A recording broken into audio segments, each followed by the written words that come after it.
And we are live. Hi, good evening, everybody. Thank you for joining us. We are here to convene for a regular board meeting Thursday, March 11th. As you noted, the change of time, it's now at 6 o'clock. And looks like we're all here. Um, can we have Caroline Dodge lead us in the Pledge of Allegiance?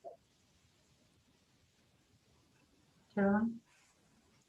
I pledge allegiance To to the To the flag flag of the of the United United States States of America, and to the republic for for which which it it stands, one one nation, nation, under under God, God, indivisible, indivisible, with with liberty and liberty and justice. justice for all. Thank you very much, Caroline. Now, do I have a motion to move the agenda, to approve the agenda? So Right. moved. Oh, Second, second.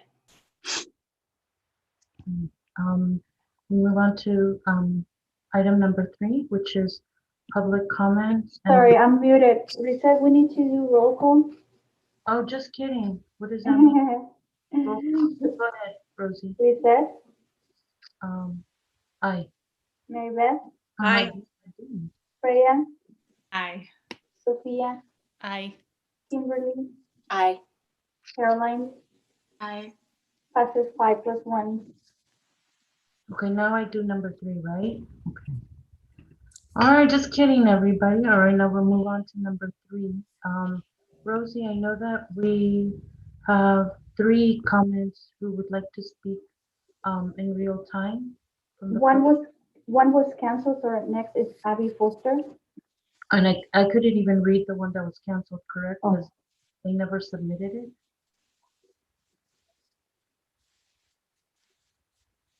And I don't see Abby Foster on the list. Maybe the other person, while Abby logs on. Next is Kate Livingston. I also don't see Kate Okay. connected.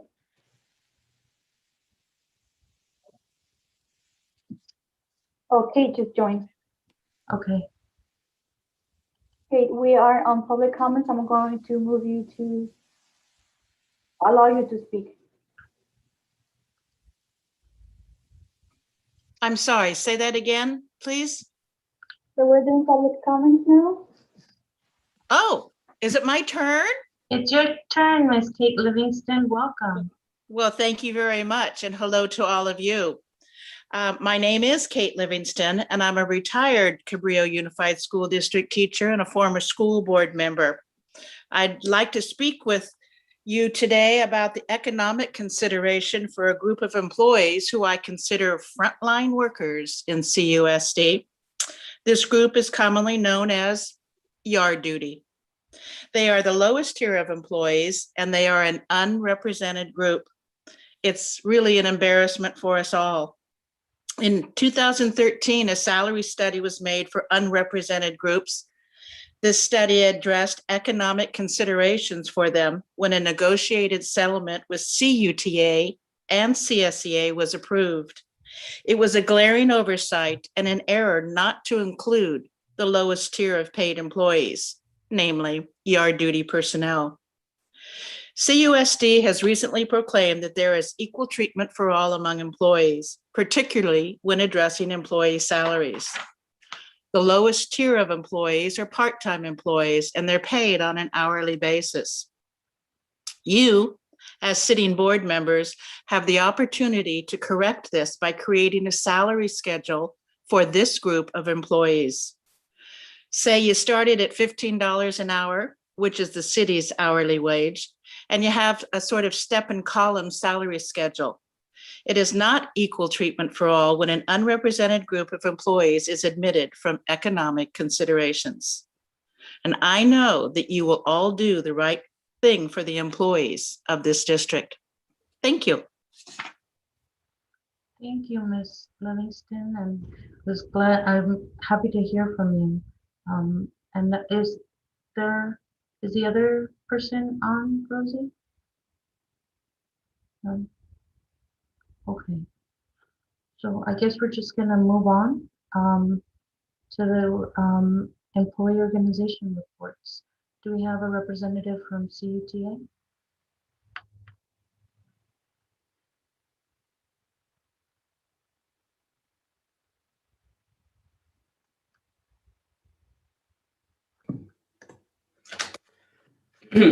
President Cortez, board members, Superintendent McFetridge, district leadership, and Cusd community. My name is Sean Reardon, and I am a co-president of the Cabrillo Unified Teachers Association. This year has been a year of firsts, and today was another first for me. I experienced back to school jitters in the middle of March. Today, I met with a small pod of students in my metal shop class for in-person instruction. Distanced, masked, spick and span with hand washing and disinfectant wipes, instruction was different to say the least, but it was real. And it was a reminder of how my passion to share tools, materials, and techniques with students I care about deeply is an important driver in my life. A voluntary pod with 15 students is a far cry from a hybrid model proposed at the high school. But I feel that with the adoption of the MOU tonight and with the return to negotiation table to settle cohort and bell schedules, we will be able to return to in-person hybrid instruction this spring. It will take work and compromise, but it will be real, and it will be an important experience for hopefully returning to an instructional model in the fall that we know better.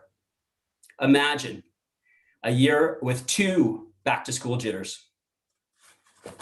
The union is trying to make it work, and with district leadership, and we're also trying to work out why the CUTA and the district are heading to arbitration next month. The facts are clear. A highly respected teacher, fully credentialed, with 100% evaluation, this teacher has excellent rapport with students. He was denied a transfer. And we feel that this was in retaliation for this union leader's advocacy for employees, but also for his tireless work to improve the learning conditions of students. His actions as a whistleblower rectified an ed code violation and resulted in an improved educational experience for special education students. We believe that his action as an advocate has resulted in the denial of his transfer. In last year's budget, $2 million was paid in legal fees. Why must the district continue to spend thousands of dollars on this arbitration when a solution with no financial impact can be had? Simply assure this teacher that the next open position at the site where he was denied will be available to him. Cabrillo Unified Teachers Association takes this situation very seriously. As current president, what retaliatory measures could be led, or my fellow co-president Claudia Lundstoff? We feel that an offense to one is an offense to all. At this time, everyone and all energy in this district needs to focus on reopening schools. Thank you for your time.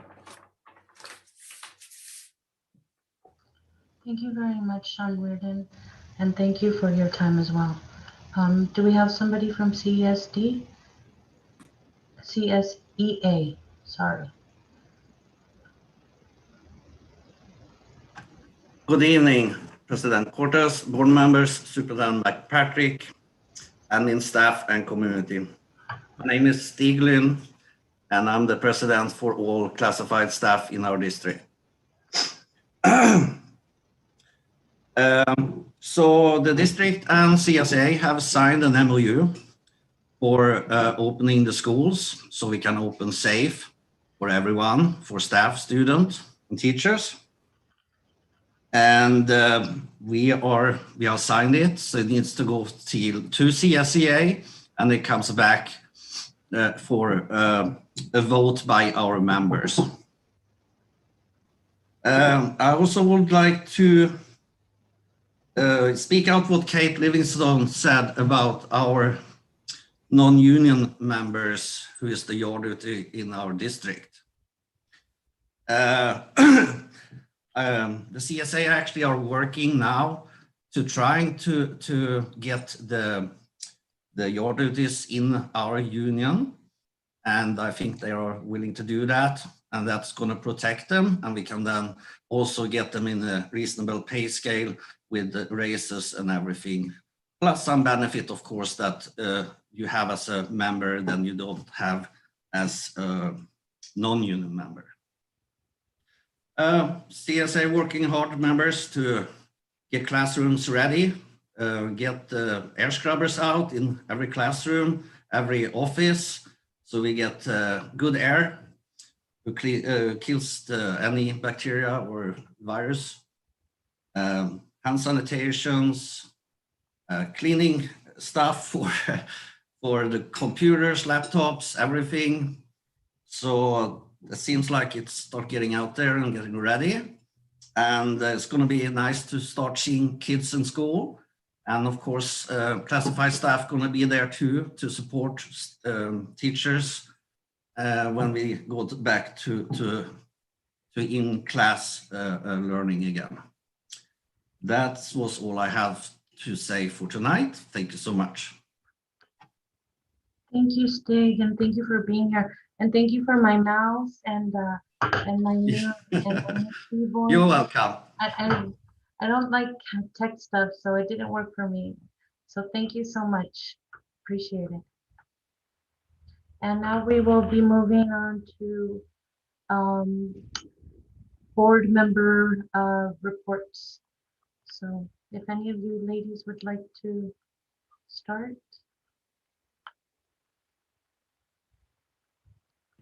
I'll go first. Thank you, Sophia. Sorry, just technical issue. So thank you.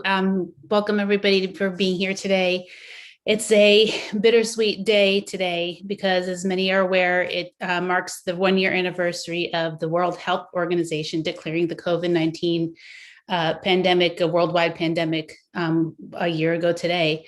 And it's bittersweet because we're now here at a point where there is light visible at the end of the tunnel, and we're poised to finalize in the coming weeks, as both Stig and Sean referred to, our plans for returning the majority of our students and staff to our school campuses that we left in a state of emergency a year ago. And in doing that, we'll be transitioning to a new and hopefully better than before phase in all of our lives. And these transitions can really elicit a lot of emotions for all of us, from excitement to ambivalence, apprehension, anxiety, is sometimes all out panic, and sometimes confusingly all at the same time. I really appreciated a quote I saw in the New York Times this week from a woman, just a normal, ordinary person in Nevada. And she said, while some vaccinated people are rushing to travel, I find myself very emotionally hesitant to go back to normal life, even though I got my second shot 3 weeks ago. Having trained myself well, I can't get rid of pandemic anxiety and agoraphobia too easily. So I think that's a real feeling a lot of us, may be experiencing at this time as well. I do feel, though, that in this time of tremendous uncertainty and, knowing the tragic losses that we've had over the past year, we have also experienced tremendous growth. And it's been really inspiring and exciting to see us as a community building our muscles, going from working in silos and making demands of one another to really having more open, honest, collaborative conversations, building relationships where we can really help each other and help the most vulnerable members of our school community and broader community, and to support that greater good. And building any normal workout, of a physical workout, that can be really painful, but it also really is a gain and a growth. And clearly we're a ways from the finish line yet in this pandemic. We need to be sure we're continuing to diligently practice those safety precautions, strictly with the state and county guidelines continually, and those guidelines will continue and necessarily evolve with the pandemic itself. They're now seeing the light. Hopefully it will help us light our way forward to a better place where our practices that we have to support students and families, and we use those practices equitably, and that they're not superficial as they can sometimes easily be when we're moving fast and trying to do our best, but really deep and purposeful and changing the paradigm of how we do what we do. So I think by truly making space for our students and our families to be heard and continuing to do so increasingly as we have been, especially for the past year, we can really better structure and sustainably manage all of our work. So we can, our students especially can focus on learning and growth that we would like to see them do. So it was great to hear Mr. Reardon's experience in charting the waters on that front earlier today. So for me personally, it's been a busy month with CSBA webinars, calls with other elected officials in the county, other school board members in the county, our Cusd PTO Alliance. I'm really thrilled we were able to regroup. Thank you, Jason, our Cabrillo Unified LGBTQ Roundtable this week. That was really fantastic. As a parent, I attended the Health and Wellness Committee meetings at both the high school and Cunha, and so grateful for our administration and teachers and families there that and community partners that are working together to support our kids and during this time and figure out how we're going to embark on this transition for them. I'm grateful to Clay Lambert at the Half Moon Bay Review and to Dr. McFetridge for making it possible for our community to start to hear more about, what we've been talking about for a long time, which is those plans to get our students back on campus. And I'm grateful to San Mateo County for bringing us a really awesome talk from UCSF's Dr. Gandhi on vaccines and how the data on them, and they're just phenomenal. So if you're a kind of science geek like me, look that up. It's on the San Mateo County website.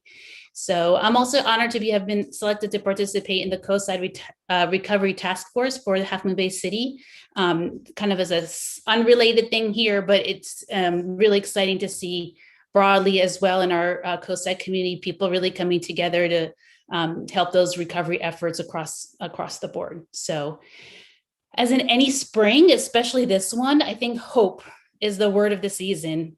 We hear birds, we see flowers, cute little puddles of water and sunshine. And it's really the word of the season, hope. And I really appreciate a quote that's generally attributed to Desmond Tutu. What is hope, right? Hope is being able to see that there is light despite all the darkness. So I would encourage everyone at this really important day in our history, our 1 mile marker, and a time where we're starting to really pivot and transition to the next chapter in our history and in all of our lives, to take a deep breath, take one another's hand, proverbially, virtually, whatever we can do on Zoom and, with physical distancing and such, and really hold those hands and move forward together. So thank you, everybody. Thank you, Sophia. Would anybody like to go next? Kim? Sure. Leah? Go ahead, Kim. So I want to thank Dr. Bhatia for hosting the second Visual and Performing Arts Committee meeting. While back to school is ultimately the most important and foremost in everyone's minds, to get back in the classroom and care for our students during COVID, visual and performing arts is one of the areas that there's been a group working towards coming up with a plan by the end of this year so we can be more intentional K through 12. So it was just a wonderful experience to be there with representatives from elementary, middle, and high school talking about pathways and how to have connectivity. And I want to repeat one of the pieces that Mr. Nazar actually, I think, articulated well. We were talking around the edges, but how important it is that we communicate the importance of visual and performing arts.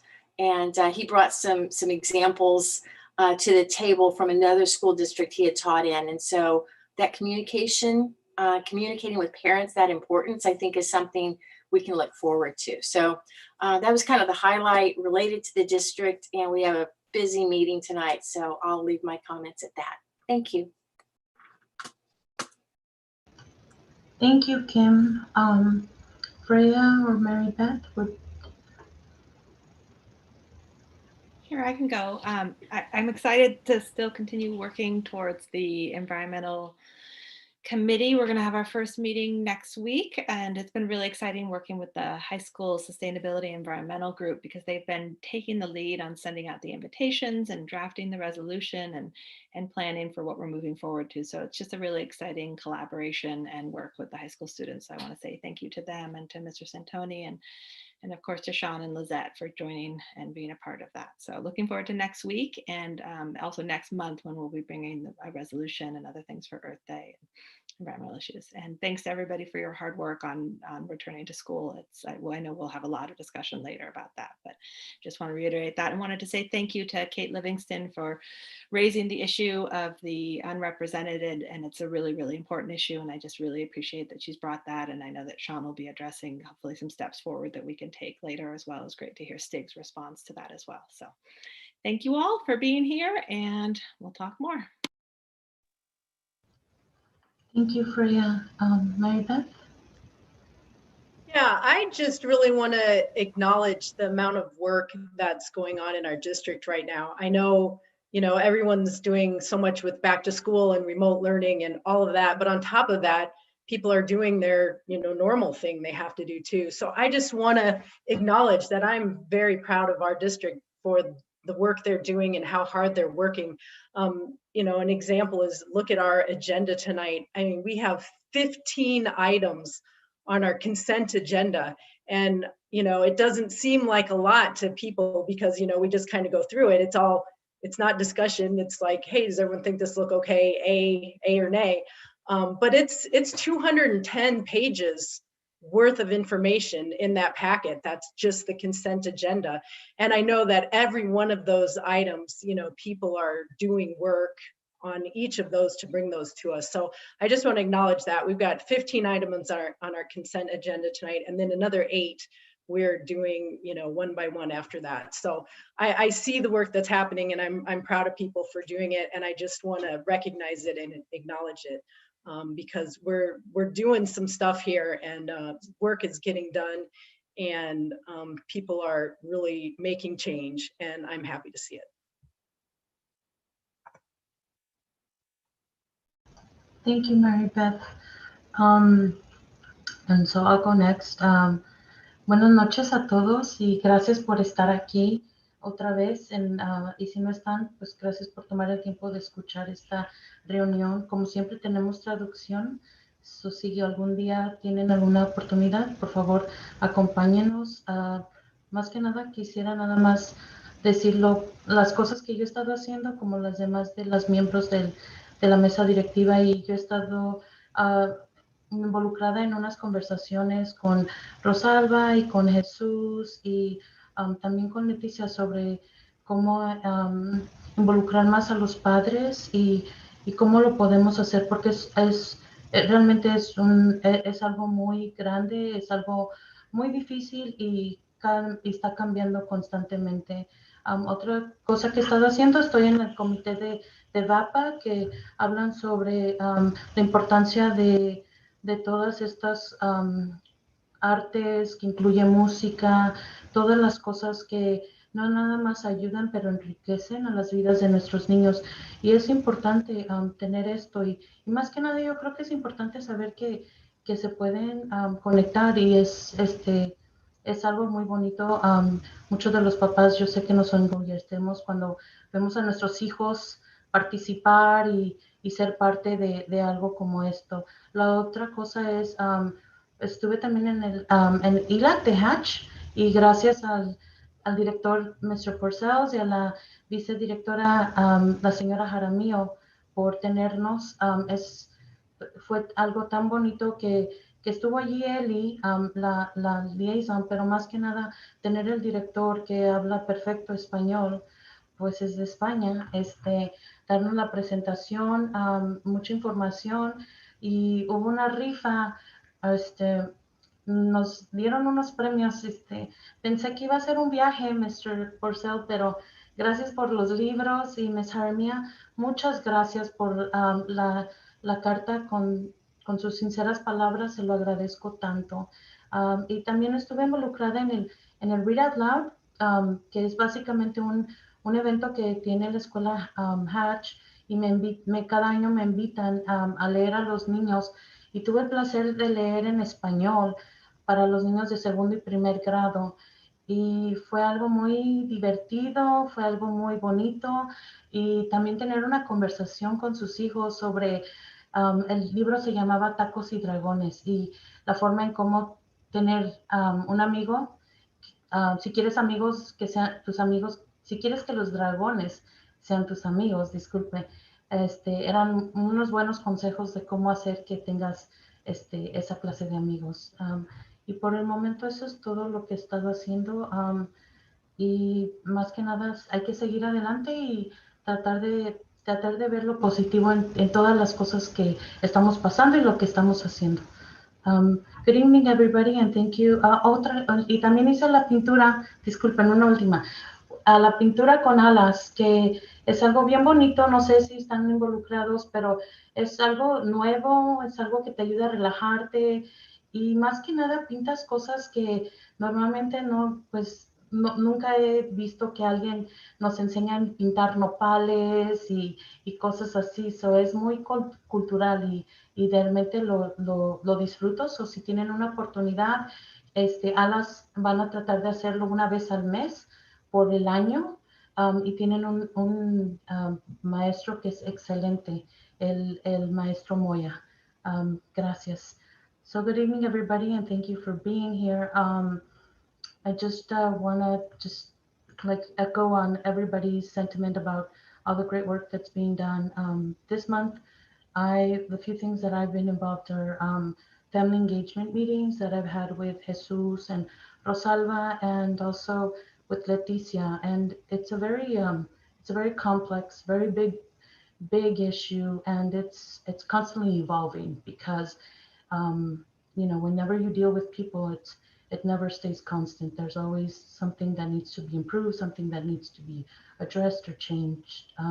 So I really want to take the time to really thank Leticia, Jesus, and Rosalba for having that conversation with me, which is very important.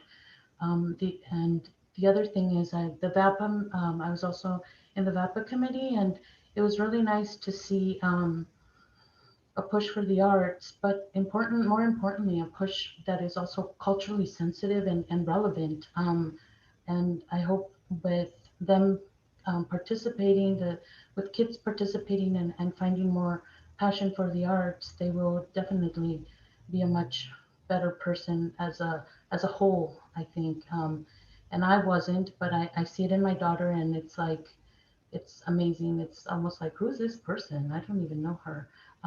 So anyways, the other thing too is I was at the Hatch ELAC, and thank you to Principal Porcel and Vice Principal Mrs. Jaramillo for having us. It was very informative, and thank you, Mr. Porcel, for not only being there, but you are blessed with not only having a school with its predominantly Spanish speaking, but you speak Spanish yourself, and to have you do the presentation, if it was very nice, and it was very informative, to hear it from you directly. So thank you for doing that.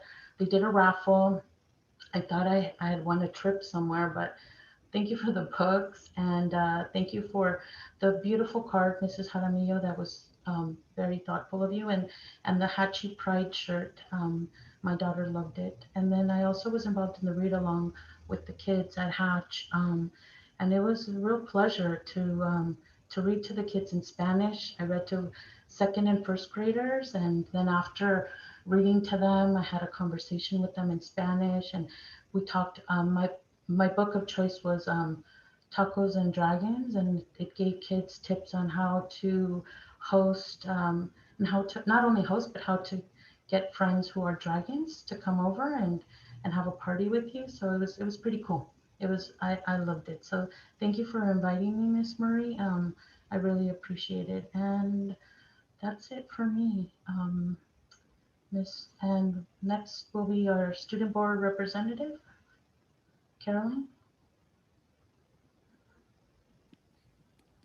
Okay, so I'm going to start out with Kings Mountain. So Kings Mountain is hosting conferences, and they celebrated Read Across America with different read alouds, as well as the Go Noodle, Don't Read Like a Robot dance. Students learned about water safety with the AquaSmart personalized video, and they are preparing for a future talent show. TKK1 is studying Women's History Month, and they learned about Harriet Tubman, Amelia Earhart, Susan B. Anthony, and Helen Keller.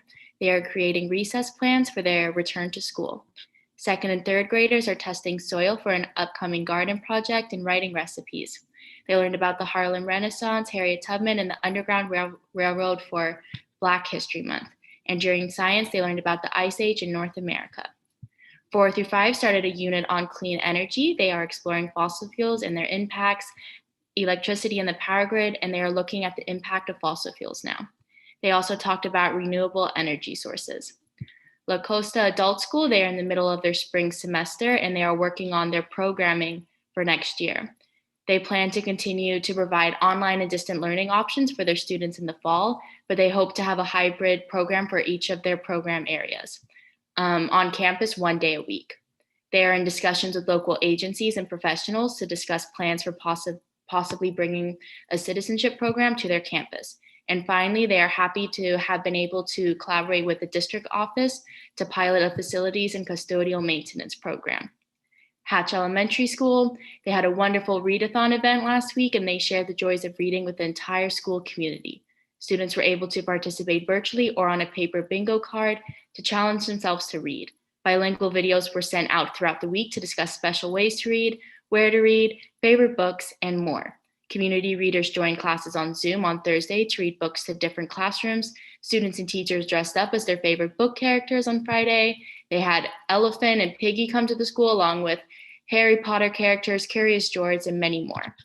They also would like to thank Shannon Murray, sorry, I hope I pronounced that right, their teachers, the community readers that joined them, and of course the students for making this such a memorable event.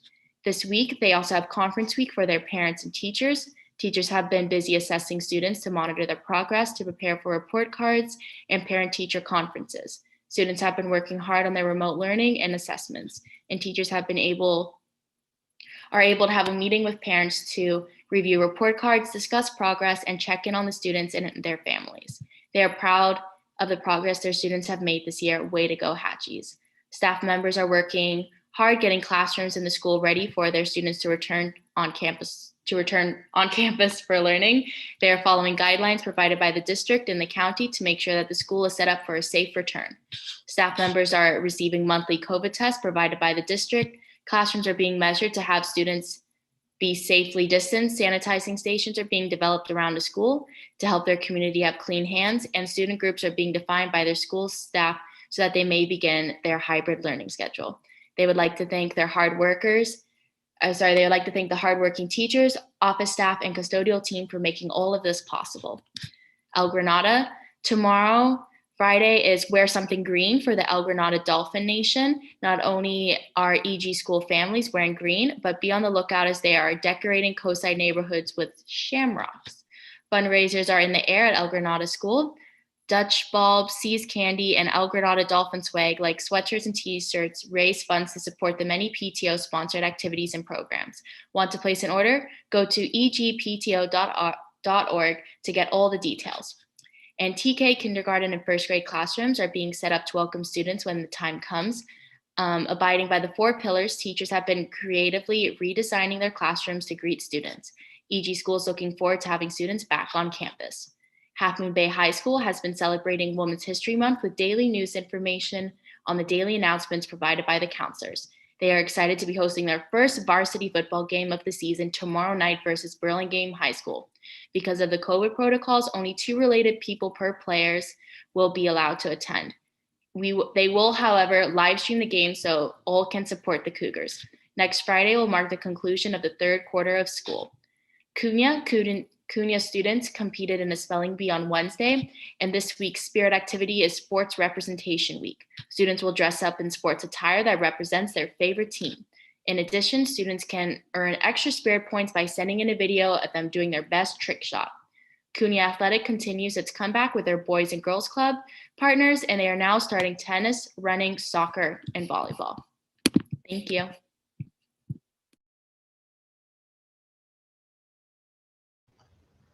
Thank you, Caroline. And last, but definitely not least, our superintendent. I did forget you this time, Mr. McFetrich. Thank you very much. I really appreciate the comments that I've received this week and in recent weeks, and the ones that we heard from the public tonight. I do want to say that it was a joy to be able to go to the Hatch Readathon. Thank you to Shannon Murray for helping coordinate that. And I got to read to Mr. Ogario's class, and I got to read this book about Tito Puente, and I was able to do it in English and Spanish, which was fun for me to practice my pocho. I don't speak that well. My accent's not great, but I could read the book. So I think I'm probably at a 4th grade level at least. But it was great, always great to spend time with kids and to do it bilingually. And I know that we have a value for bilingualism, for multiculturalism in this district. I also want to mention another book. By the way, when we did the readathon, Lizette was in the next room, and so she read 3 books, and I only read 1. So props to Lizette. That was 3 different classes she did. I also want to point out, and I forgot to do it last time, that there was a fantastic book called I Have a Dream, Inaugural Poems for a New Generation by San Mateo County Youth, that was Half Moon Bay High School students working with Jim Ward. And I want to give a special shout out and thank Jim for giving me a copy of this. As I understand it, this is entered in the Library of Congress, has wonderful, beautiful poems. I got to review them in the last couple of weeks, celebrating their hopes and dreams for inauguration and a new president, new vice president, and what I think is a new day for us, and their hope, their dreams, their concerns, their fears. I think that was very important. I do also want to mark that the environmental committee was very heartening to have the students. Freya's been helping us lead that, Lizette too, but the students really are leading us. I created sort of like a canned proclamation that many districts provide for Earth Day, and we'll bring that at the next board meeting. But to have the students sort of like focus on goals they wanted to see for our community and the importance of this community, and then for me to just play sort of secretary on that and put it in the whereases and the proclamation, we look forward to bringing that back, and we look forward to the next meeting and the work that we're doing with Mr. Contreras with the high school about waste diversion and sustainability. I couldn't begin to describe all the talks that we've had over the last week. I do want to mention Kate Livingston. Thank you for reaching out to the board this last weekend. It was music to my ears to hear that we need to treat everybody fairly. And I was able to sit down with 2 of our yard duty supervisors yesterday and let them know my hope. And I will just let the board know this later, but I will let you know that once we took care of CUTA and CSEA negotiations, the next step would be our full-time unrepresented. And then it is my hope to bring a updated hourly rate that would reflect the same that we're doing for unrepresented in a Me Too. And so we'll talk about that later. With Mr. Reardon, I really appreciate the work that he's done to be constructive with us, and the MOU that is coming tonight. And he and I have had some opportunities to have some discussions in the last few weeks that I think have been very constructive. He did bring up the arbitration. That is a HR matter. I can't discuss details about it, but I'll just say that sometimes there are disagreements about the contract and how we apply the contract. And we look forward to continuing that work to explain where we see it and where they see it. But that is sort of part of what we're doing, is to make sure that we are applying the contract in a fair and legal manner. I want to thank Stig Lynn also. What he's been talking about. He has reached out to those yard duty workers also to see if they want representation from CSEA. I think that would be a great thing if they choose it. And if not, we have a plan on how we would do that anyway, to just treat them like unrepresented and give them the same Me Too kind of offer that we are offering tonight, and that I'm recommending to the board tonight. Let me just go ahead. Our job is to align interests. And tonight, the biggest presentation, and has been for us for the last few months, is on the return to school plan. This is still a work in progress. We brought this as an action item tonight, and we'll talk about it later too, in case the board wanted to take action. But we also know that we'll probably have to have another meeting to talk about the secondary plans because they're still being tweaked. We need to provide those to the county so we can make sure that they're good, so we can bring them back to the board. We think that's the right logical order of things. But if the board just chooses not to take action tonight and choose it as an information, we know we'll come back to approve secondary plans also. This week, there was some concern about one of the schools, secondary schools, and their plan. And I think it represents something that is about our work. Our job is to align interests. And for me, that's always the interests of the families and the students, our employees who serve the families and students, the community, the board, and the agencies that govern and authorize our work. It's complicated. There are a lot of partners, and for us to do it and to get all the voices and to respect the school communities, it's not just as easy as the superintendent makes a recommendation and the board decides. But ultimately, it is the board that makes the decision. I've spoken in the past about my great respect for the Opening School Steering Committee, but they inform our recommendation. About the school site task forces working at the individual schools, they inform our recommendations. The buck really stops here. I mean, at the end of the day, I have to recommend to the board. I will recommend later tonight to the board, just so everybody knows, that it looks like we're going to go back in orange next week.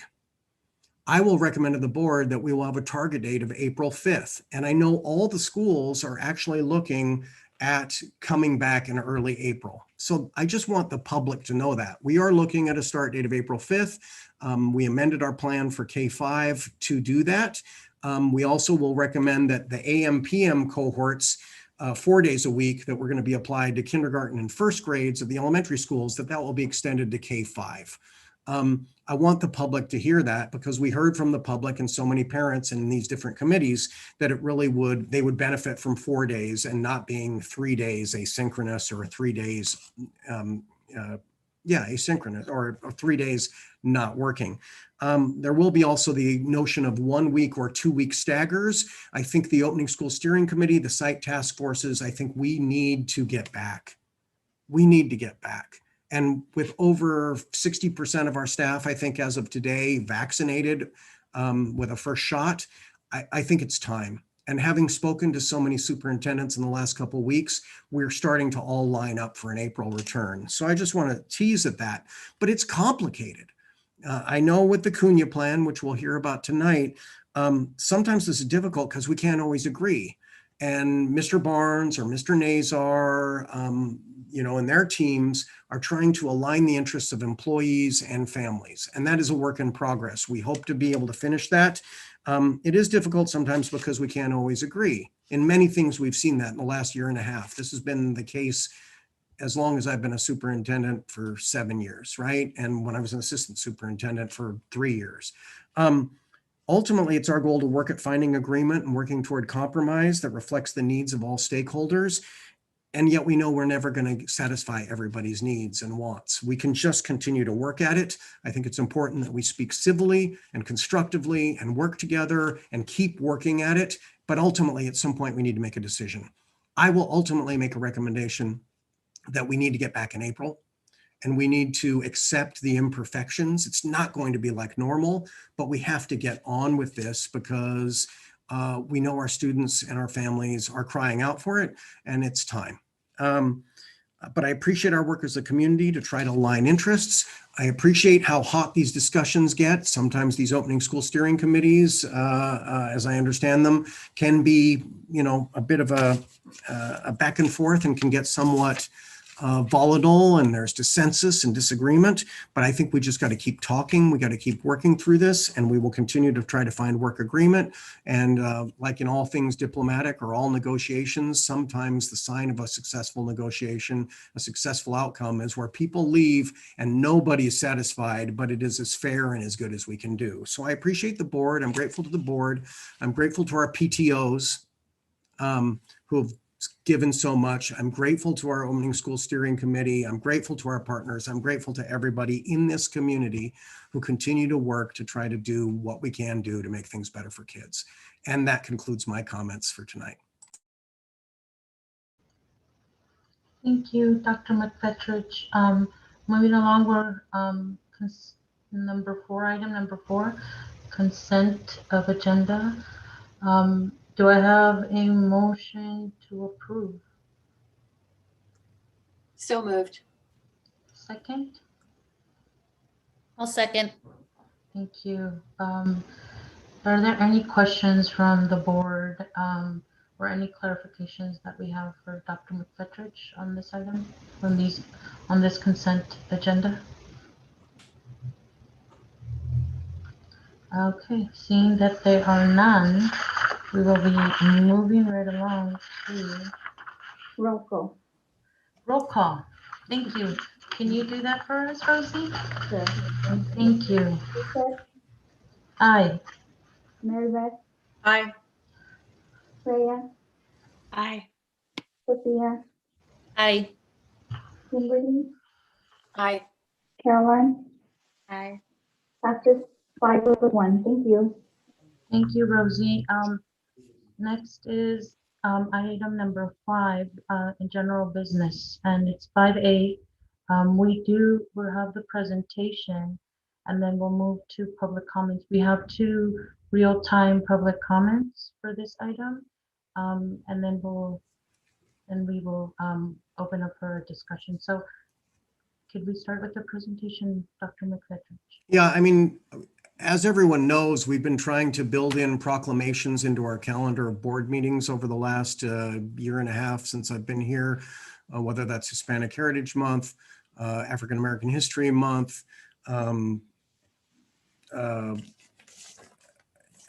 LGBTQ History Month, Earth Day will come next month, Women's History was in February, Native American History Month was in November. And this is one we introduced last year about recognizing neurodiversity and students who are on the autism spectrum disorder or community members who are on the autism spectrum disorder. And that is a wide continuum of different people who are with autism, and they bring us great gifts and need to be recognized. This proclamation is a National Autism Awareness Month proclamation. It is not groomed for this community. It is a national one, and it was brought by Dr. Holly Wade last year about wearing blue for Autism Awareness Month. And just recognizing the contributions and the needs of this growing group of individuals in the United States. That said, these proclamations can always be improved upon, and if anybody wants to, just like the Environmental Committee wanted to help us with the Earth Day proclamation, if anybody wants to help inform us going forward, I would ask them to reach out to Martha Ladd, our Director of Educational Support Services, who oversees special education services, or to me, and we'd be happy to look at that. I won't read the proclamation tonight, but I do just want to say that this is a national movement to recognize those individuals in the nation with autism. There it is. Thank you, Dr. McFetrich. We will open it up for the 2 public comments, Rosie. They would like to speak on real time. Do we do motion and then comments? We have one comment. I was going to do the comment, and then I was going to do the motion to approve so that we could open it up for discussion. Is that okay? Am I breaking the law? No? You're not breaking the law. You can do it that Okay. way. You can take public comment first and then. I just want to do it the right way. We have one comment. Christy Walker.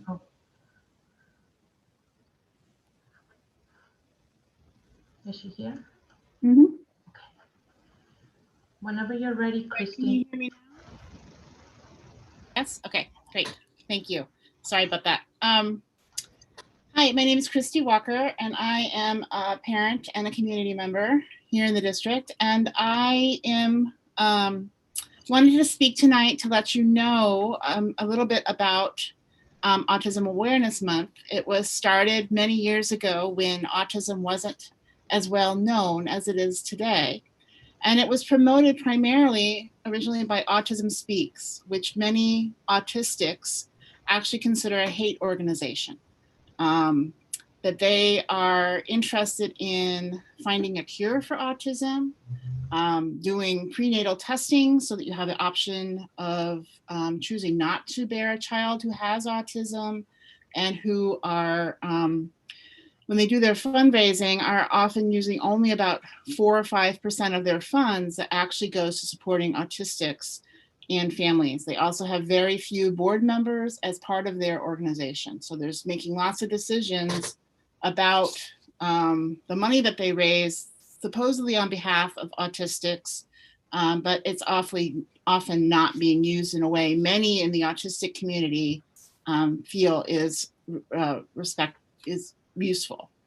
As a result, I am wanting to speak to you tonight about changing the wording of the proclamation.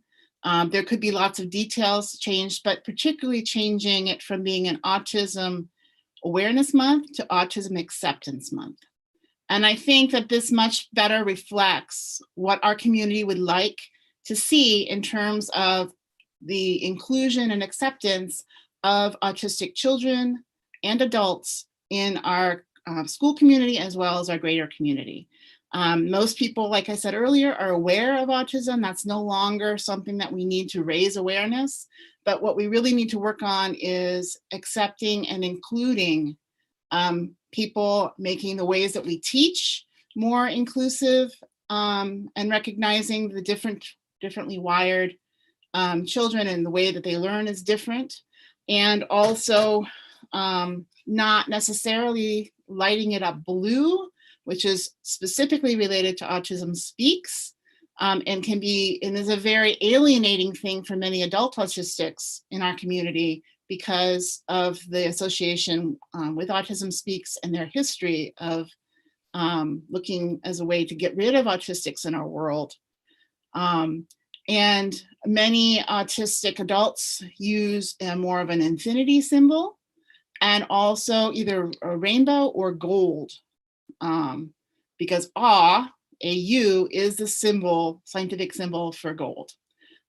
So I would really like us to try to take that tact.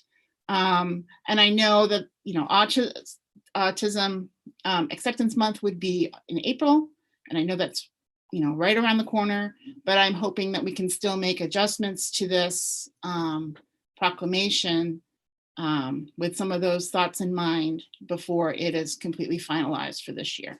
Thank you very much for your attention. I appreciate it. Thank you, Christy, and thank you for your time.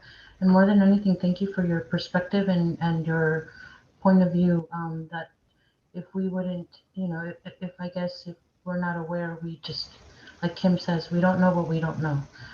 So thank you very much. And I'm sure Dr. McFetrich would be more than willing and happy to help and kind of change the wording to include what she. Go ahead, Dr. McFetrich. Possible to defer it, Sean, to another meeting and change the wording. And I really want to second Christy's comments. I think that it's wonderful to change it in that way and to not speak of it so much as a disorder, but as, like you mentioned when you introduced it, the neurodiversity and the way we're all differently wired, and we need to accept that and celebrate it, really. So I think that would be great if it would be possible. I know we might have to meet again even before April because of the opening of school plans. Would it be possible? I don't know how we do that technically because we've already approved this agenda. Do we have to have a motion and then vote no, or I don't know?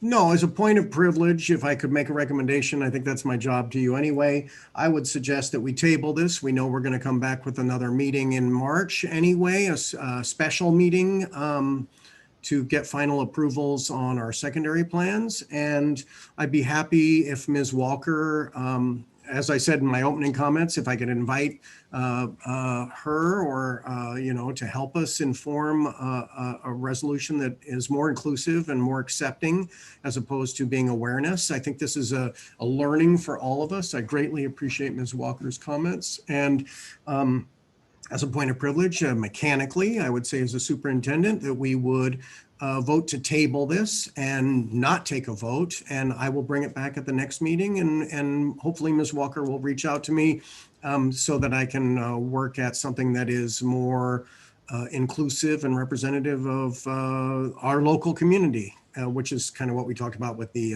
Earth Day work we've done with Half Moon Bay High students also. So yeah, my recommendation to you at this, hearing this comment and hearing what you've said, Ms. McCammon, is simply that we would table it and not entertain a vote. And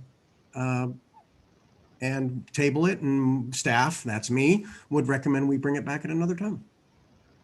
Okay. Yeah, I just want So- to comment. I think that I appreciate Christy coming to us, and these are great feedbacks, especially around building it around acceptance, and gold seems like a wonderful color in this case, and it fits perfectly with the lettering too. So I'd also be in favor. I don't know, Sean, if you need one of us to make a motion to table it and second and go through the vote, or if we just pull it from the agenda, what's your preference? I think it's just simpler as a matter of course to just pull it from the agenda. You could also move, you could make a friendly amendment, but then we're writing a resolution, which I don't think is good for the order. I mean, we want to put work into this and bring it back to you. And either way, you can, make a friendly amendment to the motion to say, we move that we table this and bring it back at the next board meeting and revised. And hopefully Ms. Walker would reach out to me and I could tailor it to the concerns she's raised. Okay, thank you. Yeah, I was about to ask because I wasn't trained for tabling anything. I'm very limited right now. So this is something new. Okay, so I would like to make a motion to table it and bring it back to a later meeting after it's been revised and maybe some wording, and definitely if Ms. Walker would like to reach out and work with Dr. McFetrich to make this more friendly and more I don't know, it's definitely it shows more awareness than what we originally had. So thank you. And then what do I do? Do I have a second, or what do I do? Do I have a first? That's I'll fine. second You it. Okay. So when I motioned, does that mean I did it? It's fine for you to make a motion as president, and you have a second, and now the board can either discuss or just go to the vote. Right.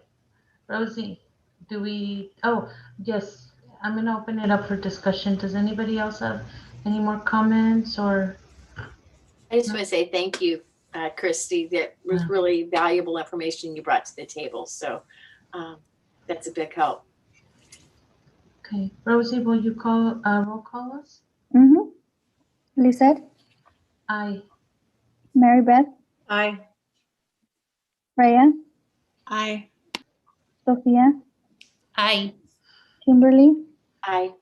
Caroline, Aye. passes 5+1. Thank you.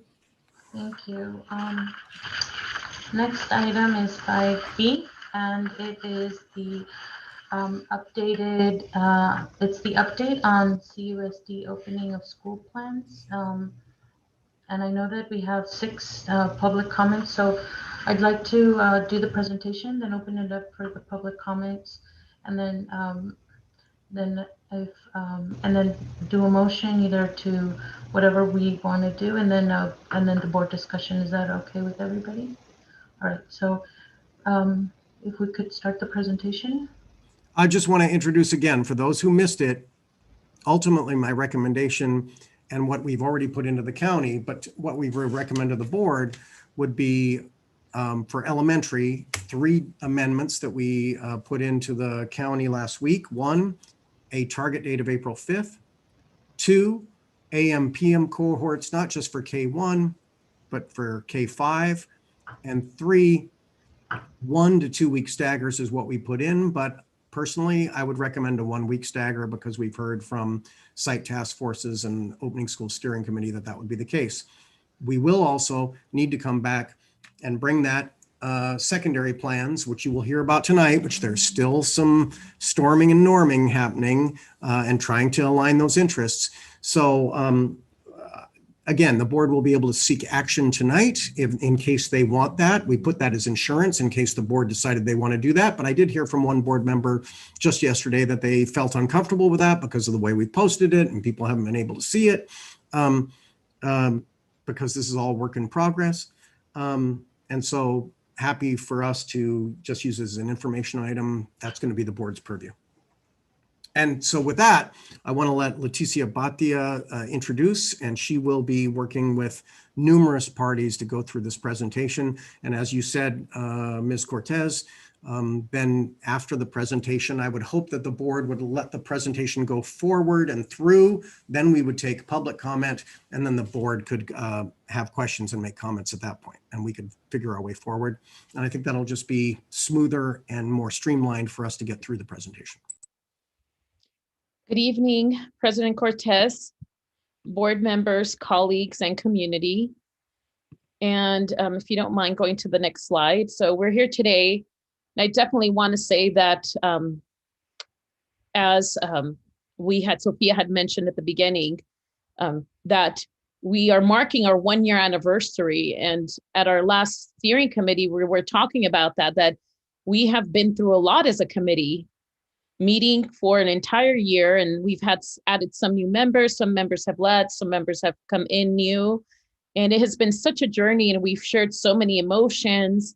And all the members of our steering committee, you know, they represent and they have their entire stakeholder group that is, you know, that is standing on their shoulders, just trying to make sure that they're representing stakeholders' input. And so it definitely has been a journey, but definitely want to thank, because we could not have done it without our steering committee and the invaluable input that they've given. They've gone back to their stakeholder communities, come back, and then jigsawed back to site committees. And so we're here today to give you an update of not only steering committee input, but site task force input, to give you an update of more details on staff and student symptom checkers, and staffing and vaccine update, and a facilities readiness update. So again, thank you, steering committee, for everything you have done. I also want to give a shout out to Josefina Infanzon and to Holly Lynn, because they are the backbone. They're the ones who keep us organized, making sure that they take notes. Josefina, who has become a data analysis expert, and she's provided all these amazing charts that are in the appendix. And so thank you for that. And if you don't mind, Rosie, going to slide 5, we're going to first start by sharing the COVID risk status. This slide will just give you and the community a reminder of the 4 different COVID risk status that currently every county receives a status update. Previously, about now 2 weeks, and not until 2 weeks ago, the status would change every 2 weeks. Most recently, it's now changing every week. If you go on to the next slide, this is the COVID risk status as of March 9th. It is in a substantial case, a substantial rate. And as Dr. McFetridge mentioned, we are predicted to change to orange next week. This slide is hyperlinked where you see Blueprint for a Safer Economy. The community and anyone here can definitely click on that and monitor COVID risk status. If you don't mind moving to the next slide. So we're going to first start off with our amazing secondary schools. And again, I want to thank our principals, assistant principals, and the site task force for providing us an update to their opening of schools plan. Mr. Barnes and Mr. Bartel. Hello, good evening, everybody. Good evening, President Cortez, Dr. McFetridge, the board and community. Thank you for having me here. There's a lot that we have been doing for getting Cunha back to school. And I know that a lot of that information, because I sent it out to the community, has provoked an awful lot of talk and discussion about how Cunha should be opening up. So I'll give you a little bit of the background and we'll kind of go through it. It's interesting to remember that a year ago is when we closed the schools, when there was less, COVID out there than there is now. Things have changed a lot in the last year. We had an opening of schools plan for Cunha that was basically a block schedule broken into 2 cohorts. And it's very much like following the schedule that we have now remotely. We thought at the time in August that perhaps we'd do that for a little while, then we get back to school in person. And of course, that didn't happen at all. In the meantime, as we went through the year, if you'd asked us in December, January, the likelihood of the middle school and the high school maybe coming back in person, smart money probably would have said no. We were looking at having to wait until the other grades were all back in, slowly phasing in. And of course, the pandemic hit new heights never seen before. We were in super purple and beyond. And that itself has changed a lot. So when we began looking at the very real possibility that the secondary schools would come back, the return to school phase 3 for us that we put together in August didn't follow guidelines from the state any longer. It didn't have the idea of stable groups with, say, 24 kids to a single teacher, the idea of it staying with a single teacher for much of the day, or being in some kind of stovepipe group where teachers can rotate to a group of students that don't change over. It was essentially following our original bell schedule. So the design that we had to come up with needed to address that and try to keep as many students isolated from each other and with single teachers. And we looked around for a lot of models to do that with. And one of the models that was working in many of the middle schools in our county was San Mateo Foster City, which was having students have some live classes and then Zooming in their classroom, kind of like a learning pod, to the other classes and other teachers. So they would stay with one teacher and then Zoom around. And then slowly reintroduce live teaching in those periods. And we thought that was a model that could work for us. So I proposed that to some parents, in an email and a survey, and we got a good deal of negative comments back. And I understand the reasons for it. The idea of not really, sitting in a classroom and Zooming to your other teachers in a learning pod-like manner is not necessarily getting back to school and doing live interaction with teachers and that kind of thing. And I understand that. The other piece is that just last week, the county has changed our guidelines to really loosen up the idea of the stable group, allowing us to define that at grade levels or very large cohorts. And that has caused us, both those factors and the fact that the teachers would find it very, very difficult to watch a classroom of kids that they're not teaching and then Zoom with kids who are elsewhere at the same time. So the logistics of all this, not to mention the technical challenge of having every one of our kids at some point Zooming in the day, or half our kids Zooming, and eating up all the bandwidth this district can provide. So there are a number of different reasons why that particular schedule idea is probably not going to work out. But we have a few ideas of what we're doing now. Right now, I've met today with my task force that has been putting together schedules. We've got a lot of good ideas. We've met with the district. So the basic values that our schedules will have, and I'll go through this now. So sorry for this long-winded introduction, but I did want to kind of set the stage for what we're doing. So one thing that's not going to change is we're going to have a cohort A that attends and a cohort B. Our main operating plan right now has it Monday and Tuesday and Thursday and Friday for the other cohort. So teachers will see only half their number of students in person. So a classroom is likely to have about 15 or 16 kids max. And the other piece that is now kind of baked in terms of what the county will allow, Counties don't want all the grades in a secondary school coming back at once.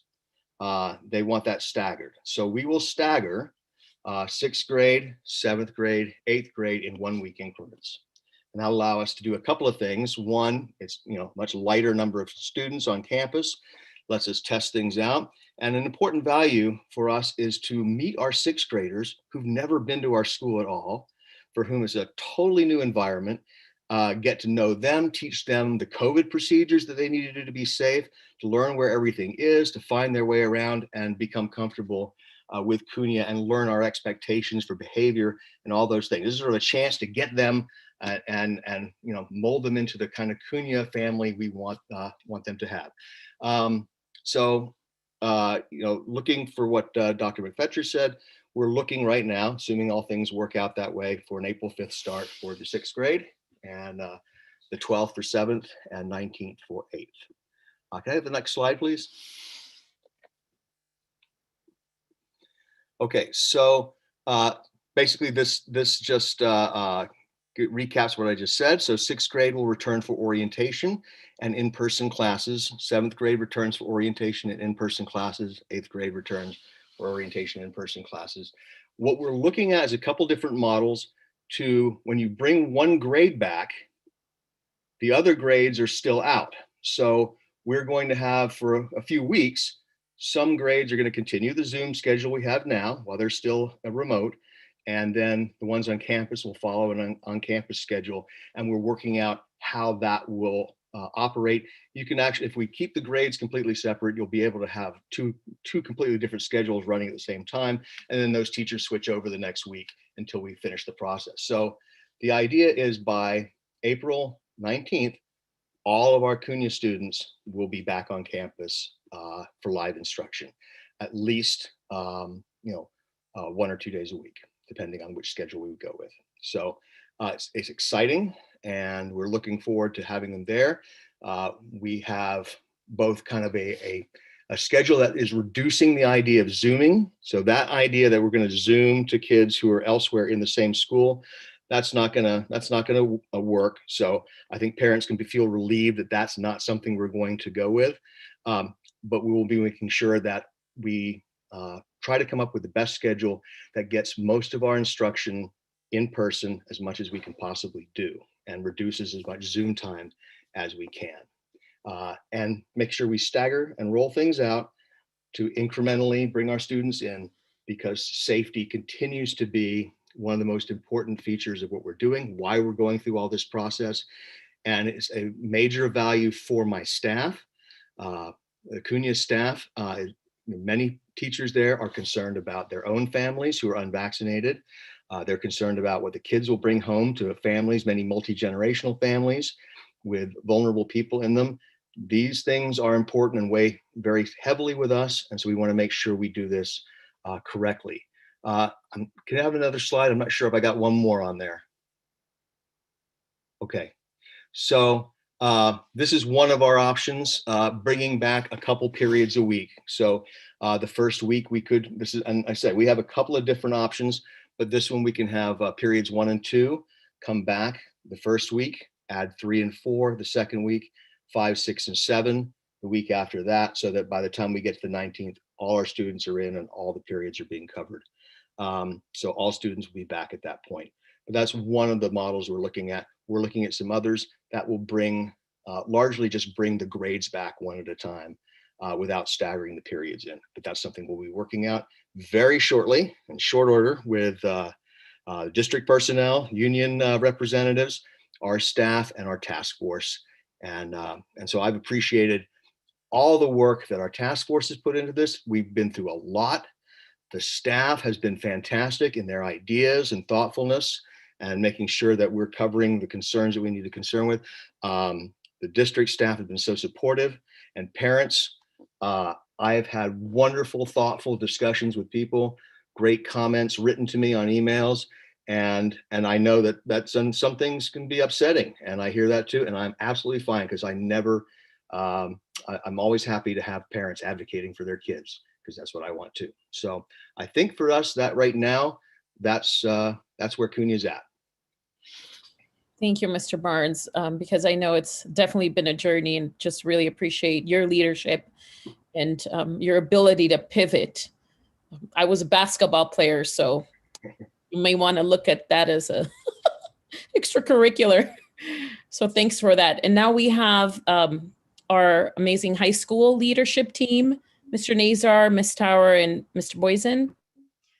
Leticia, do you want us to wait till the end to ask questions about Cunha? Well, I mean, we can, Dr. McFettridge, what is your? Whatever you want to do.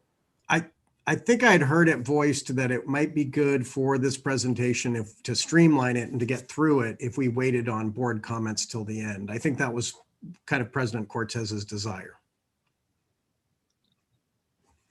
Thank you. But we can come back, Mary Beth, for sure. Okay, President Cortez, trustees, and Dr. McFettridge, Dr. Bhatia, thank you for, this is John Nazar, principal at Half Moon Bay High School, and I come to you tonight to present our plan for the high school. We feel it has been well vetted. Just speaking though, before I get started too much, I just want everyone to know, and I think many of us realize this has been by far the most challenging and toughest year in my 30s. This is my 37th year in education. You know, people have said, oh, you know, how are you putting up? How are you standing up? And, you know, I know things are tough and, you know, parents are, you know, on you, even though I have to say, for the most part, I have never felt so well supported as this year. So many, even though they ask the tough questions, do it in a way that is supportive, that is thoughtful, that is caring, that we all are working together. So when I say that it's been a tough year, what is, I think, is the toughest is nothing to do with, you know, the attention that's been drawn to it or to me or, you know, the tough challenges. It's been lonely. We haven't had the kids. I got into this to work with kids, and that's been my greatest pleasure. And I believe wholeheartedly that our entire staff is the same way. I know our teachers at Half Moon Bay High School. There's many of them, including you heard from Sean Reardon and Claudia Lundstruth tonight. I taught with them. I was on the staff when they joined Half Moon Bay High School. And I was actually a union negotiator at the time. And I'm working with people like Deanna Tower and Andy Boysen, who spent 20 years in Half Moon Bay classrooms teaching our students. So when I hear people say, you know, anything negative, I know our teachers want to work with kids. They want them in their classrooms. We had a teacher the other day said she will burst into tears if she can even have some kids in front of her this school year. So I think what we're going to propose tonight is something that is going to meet those objectives. That is, I think, the best plan we can come up with at this time.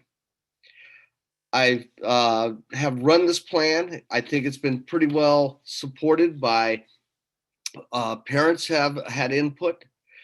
Students have had input. They have written to me. They have spoken to me. Staff has been informed and had input. We have a site opening committee with a number of teachers. We have a parent, administration have really looked at it. I've worked with the district opening the schools committee, and they know about the plan and have been testing it as well. And then, of course, I sent out, for those of you who don't know, I sent out a weekly now newsletter, the Cougar Courier, which we started 12 weeks ago every week. And I sent out our plan that you're seeing tonight to all of our parents and all of our students to take a look. And my recommendation in my opening statement in the Courier is read that, look at it, and see what you think of it. So as of, with all the hard work that has gone into this, I think we're presenting something tonight that I think will really make a difference and meet our objectives. And I think I'm speaking for our teachers, our community, and all of us as I present this, and we present this. It's not just me. All right, so what you have seen here in front of you, and I don't want to spend a lot of time on this, is that we started in phase 2. We are currently in phase 2B, which is our pods.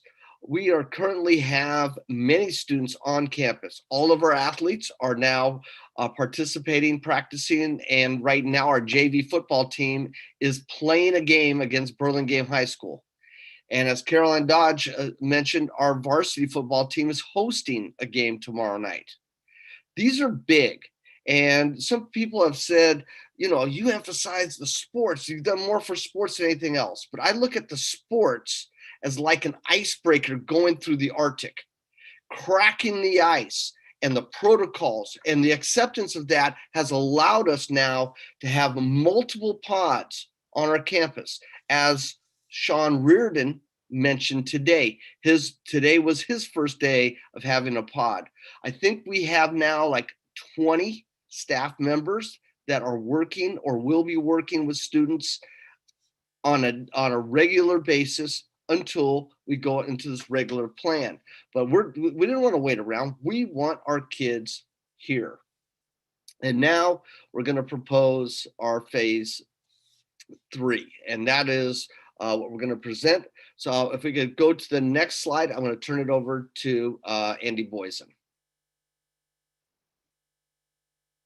Oh, wait a second. I just took Andy's spot. It's okay. Do you want to do this one? What's that? I'll do yours if you want. You go ahead. All right, good. Okay. Good evening, Governing Board, CUSD leadership, and Half Moon Bay community. So when we looked at the phase 3 proposal, families are given 3 options, which is the hybrid in-person model, which has some of the information from the prior slide, and that would be with our AB cohorts and our bell schedule as it currently exists for remote learning, and that remains unchanged, but it's working at A cohort on the Monday, on the Thursday, the B cohort on the Tuesday and the Friday, with asynchronous day on a Wednesday. Also, an option there is for our families who have concerns about returning to in-person learning with a distance learning plan, and that those students be able to access their education from home, as they have been doing thus far the entire academic year. And lastly is the independent study program through Edgenuity, which has also been provided for students as well this academic year. Dr. McFetrich had referenced this idea of phasing in, or a sense of steps or gradation. Our vision for that is that in week 1, as he described, in early to mid-April, is that we bring our 11th and 12th graders back, our students who are seasoned on campus and know their way about, and to kind of work out any problems that might have, and then to work in our 9th and 10th graders for the second week. And then hopefully fully work out resolve any concerns or problems, protocols, logistics, and really get us back to where we need to be, which is to have our student body on campus and learning actively with their teachers. Yeah, Andy, do you mind if I just mention, can you go back a little bit, Leticia, just a couple things.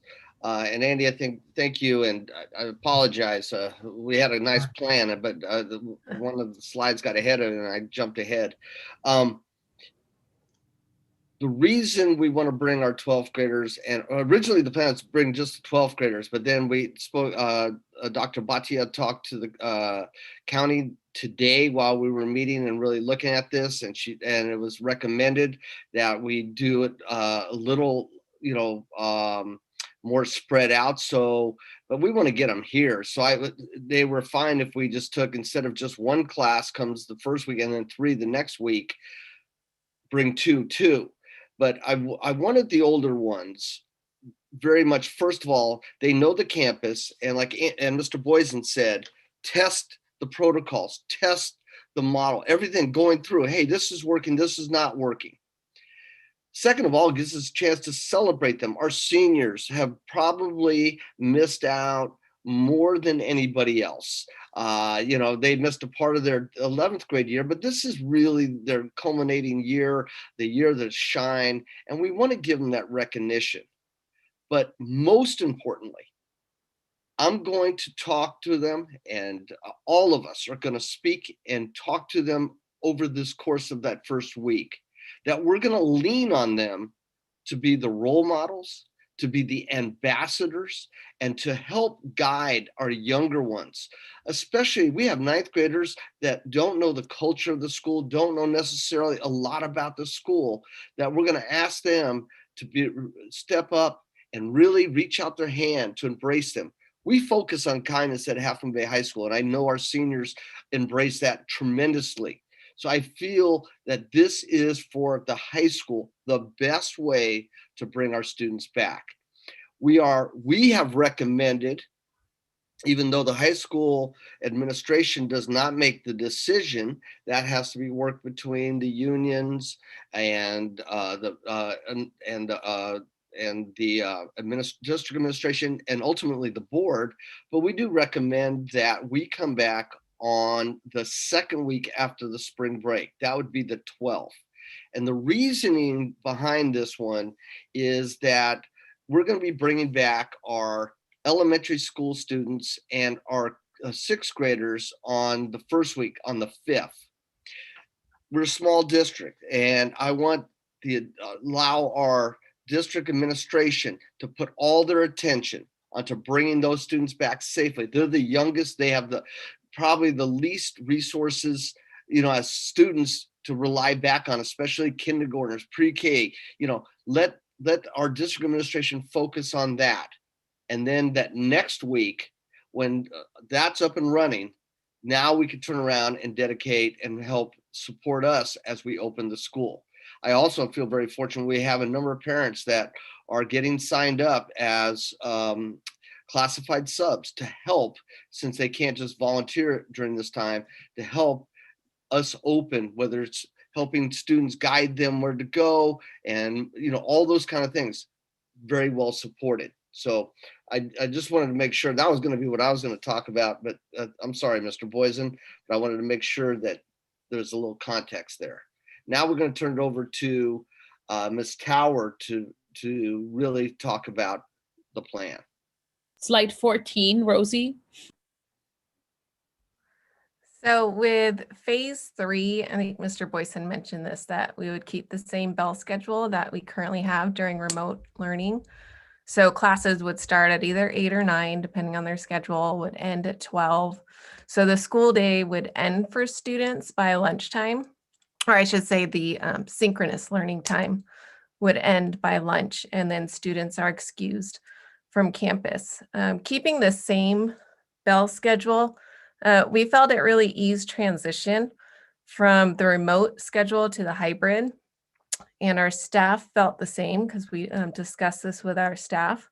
Because if you remember from February, we had actually proposed 2 possible options for bell schedules. And so after discussion with staff and looking at pros and cons, we all agreed that this schedule that mirrors what we have now would be the best for, like I said, the transition.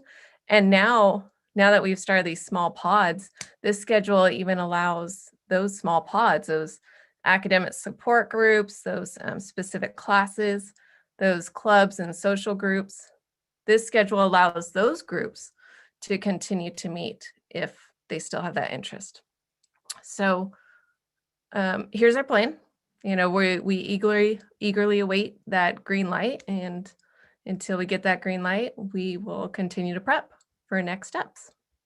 So Mr. Nazar, Mr. Boysen, I don't know if you guys have anything more to add, because then I think Mr. Owens is up next. Yeah, my final thing, I'd like just to kind of conclude with this. I think everyone knows how proud I am of what the work has happened at the high school. And I don't think we're a pretty good school. I think we're an outstanding school. I truly believe the education that our students receive from our teachers and our staff and this community is top notch. And I am secure with that. Perfect? No, we're constantly working on it. But I got a note today from a parent. She was asking questions. She has a student at the school and since, very positive, and then asked some questions. I responded, but I've known the family. And I asked about her son, and he's now at college. And she wrote, I'm not going to mention names because I did not ask in advance, but she goes, I'm going to read it to you. I have to tell you, without a doubt, Half Moon Bay High School prepared my son for college. He was nervous heading to Northwestern since it has consistently been ranked in the top 10 university in the United States, and he wasn't sure how to anticipate the workload rigor. Despite that, he has made the dean's list every quarter, and though he is still writing, which drove a lot of his desire to go to Northwestern in the first place, he has also developed a love of physics. He was invited to be a TA for some of his classes, even though he is an undergrad, and he was just offered a summer position to work on a national/international project on black holes. The math is so far beyond what I know, it's hard to talk with him about it. But he's truly taken advantage of every opportunity. Half Moon Bay High School prepared him well. Thank you. That's a wonderful. Thank you, Mr. Nazar. Just very proud of the work that Half Moon Bay High and all of our schools are doing. Thank you.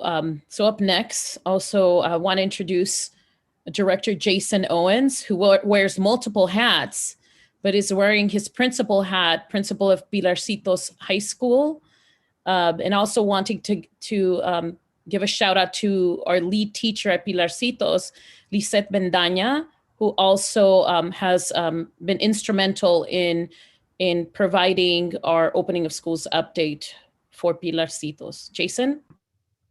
Thank you, Dr. Bhatia. Good evening, Superintendent McFetridge, board members, and guests. I welcome the opportunity to speak with you tonight on behalf of Pilarcitos, where I am the president. I do have to echo Dr. Bhatia's sentiments in that I could not do what I do every day without the incredible work of Ms. Bendaña, who does manage the day-to-day operations of Pilarcitos. Can we move to the next slide, please? Our schedule is going to be pretty simple. We have grown from typically about 100 students to over 300 this year. It's been a huge lift and learning curve for all of us involved. We are going to start having small groups and pods that will start on April 5th.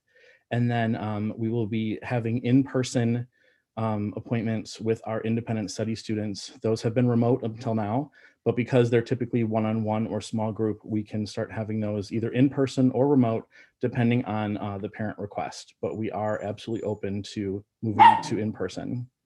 Next slide, please. Pardon that little barking.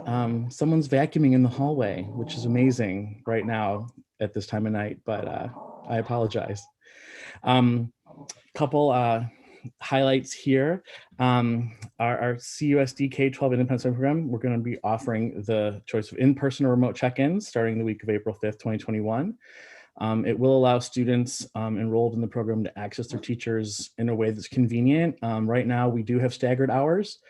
Some of the appointments occur during the day, some occur during the evening, and we do plan on continuing to stagger hours and make sure that our families are able to access the teachers and the things that they need to be able to move forward successfully in the independent study program.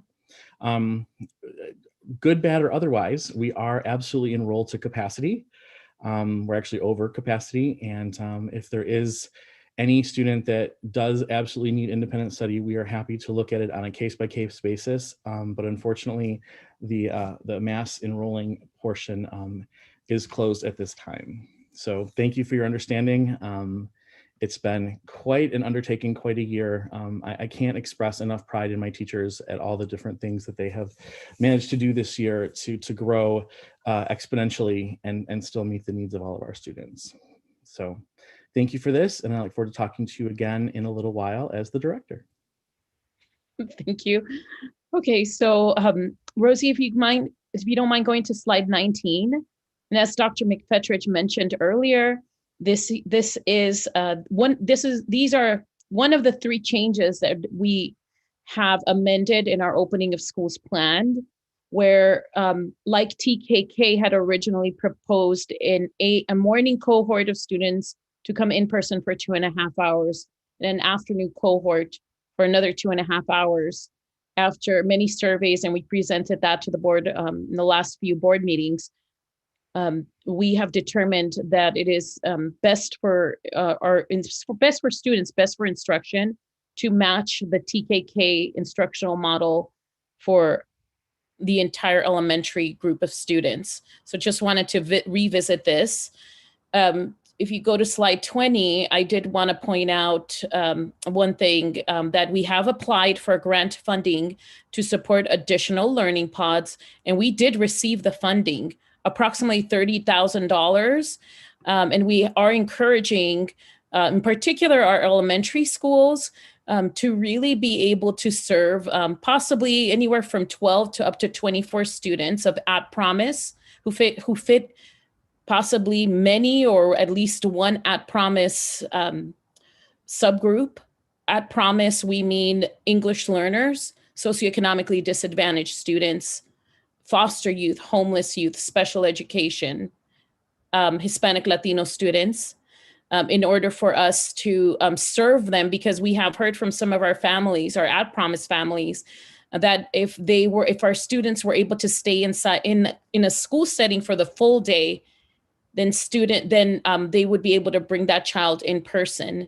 And so we want to be able to offer support for either if a child is in the morning cohort for 2.5 hours, provide lunch and a PM in-person support for asynchronous work, also for extracurricular and vice versa. So definitely wanted to share that great news. And if you turn to slide 22, Rosie, again, we wanted to just revisit as just an appendix and as an FYI, here are the hyperlinks of all of our individual school learning, opening of schools plans.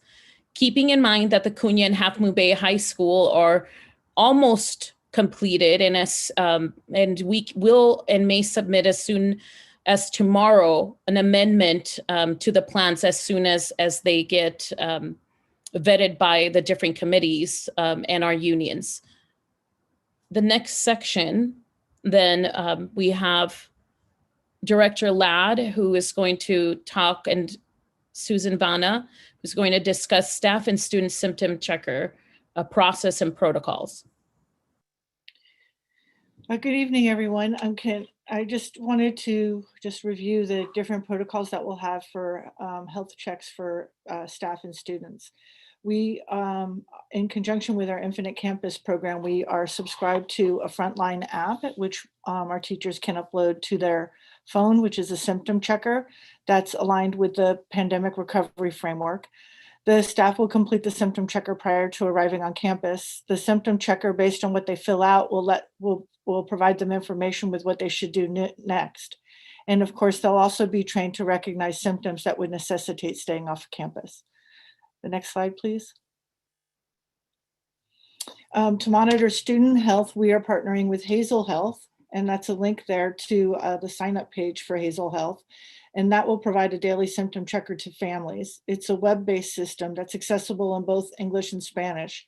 So when a parent hits the link, Hazel Health will detect the default language in the device that the family is using and automatically put that language up for the family to see. So there isn't any kinds of buttons or changing from one language to another that they'll have to do.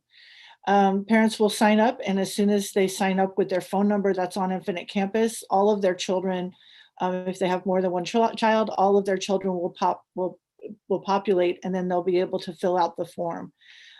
We have a parent training module that's going out to our principals to train parents about the safety measures that we're taking, and the Hazel Health program is a part of it.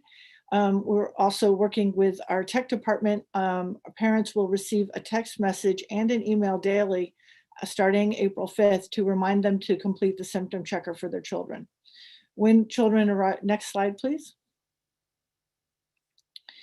When children arrive on campus, each of the schools is developing a protocol for checking temperatures or doing visual checks of children, which is what's recommended in the pandemic framework. And then the third layer of protection is that teachers will all have thermometers in their classroom so that they can check the temperature of students as they're coming into the class, or of a student that they think may be developing symptoms. If a student arrives at school and is exhibiting symptoms described on the symptom checker, they'll be escorted to the isolation room for further assessment. If they should develop symptoms of illness during the school day, they will also go to an isolation area to rest and for further assessment.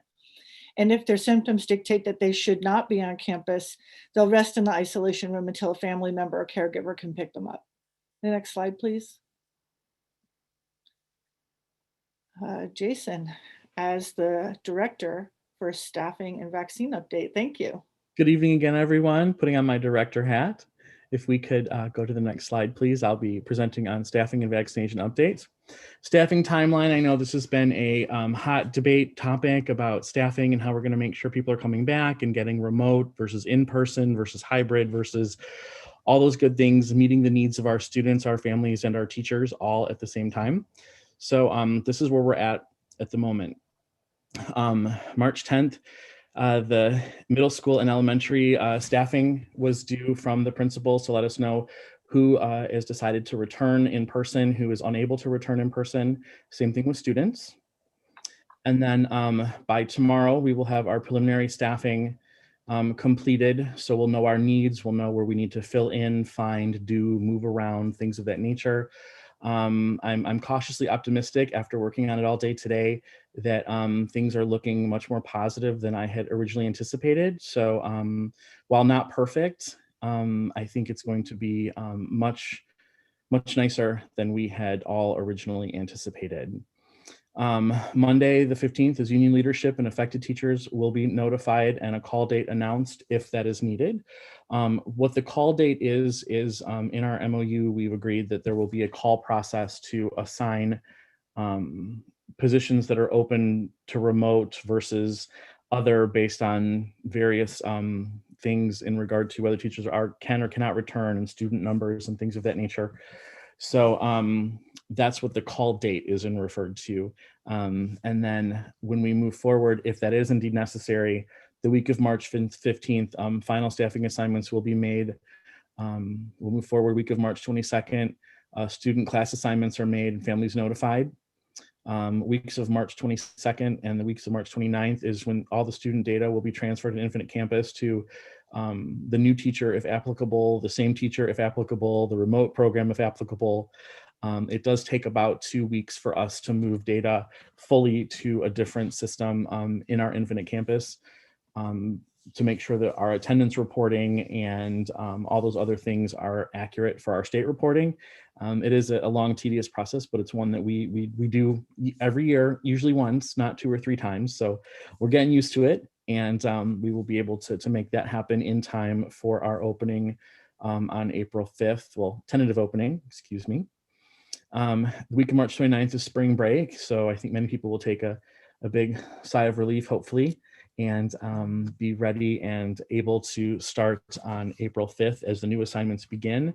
I know there's still some discussion as to which grades will begin and how fast we'll roll out and all of those good things. So I look forward to seeing where everything lands so we can start seeing our kids in person. As the director, I don't get to see kids as much as I used to, but as the principal, I hop over to my school as often as I can to make sure I get to interact with my students. And I want to echo the sentiments of Mr. Reardon and Mr. Nazar. You know, I miss them. So I do hope to see them again in person very soon. And I believe that's the last slide I have today. Thank you, Mr. Owens. And next we have Mr. Jesus Oh no, Contreras. this is still me.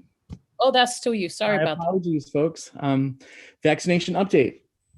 Just a quick clarification. Inclusion in group 1, 2, or 3 was based on guidelines provided specifically by the San Mateo County of Education.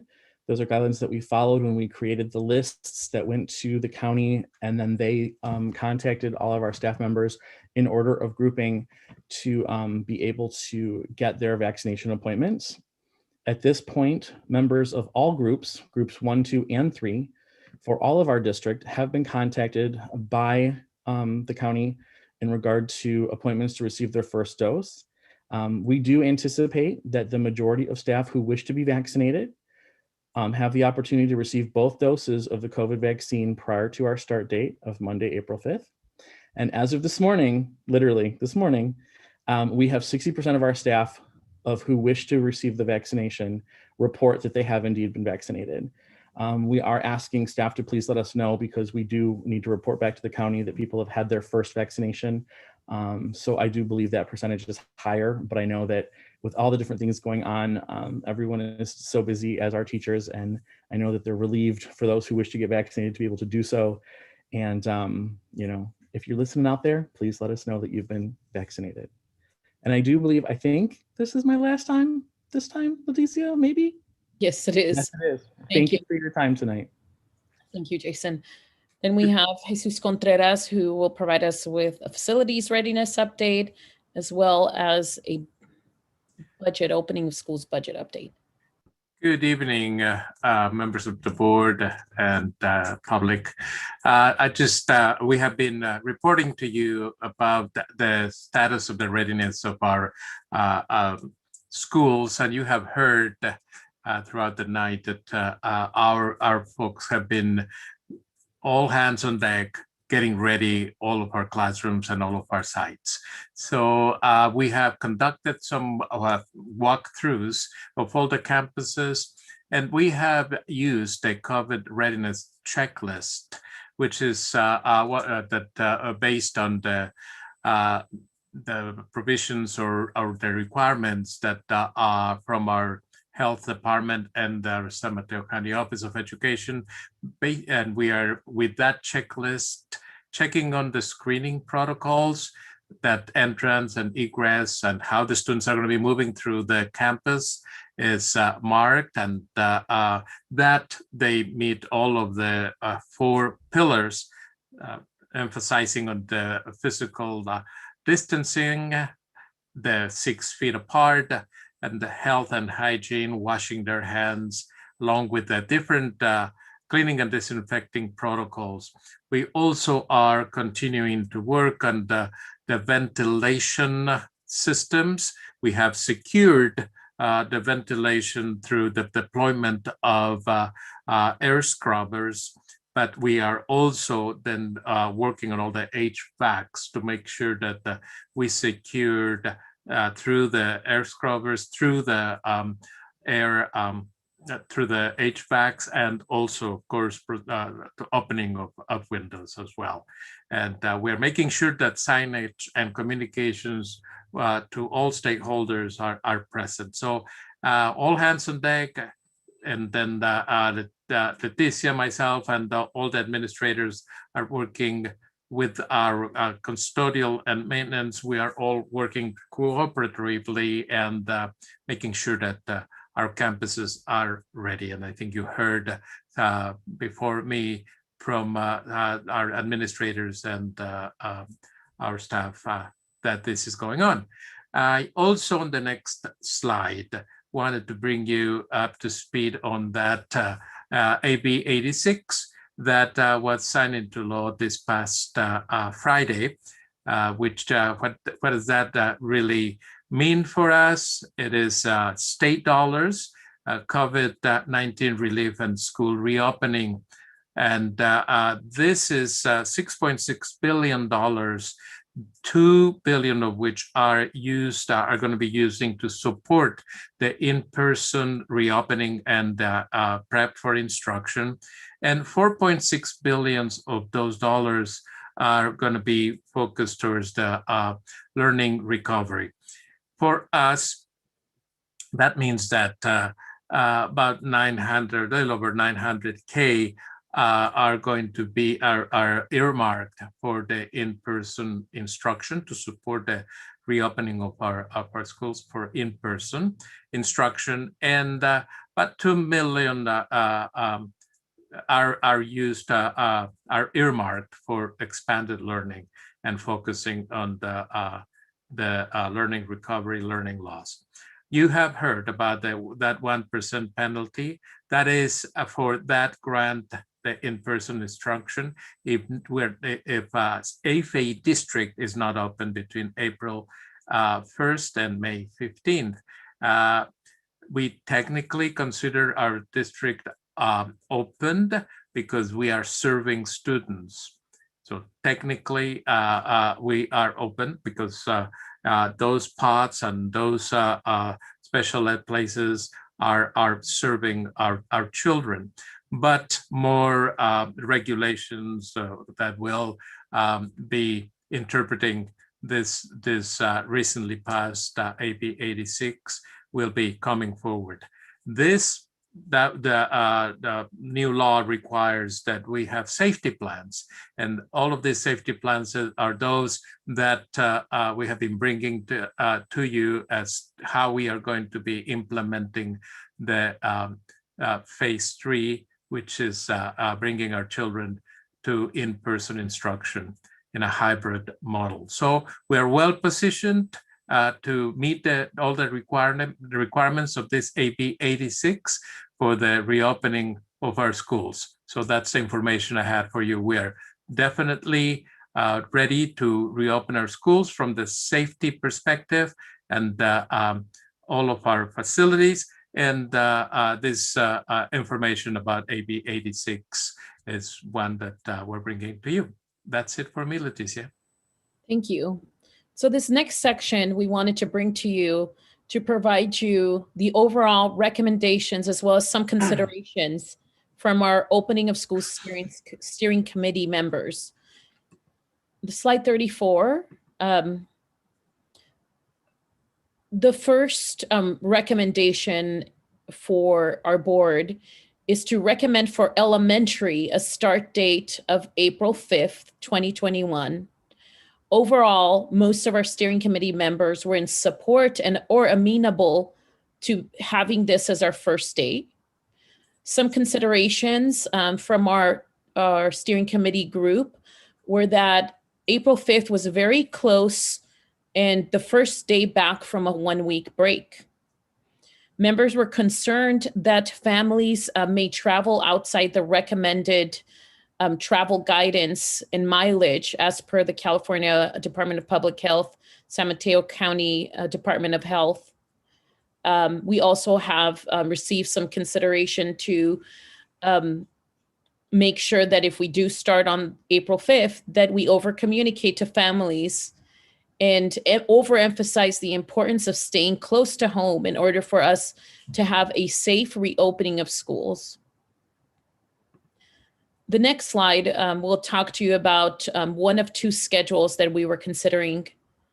Schedule A, which is our original 2-week transition with TKK starting, let's say on April 5th, and then 2 weeks after rolling in 2nd, 3rd, and then 2 weeks after that, 4th and 5th. Some of our staff would prefer this model again because it gives that safety cushion, particularly because April 5th is that one day coming back from a break.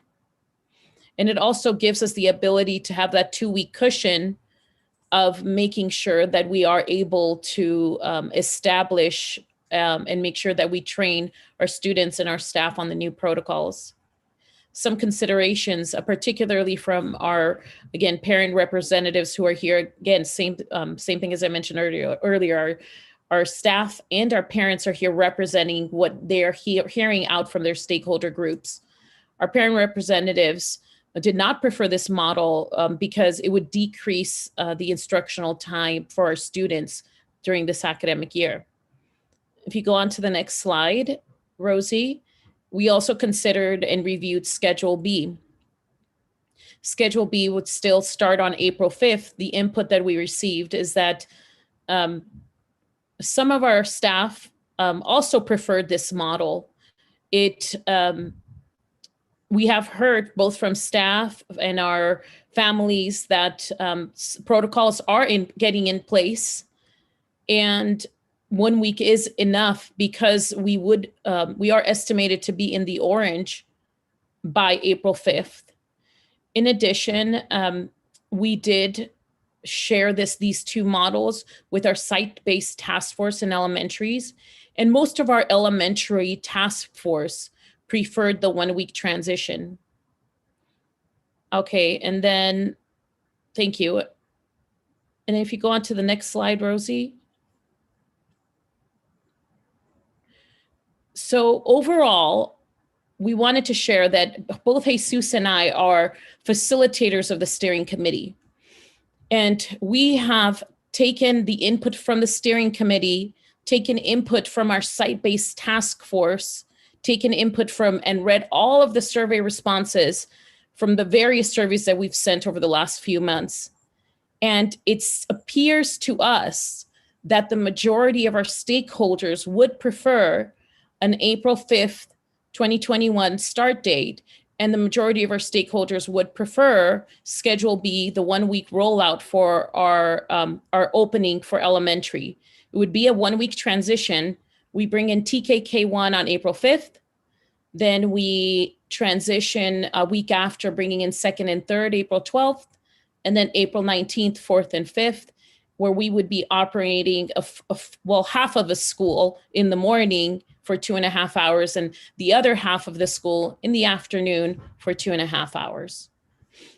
And some next steps, the following slide, Rosie, is we're doing it today, sharing this recommendation from Mr. Contreras and myself, again, being facilitators of this committee as well as other committees, giving the recommendation that we previously shared, and share this April 5th start date with a 1 week rollout as our overall recommendation.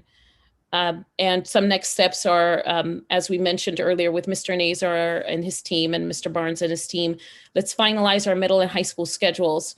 And of course, we have, again, want to thank our steering committee because of their commitment to making sure that we safely return our students and staff to campus.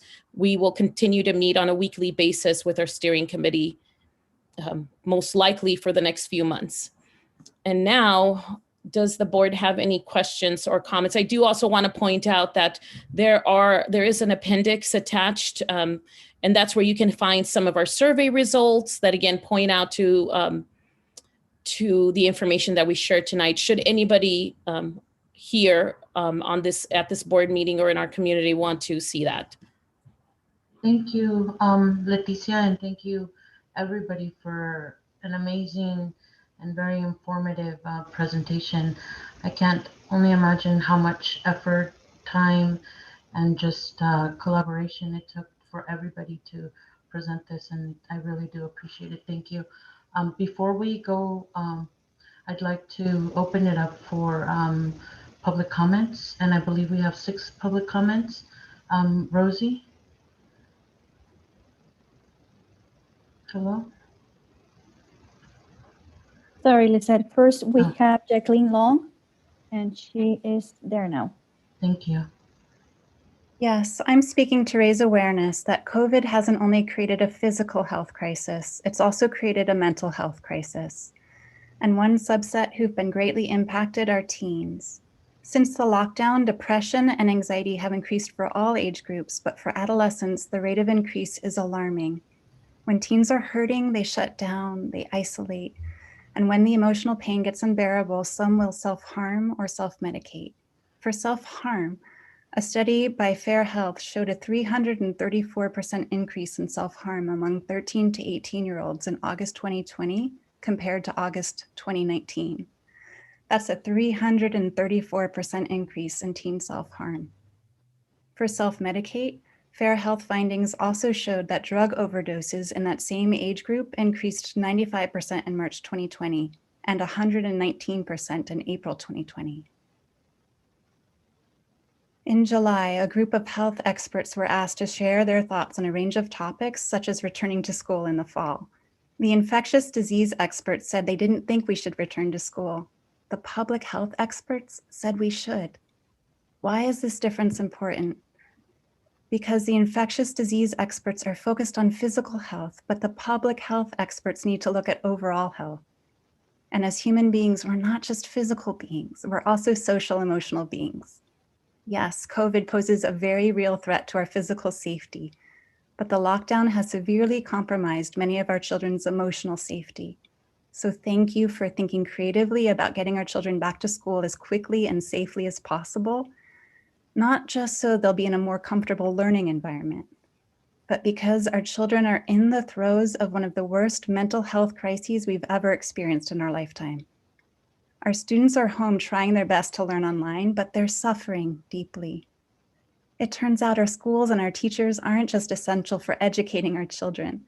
They also serve as a safe haven for our children. They're a safe haven for the kids who have a front row seat to their parents' daily violent conflicts without any reprieve. They're a safe haven for the kids who are getting beaten down verbally and physically day after day by parents who don't have enough support.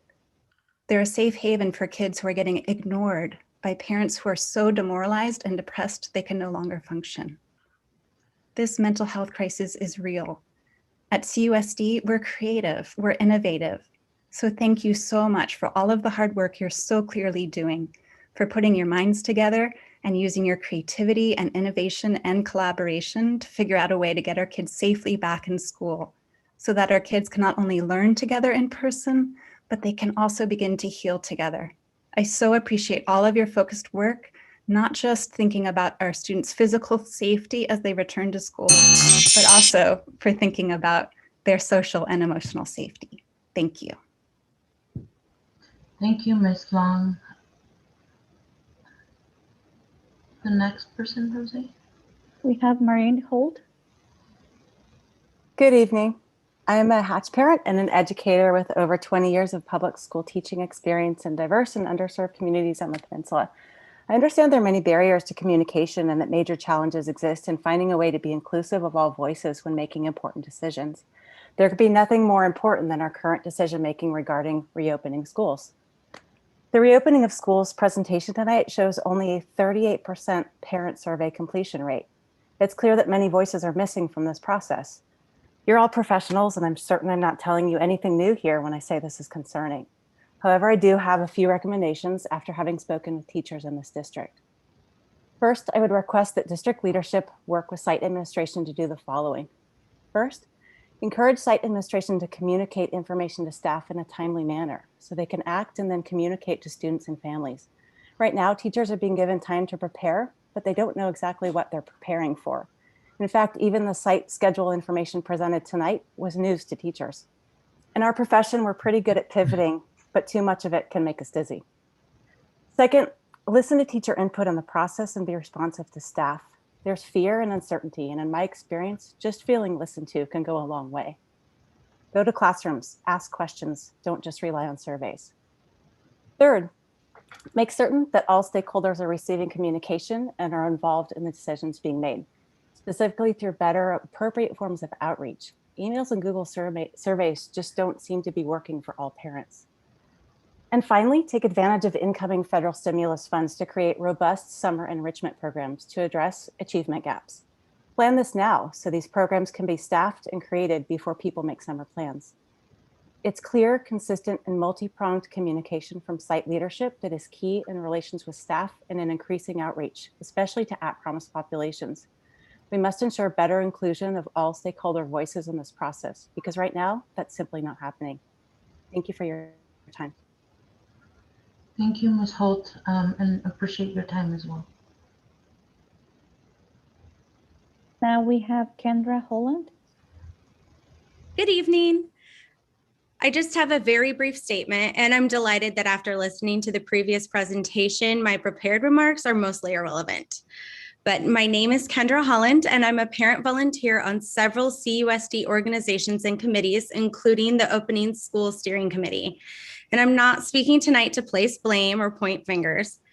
I am speaking to the frustration and exhaustion everyone is feeling over returning to school.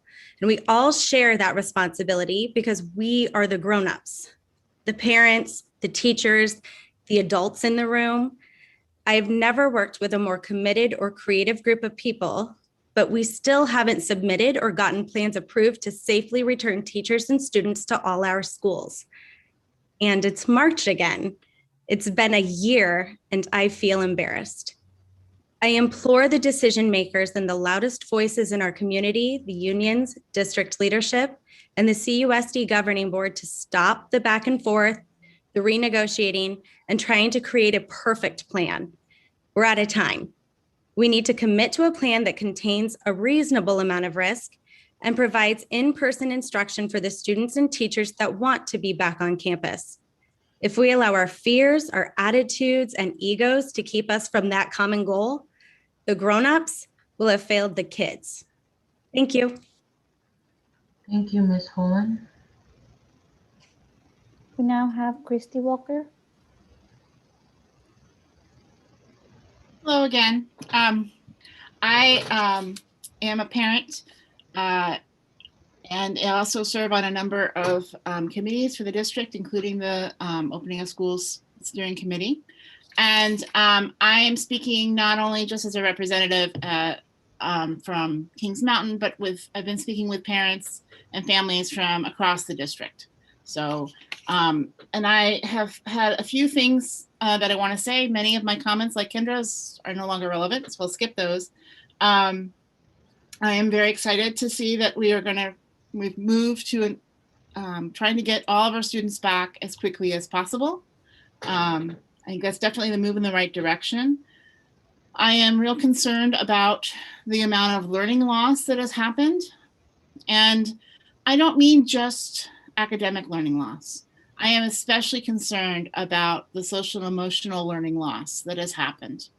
And I have seen in my child and other kids and heard from their families that that's what's happening with them too. And I know for myself that I don't do as well speaking in groups as I used to, because I'm mostly in my house with my two other family members.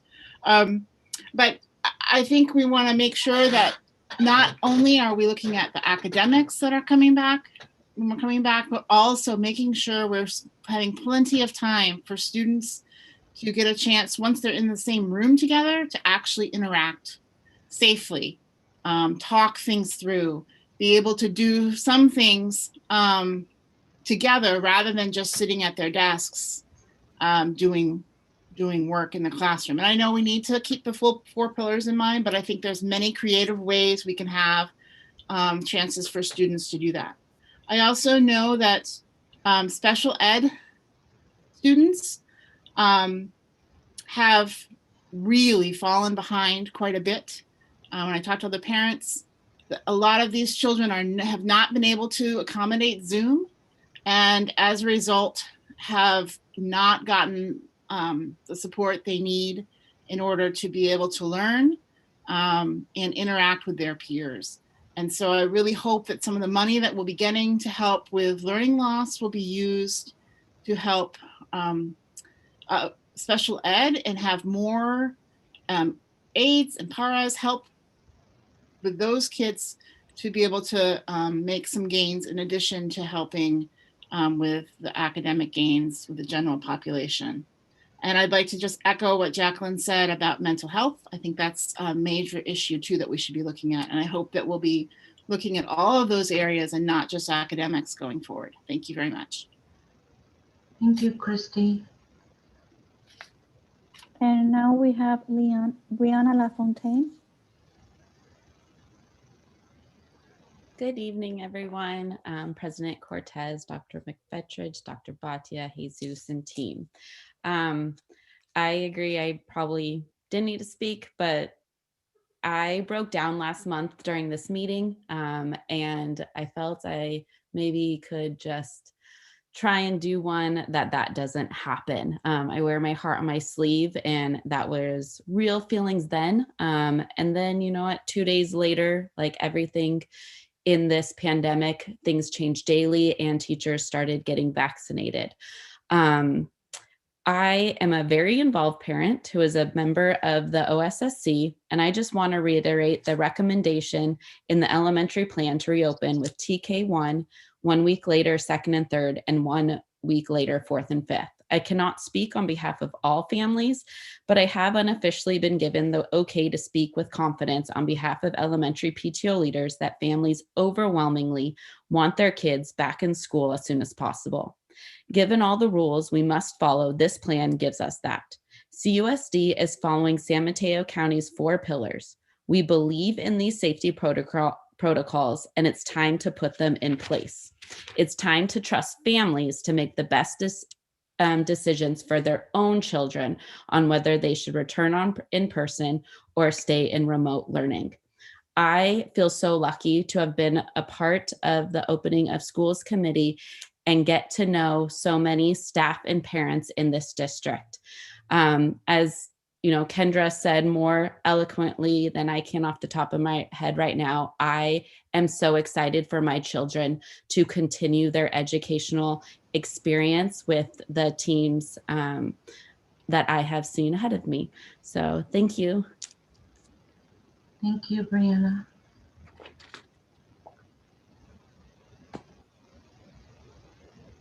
And now we have Carrie Costa.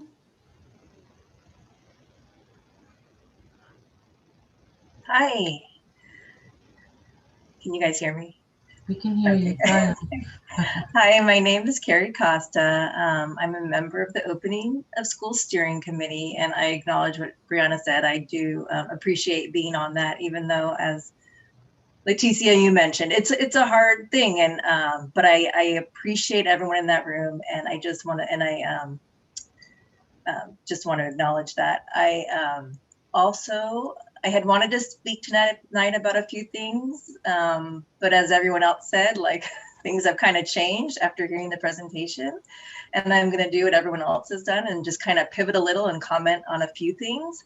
I wanted to make a comment regarding both the middle school and high school plans. I was happy to hear them, and I hope the plans continue to be student-centered and focused on the students who are not thriving in distant learning and want to return to in-person learning, which it sounds like we're going to do. And we need to focus on the kids that have been struggling first and foremost. But at the same time, we don't want to push the students who do not want to come back in person into an independent study or an asynchronous learning. I encourage that we have cameras in the classroom at both the middle and high school, which will allow for teaching live via Zoom and in person. This will allow students to come back in person and also allow for those that want to stay home still an opportunity to participate with their synchronous learning versus pushing them into an asynchronous or independent study. And it will allow the students who need to be in person that have been struggling a chance to thrive again.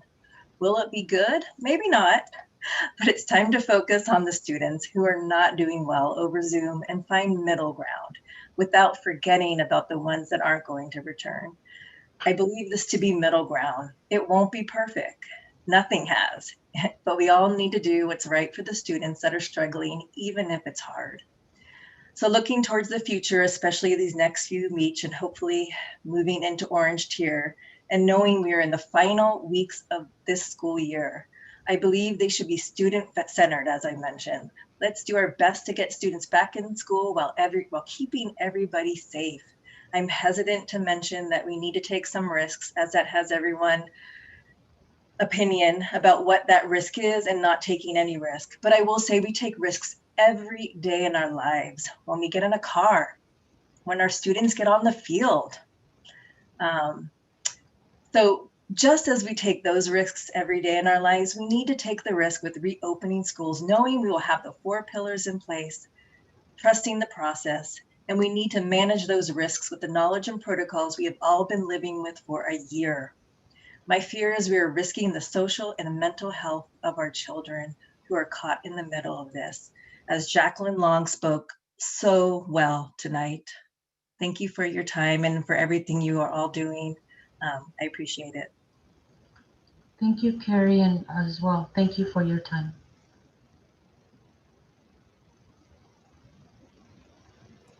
And Is that's that it, President Cortez. Oh, that's it. Thank you, Rosie. I appreciate it. All right, so now we can move to motion to approve. No, what am I doing? This is an action item. So are we motioning to approve as an action item? Can I or- say something, President Cortez? I Yes. apologize. Do you mind if I forgot to mention something in the recommendation? Okay. So basically, I do want to say that we wanted to bring this as an action item because the County Office of Ed did let us know that most likely it'll get approved within the next few days. By getting it approved tonight, the elementary piece of opening on the 5th of April and approving a 1-week rollout, it will give us the green light to begin that communication to families about the AM/PM cohort. If we wait another week or 2 weeks, then we won't be able to trigger those official letters, and it'll give a little bit of uncertainty to families in elementary. And so that's the reason why we would want to ask if this could be an action item from our board. Thank you very much. As a point of privilege, I just want to point out again that I do understand that this process, because it's so involved with site task force, opening school steering committee, administrators, the county, the board, the bargaining units with which we work, we know this has been not an ideal process. And I heard today from Nancy McGee, the county office superintendent, when we were talking with other superintendents, that this has been the case for most districts in the county, that this back and forth, you've seen it in the San Mateo Daily Journal or whatever that paper is, we've seen protests. We've seen, small protests here on Highway 1, people saying open schools. This is not a perfect process. I acknowledge that. And so it is completely up to the board. I understand Leticia's point, Dr. Batia's point. I think we've laid out really clearly what the recommendation is, but whether or not the board takes action is completely up to you. So I'm gonna motion to approve, to open it up for a discussion. Do I have a second? Just to clarify, Lizette, so right now we're just approving To discuss on it. elementary schools and opening into, the thing that we're changing is that they're going to open in 1-week increments instead of 2. That's what we're talking about, just that piece, right? And April 5th. Oh, right, and a start date of April 5th. Okay. Okay. So Lizette, if you want to open it up for motions, I'd be happy to make that motion to approve those 3 pieces for the elementary schools. 3? I thought 2. No, Well, it's April 5th, 1 week apart in AM/PM schedule. And it's April 6th, right, for middle school? Oh. Well, I think the what I heard the recommendation was just the elementary school pieces, and then Correct. middle school and high school. We will come back for a special board meeting, I suppose, in the next couple of weeks before the break. I just, as a point of privilege too, I just am sweetly reminded by a TK teacher that sometimes I say K and I don't say TK, and it's important that we include transitional kindergarten. And so to my friend who has sweetly reminded me, that's important. So those are the 3 things. April 5 as a start date for elementary with a week stagger, TK, then after the week, 2-3, and then after the week on the 19th, 4-5. And so it's the week stagger, the AM/PM cohorts, TK5, and April 5. I motion to approve. Do I have a second? I'll second it then. All right. So do we want to, any board member have any questions or would like to discuss anything? Go ahead. I have some kind of questions. As having not been part of the conversation, going from a 1-week, going from a 2-week opening to a 1-week opening, I'd be just interested in what the perceived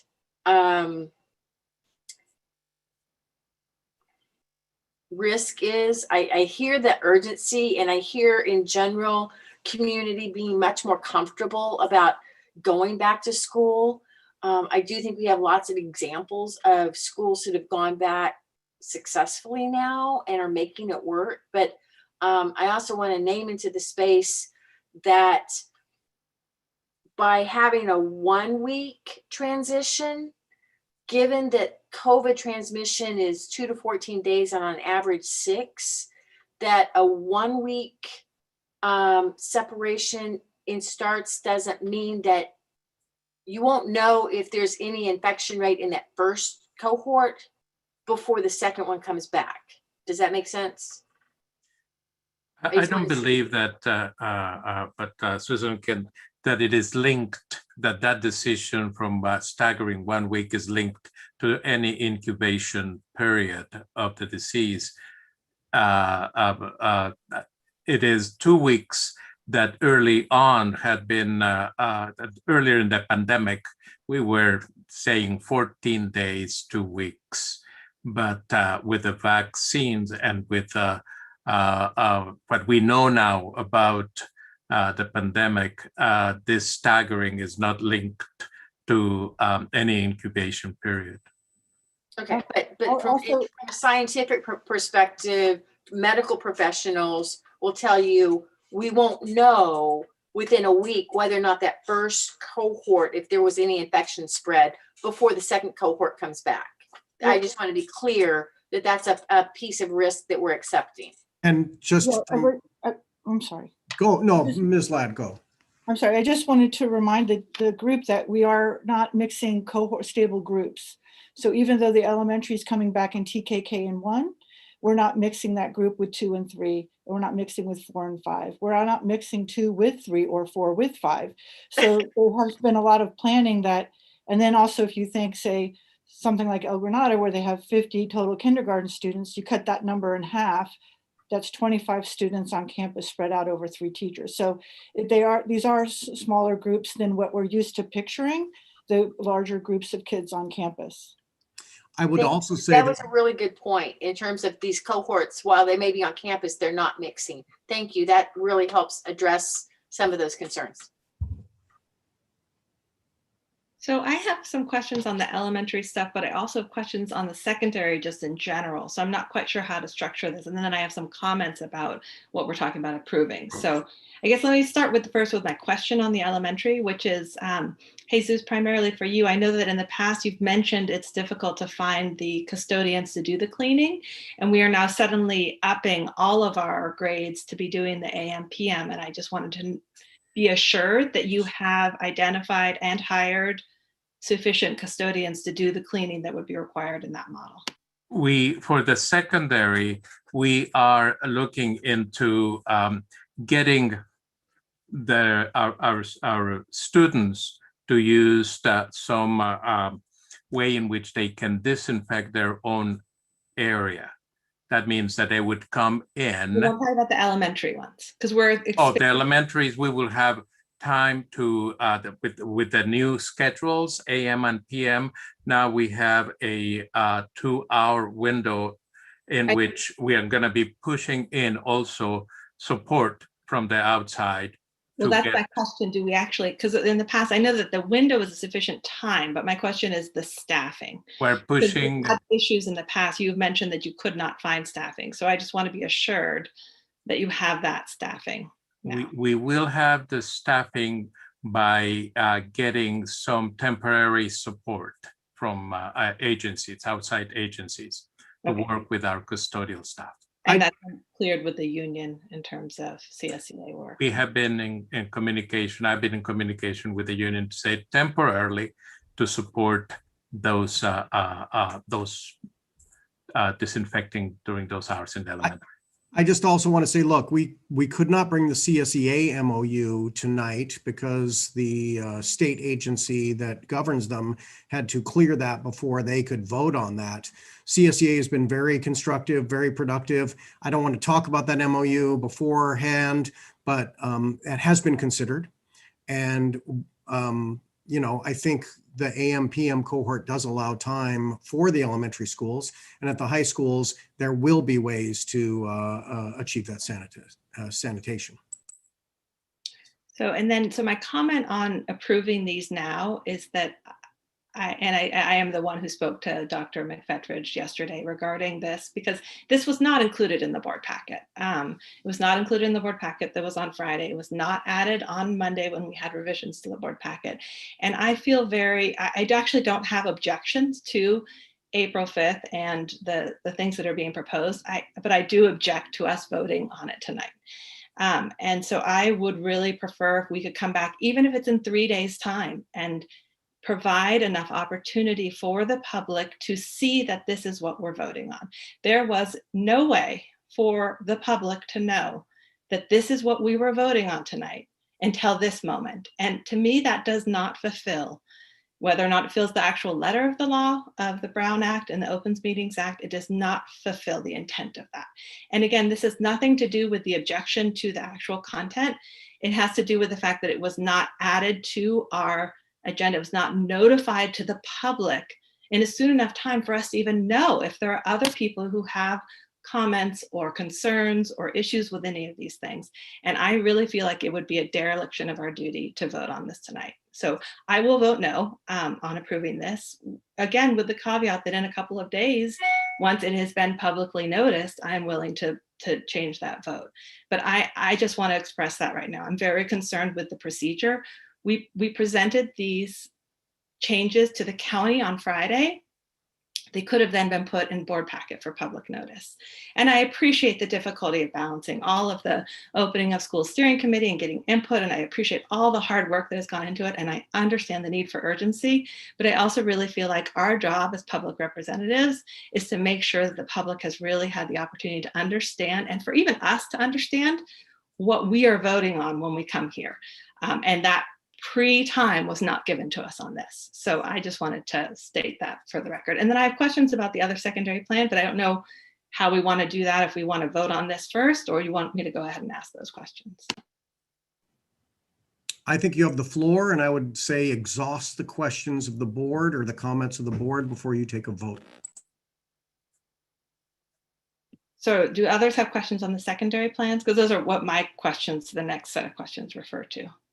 I'm fine if you want to finish out, Freya, and then we can just kind of go in order. Maybe that's a good way to go.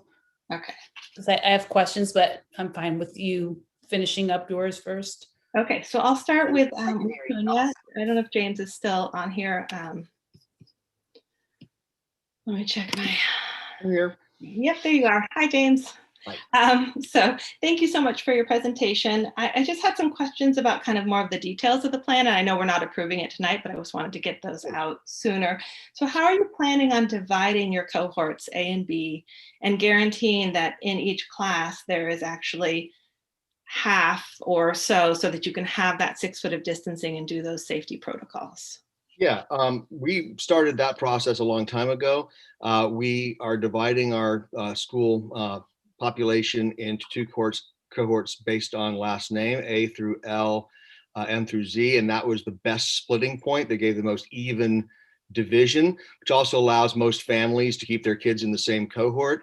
And then the first thing we did, because of course the alphabet, there may be large numbers of people with one type of alphabet, like an S or something like that. So we did balancing, and we did that a long time ago. So we hand balanced our master schedule to put as even as possible numbers of kids in either cohort per class. Okay, so you've been able to work that out so that in the actual classrooms it's 6 feet apart for those periods of time. Yeah, the classrooms are all set up now. They all have reduced numbers of desks, everything's 6 feet apart. All the proper PPE is in them. They're ready to go. Okay. And how does your plan address those parents and kids who, and I have some similar questions for the high school, so I see you all sitting there for asking later, but how does it address the, for the kids who are choosing to stay home, but maybe not transitioning to independent study? And I know that at the high school, there's a kind of a separate distance learning. And I know there's been discussion of cameras and how that's working. And so I just was curious about where that conversation was going. It's gone in the same direction, because if you're going to have split cohorts where some stay home and some stay at school, and then you have families that want to stay with us but don't want to attend, it's a very difficult thing to do. We will make cameras available to all the teachers to use And I know there's a lot of family pressure to make that available because people don't necessarily want to go off to independent study. And I understand that. So right now in our discussions with district staff, that is a technology that will be supported, and our teachers will be able to put on cameras for students who don't want to come to class. And on those days they're not there, they'll be doing asynchronous. So really it's less synchronous time as well. So less. Unfortunately, that's the result of splitting into cohorts. I mean, right now we have more synchronous learning via Zoom than they'll get because you're having to in-person split them. Yeah. That's built in. And just real quick, do you get the sense that when you're communicating to parents in particular and students that they understand what it's going to look like when they come back? I sometimes feel like the rhetoric of parents, which I totally understand, we all want to be back to normal. We wanted not to have gone to where we are now a year ago, right? But we want that normal. We don't necessarily understand what it's going to be. I've just kind of, I guess it's an encouragement to, when you're making communications, continue to remind people what it will look like with 4 pillars and distancing, but also kind of a question of how you feel that's gone so far in terms of communicating that. Yeah, I mean, I just put out a survey a couple nights ago and it described one of our potential models. Many people had issues with the particular way we were talking about Zooming, but beyond that, most of the parents want to come back. Now, I've tried to describe a number of times that the transition would be to, it would be a short day. They'd be only coming once a week or 2 days a week, the kids, and 3 days away. I'm not sure that people do have a good picture of it. I'm not sure I necessarily have a good picture of how our kids, we've drawn the plans up, we've done putting the markings in and everything, but having kids moving to an assigned bathroom or a hand washing station to wash up, moving in a pre-described direction around our campus so to avoid crisscrossing meetings and any kind of period change. All those kinds of things are such a different way of experiencing a school than the kind of happy chaos that we would normally see at Cunha. So, I mean, yes, we've imagined it. But yeah, I mean, in terms of have I tried to paint a picture of what a school day would look like to parents? I haven't done that, and it's a good idea. I don't know if I necessarily want to scare them off, but it's just setting expectations, I think. Yeah. And I think that that's useful because I think people have an idea of returning to school that isn't necessarily what it will be like returning to school right now under these conditions. And I think that that's just helpful so that people understand as they're making decisions. And anyway, so I just think it would be useful so that when kids do get back, there is a really clear understanding of the 6 feet apart, the mask, the not eating and, around the tables, again, like you're talking about, the lovely chaos of Cunha was not going to be the same. Yeah, well, one thing we are doing is I've been working with Tom Cox, who will be getting his leadership students to model what a day at Cunha, where what the procedures look like for students, so we can get that out to students, because we're going to need to get to front load them with that information before they show up, both in terms of pushing it out to them while they're still in Zoom classes before the spring break, and being able to in person orient them to that. So the more we front load with visual demonstrations of what we're doing, which we're working on right now. So there is that kind of thing, at least for students, but we'll put that out to parents as well, because that makes a lot of sense for them. Okay, great. Thanks, James. And then the kind of similar questions for the high school in terms of the distance learning and what that entails for students to continue their education, to continue their classes. And also, I had some questions for Jason about the MOU negotiations. So I guess for the high school first, on kind of how that distance learning, what progress you've made in terms of when a student chooses distance learning and they're not doing independent study, they're not doing Edgenuity, how is that going to work in terms of getting the actual content to them? So we've been working with our staff, and we're not mandating that anyone use live or Zoom along with it, even though most of our teachers that we have surveyed want to do it that way. I think, for I think a lot of teachers, it makes a lot of sense. I continue primarily doing what I'm doing now, except I do have some students that are right there live in front of me. And that by continuing and, having a Zoom, that I can progress my lessons as I'm watching the students and moving them forward. So there may be a few teachers that don't want to do that route, and we're not mandating them. But I think the majority of the experience that our kids will get will be similar in education to what they're getting now. And I think one of the beauties of ours is, and one of the things that our teachers almost unanimously said, the best thing we could do is let's stay with the schedule we have now. The kids know it, the parents know it, we know it. It's familiar. So that this gives me, if I'm in, a cohort, I come Monday, Tuesday, I'm at home on Thursday, Friday, and I'm now watching on Zoom or I'm participating in live. If I'm a student that family, or I feel that it's really, I'm not ready to come back to school due to, I'm not, feeling secure in that way, I can then access my lesson by watching both days on the Zoom. And I think it feels to us to be the best we can do right now. But I do think, like Carrie Costa said, and one thing I think you've mentioned is we do have to manage expectations. I think just like with the Zoom lessons at the spring of last year, we were doing okay, but the quality of teaching from last spring to where we are now is so much more in depth, creative, deeper, thoughtful, all those kind of things. And I'm hoping we don't have a lot of time having to do this. I'm hoping when we come back, we're going to, in the fall, that we're going to push this behind us. But I know my staff will get better at it, but it won't be perfect. Yeah. And then just a similar question, John, about have you done that modeling of the actual class sizes again and it seems like it's even more complicated at the high school than at Cunha. Like, at least with Cunha, you have kind of grade level consistent classes, whereas at the high school, it's all mix match and everybody has a different schedule and they're not all taking the same classes.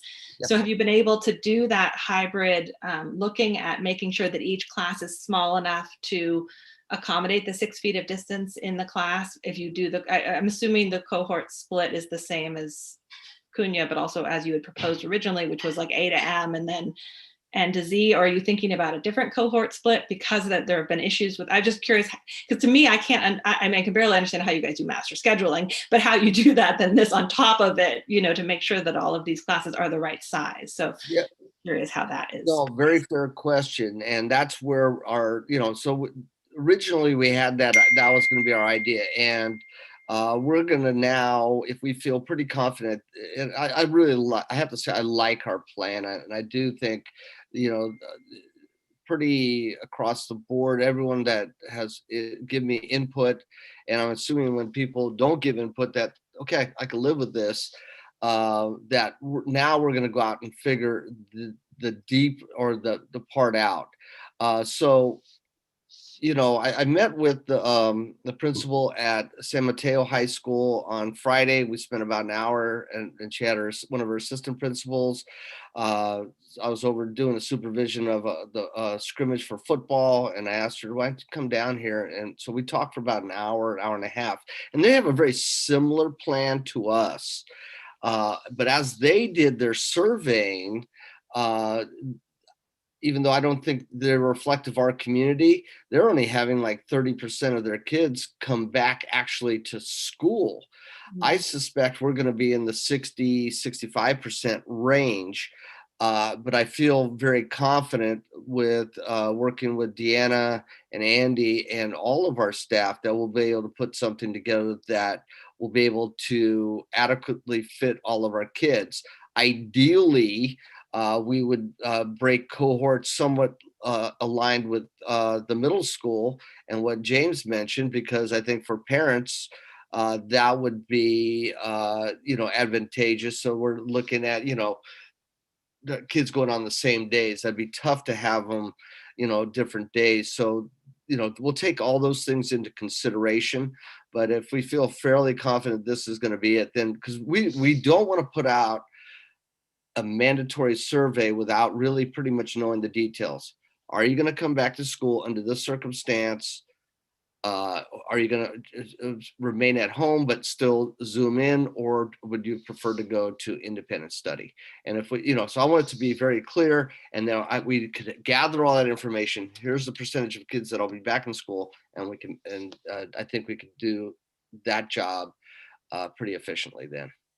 Great. So it is an option for kids to go to independent study then? I mean, Jason was just saying how that's full, or then that is an option for middle and high school, it sounds like. Well, independent study at the high school level is through Edgenuity. And we already have 2 teachers trained in Edgenuity that use the program with 2 classes. So at the high school level, I think adding independent study students would be a little bit easier to do because we have those trained And staff. can you, I mean, I think we need to use the Edgenuity for our K through 12, I think. But can you swap into it in the middle of a semester? I mean, the curriculum would have to be the same. Mary Beth, we made that commitment to our community at the beginning of the year that we encourage, hey, come back, do the Zoom, and we are going to give you an off-ramp. Now, we believe with Edgenuity and Mr. Boysen's here has had quite a bit of experience, and our teachers can modify actually the curriculum of what has been exposed to. We told them very clearly, you cannot on-ramp during the course of a semester. You can't say, hey, I'm on Edgenuity and I'm going to come back in the classroom, because there's no way we're going to be able to modify in that direction. But we can modify in going from off, even though I'm going to suspect that will be a very, very low number of students, if any. Based on the survey from December, 4% of our families that responded to the survey said they would choose to go to independent study program if we returned to an on-campus hybrid. And they also, now I think they have another better option.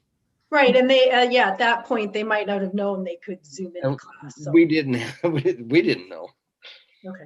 Well, and also in regard to independent study, a lot of the high school students do indeed use Edgenuity for their independent study. There are other students who use the traditional curriculum.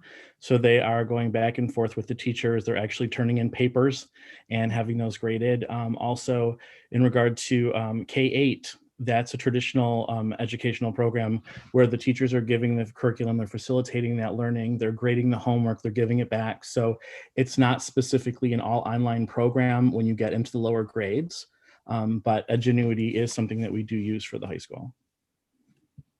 So Jason, I had a question for you just now that you're as well. Was about so in that staffing that you outlined, I'm curious as to when the discussions for the MOU, the details on cohorts and staffing for the secondary level would occur. Was that a part of that, or was that simply the staffing for the elementary that was planning on going back sooner, or not necessarily sooner, but so I didn't see that in there, that discussion, because I understand there's still more negotiating to go on as was presented in James's presentation.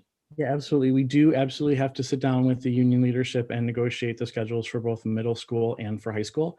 And so that's why the high school isn't listed on the staffing timeline, because we don't know exactly when that's going to happen. And so also the high school, based on their plan, they're looking at the teachers who have elected to teach in person as also either live stream or record. So there's a different need there versus a full remote program than when a student can essentially do both. And so that would be the difference in the staffing, because at elementary, we're not doing a live stream while we're doing in person. It will either be remote or it will be in person. And then that's different when you get to secondary. So that would be the difference. Okay, And why is that different, Jason? Why do you not think about live streaming in grade school? In our MOU, it is 100% voluntary as to whether you're going to live stream while you're teaching. And our high school folks feel that that's something that they want to do with the older students, and our elementary students feel that it's better to be either in person or fully remote. And so that's just, what we're looking at our kids' attention spans and what they're able to do and not do. And those decisions were made that way. So I hope that's helpful. Did I answer you all the way, Freya? Yeah, okay. you did. Since we're on the topic of the MOU, and I just want to make sure this is very clear, co-president, CUTA co-president Sean Reardon and I have discussed this, and we have said that we will get back to the table to negotiate the contractual effects, impacts of the proposed schedules just as soon as the secondary teams are finalized with those. So I had another question just in general on the plan. I've mentioned this before. Is there any proposal for testing of students during our hybrid returns? I can answer that. So our state superintendent, Tony Thurman, sent communication about a week and a half ago to our U.S. Department of Ed, stating that because so many districts in California will be opening around April-ish, the recommendation is that that the federal government gives California school districts an extension to test all the way up until summer, possibly fall. And it's not recommended that we bring back students just to do assessments. And with that being said, same with our county assessments. We're in the process of being given the flexibility to test over the summer. And so our goal would be, and all of our administrators, our educators, myself, fully support State Superintendent Thurman's decision to not test. Now, it's not official yet. We have to wait to hear what the federal government says. But because Linda Darling-Hammond was on the transition team for Biden, and she is on the California State Board, it seems that most likely that statement, the federal government will support that statement. Another thing that the county has mentioned to me is that if we do decide to test students, we will not be penalized if we cannot, or penalized on the point of accountability for California dashboard. And that's a presentation that you'll be hearing after this discussion, because we want to use that assessment measure to make sure that we support our at promise students. So they're saying, yes, try to test students who are at promise and at risk. But if a district is unable to assess, we will not be penalized in regards to the accountability measures through California dashboard. That's the information we have as of now. We've communicated that to our sites. As soon as we get more information, we definitely will bring that back to the board. So Leticia, you answered the question that I actually did have a while ago, so I'm really glad you answered it. But this was actually COVID testing I was asking about. But I'm really glad you provided that answer as well, because the last time I read an article with that, I was thinking about that. So about COVID testing for students, yes. For students, this is antigen testing is just being piloted. I was on a conversation presentation yesterday with the California Department of Education for antigen testing, which is the quickest testing, and that is being piloted. And so we are looking into that, about what we could do with that. We would probably need to staff up with that. There are HR services that are, medical services, HR services, both personnel staffing that we've looked into. We're just looking at that right now because that is just being piloted in 2 districts in the county that were selected for that.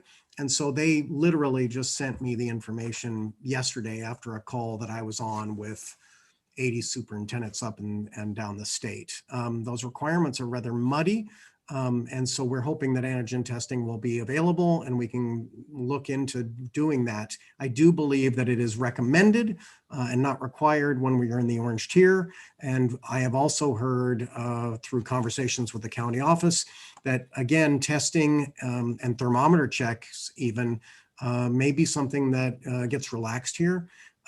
So that's a moving target, but we are looking into antigen testing currently. Great. Yeah. And just as I've said before, I do think that some sort of surveillance testing will be helpful when we're bringing kids back in larger groups in particular to identify things so that we can potentially identify outbreaks or potential outbreaks before they occur. I know that there's some testing going on with some of the sports and other things, and I think that's a great first step.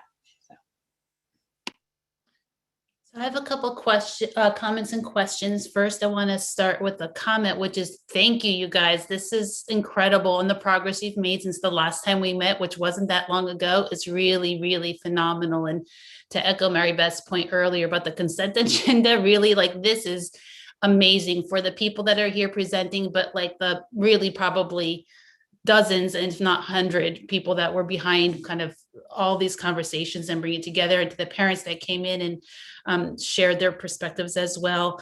And thank you, Mr. Nazar, for sharing that story about your student that ended up at Northwestern, because I feel a lot like we're kind of like that student right now. We're like that student that's been working really hard, you know, busting their back for a long time, just got that acceptance letter, about to graduate and feeling a little bit nervous, a little anxious, totally, really, really pretty much ready to go out there. And as their mom said, yeah, we're good. Like, we've got it. We're in a really good position to do this, but we still have those butterflies, and those butterflies are going to stick with us. Probably, you know, having talked with just other friends and family and, you know, that have been through this and have and colleagues in San Mateo County as well that have started to open their schools. It's like, it's pretty much the standard thing. Like, you're nervous, you start for like a couple weeks, you're kind of like really still nervous, and then slowly and surely you get used to it, right? It's like our kids at the beginning wearing masks, it was like so awkward and uncomfortable, and how do you not hang out? How do you not be like right next to your friends? And it's like, well, now, you know, they're kind of used to it, because, you know, really, who wants to be the kid that gives everyone COVID? Like, people, even kids, I think, have gotten really, you know, starting to get really prepared. It's going to definitely be really hard. As Ms. Long commented, we're dealing with two pandemics really here side by side. One is COVID and one is a mental health pandemic. So I think balancing, you know, what you've proposed tonight, to me, really does a great job of balancing those two things, as well as the, you know, the need for just getting to a point where, like, our kids are in a, you know, and our whole community is in a place where they can thrive more. So thank you, Ms. Nazar, for sharing that example.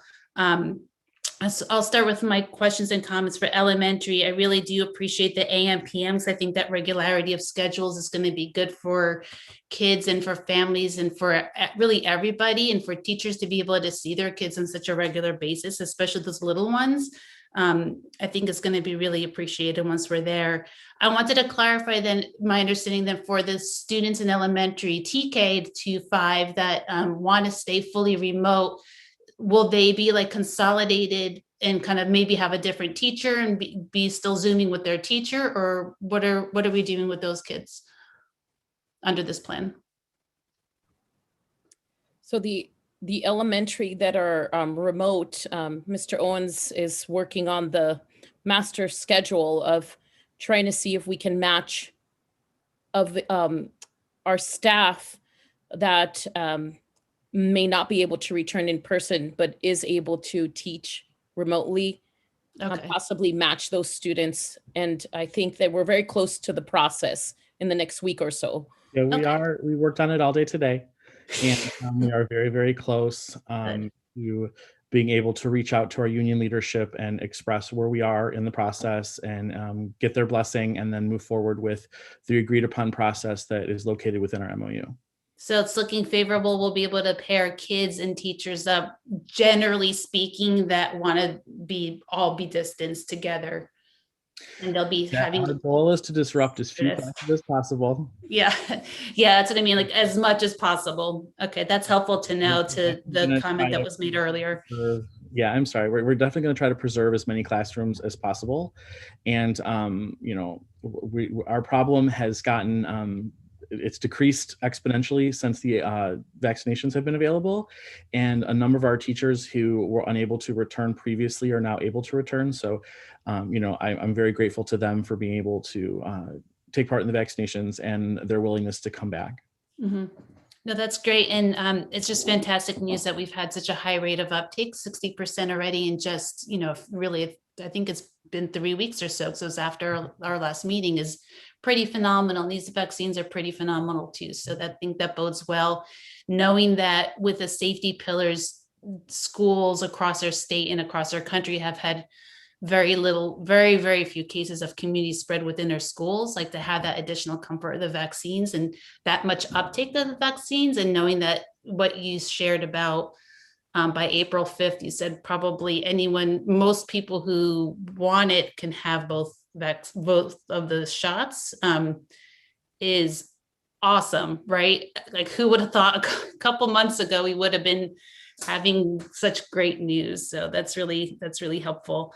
And also with that knowing, as I think Dr. McFedrin alluded to, that the guidelines are continuously getting updated. My understanding from our call with San Mateo County Office of Education this morning with the School Boards Association is there will be more guidance coming forth, and you know things may change completely, not completely. They may change somewhat. I'm also hopeful that we'll get some more clarity around topics that I've heard some swirl around, like Mr. Barnes talked about stable cohorts, and I think there's been some confusion with the current guidance around how do we use small stable groups in the elementary school setting, and what do large stable cohorts look like in secondary schools. So you know, hopefully things like that will be clarified as well through those revisions. So I want to comment on the high school plan. It looks great. What I've seen, you guys, I think have done a really good job, really developing a good step for everybody to come back to. I like several times in your presentation, Ms. Tower and others spoke about like kind of having a consistent, like not changing the schedule itself, because like people are comfortable with that. Okay, so we don't need to change that because we're changing them being on campus. So just changing that one thing and making it, putting the focus on that, I think is going to be really helpful for everybody. So thank you for that. I think that's a really great solid plan. And it sounds like it allows students who want to stay on that schedule also still be in a distance learning mode through having the simultaneous teaching. I think that's going to be, now that we all collectively have probably way more Zoom experience than we want, bodes pretty well. So I guess we'll see with Cunha as the plan develops a little bit more to the extent that it can mirror that. And I'd appreciate so many times also how Mr. Barnes and Mr. Nazar, you've spoken about kind of thinking about the family's perspective, especially right now more than ever. That's going to be really, really helpful. So thank you for continuing to coordinate, and as the Cunha plan develops and to the extent that it can mirror the high school plan and really help students and families and really everybody, if it's simpler, I think is really great.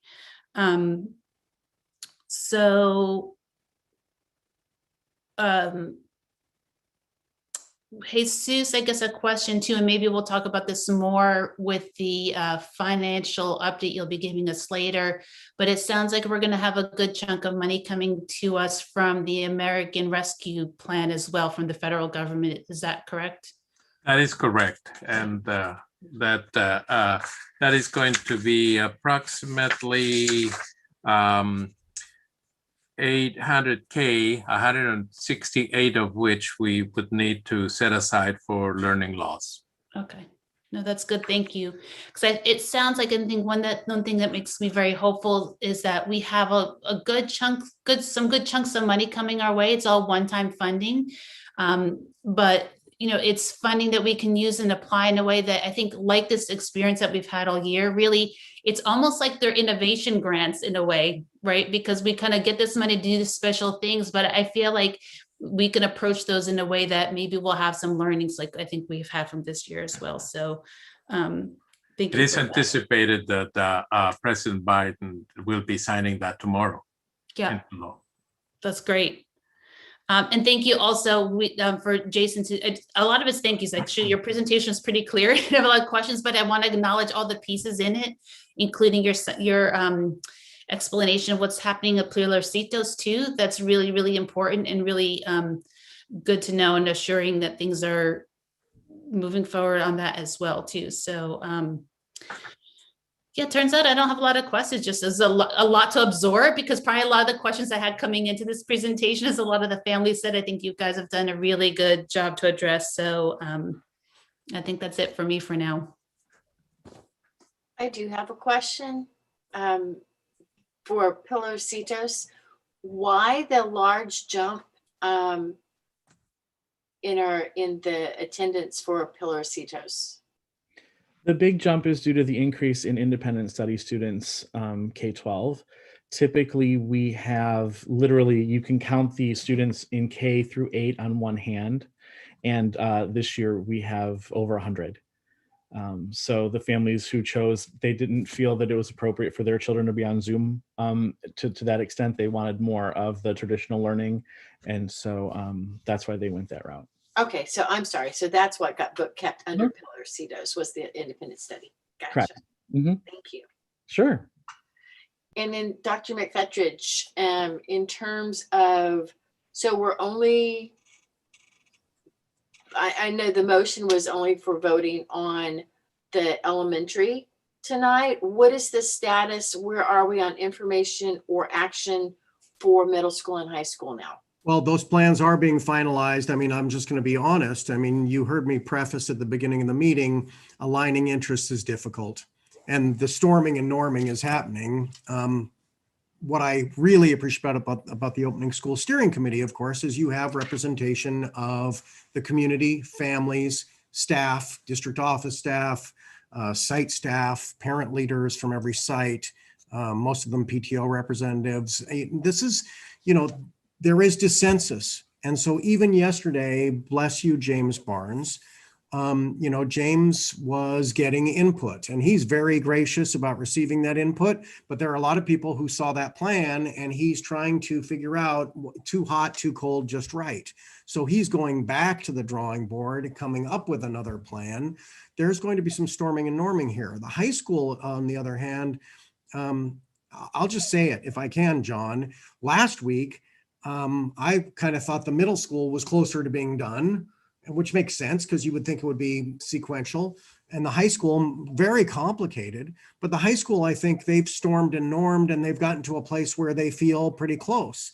Where you have it now is that when we hear from the Opening School Steering Committee and what you heard from Dr. Bhatia about the Opening School Steering Committee and the site task forces, these are representatives both of a greater body and of small school bodies. And when you hear that input that is relayed to Dr. Bhatia and Mr. Contreras and folks who have been working with all these different partners, they represent, in a political science sense, this is about representativity. So I am not in all those meetings, but I have heard very clearly that there have been surveys, there have been discussions, et cetera, et cetera. And they want to make a recommendation. And indeed, Dr. Bhatia last Friday put in these 3 little amendments for elementary. We think that is close to being done because of all the representation and all the discussion. I hear that Ms. McCammon thinks, that she'd be more comfortable having it not be an action item, having it be an information item. We can communicate to families, hey, the board discussed this and they will finally approve, but we have submitted this to the county. We could start to communicate that to families. It's totally up to the board. But tonight, I wanted to put action there, and I will own that because I wanted to have the insurance, because I know that if I didn't list action, you could not take action. If I just put information, you would not be able to take action. So it is completely the comfort level of the board. I've heard from Freya yesterday, our discussion, she's not comfortable. I respect that decision. I understand her rationale. And on the other hand, my decision was to put it as action. And then knowing that the opening school steering committee was just meeting again yesterday, this is, like I said, a challenging process for every district. So, it's totally the board's purview. As a superintendent, I can recommend, with some certainty that I think we have worked this through many representatives, and I think personally, I think we need to land, and I think I will recommend, because at the end of the day, I want to make sure that I've been accused of throwing the opening school steering committee under the bus by a member of the community that I greatly value. Okay, and I just want to say, I've heard from other parents at PTO meetings saying, Sean, ultimately it's the board's decision, right? And I said, absolutely, the buck stops here. Ultimately, I get to make a recommendation based on staff to you. My recommendation is take action if you're comfortable. If you're not comfortable as a body to take action, do not. But you know what the action is that we're recommending tonight. It has nothing to do with secondary because those plans are still being finalized. It is about an April 5 start date for K5, TK5, excuse me. It is about a week-long stagger for TK5, and it is about AM/PM cohorts TK5 because that is what the representatives told us they wanted. I hope that clarifies for you, Kim. It does, but the piece regarding secondary is there like a drop dead date that we as a body have to make a decision so we're not penalized for funding? Well, yes. We want to have a plan. The AB 86 would say that you would have K6 and a plan in place. You've heard Mr. Contreras on a compliance level. We could say that we are serving pods of at-promise students. And so we probably, on a compliance level, if we're applying for the funds, we probably could say, well, we have been open. We've been open with small pods for learners of various forms. But I would like to have this plan approved before we go to spring break. First of all, because I would like to make sure that we are communicating and parents have, at least a week of certainty. That is the reason why we are kind of accelerating this now, because I'll just tell you, San Mateo Union High School District approved their MOU and got a plan, as did Sequoia. Jefferson is still working on it.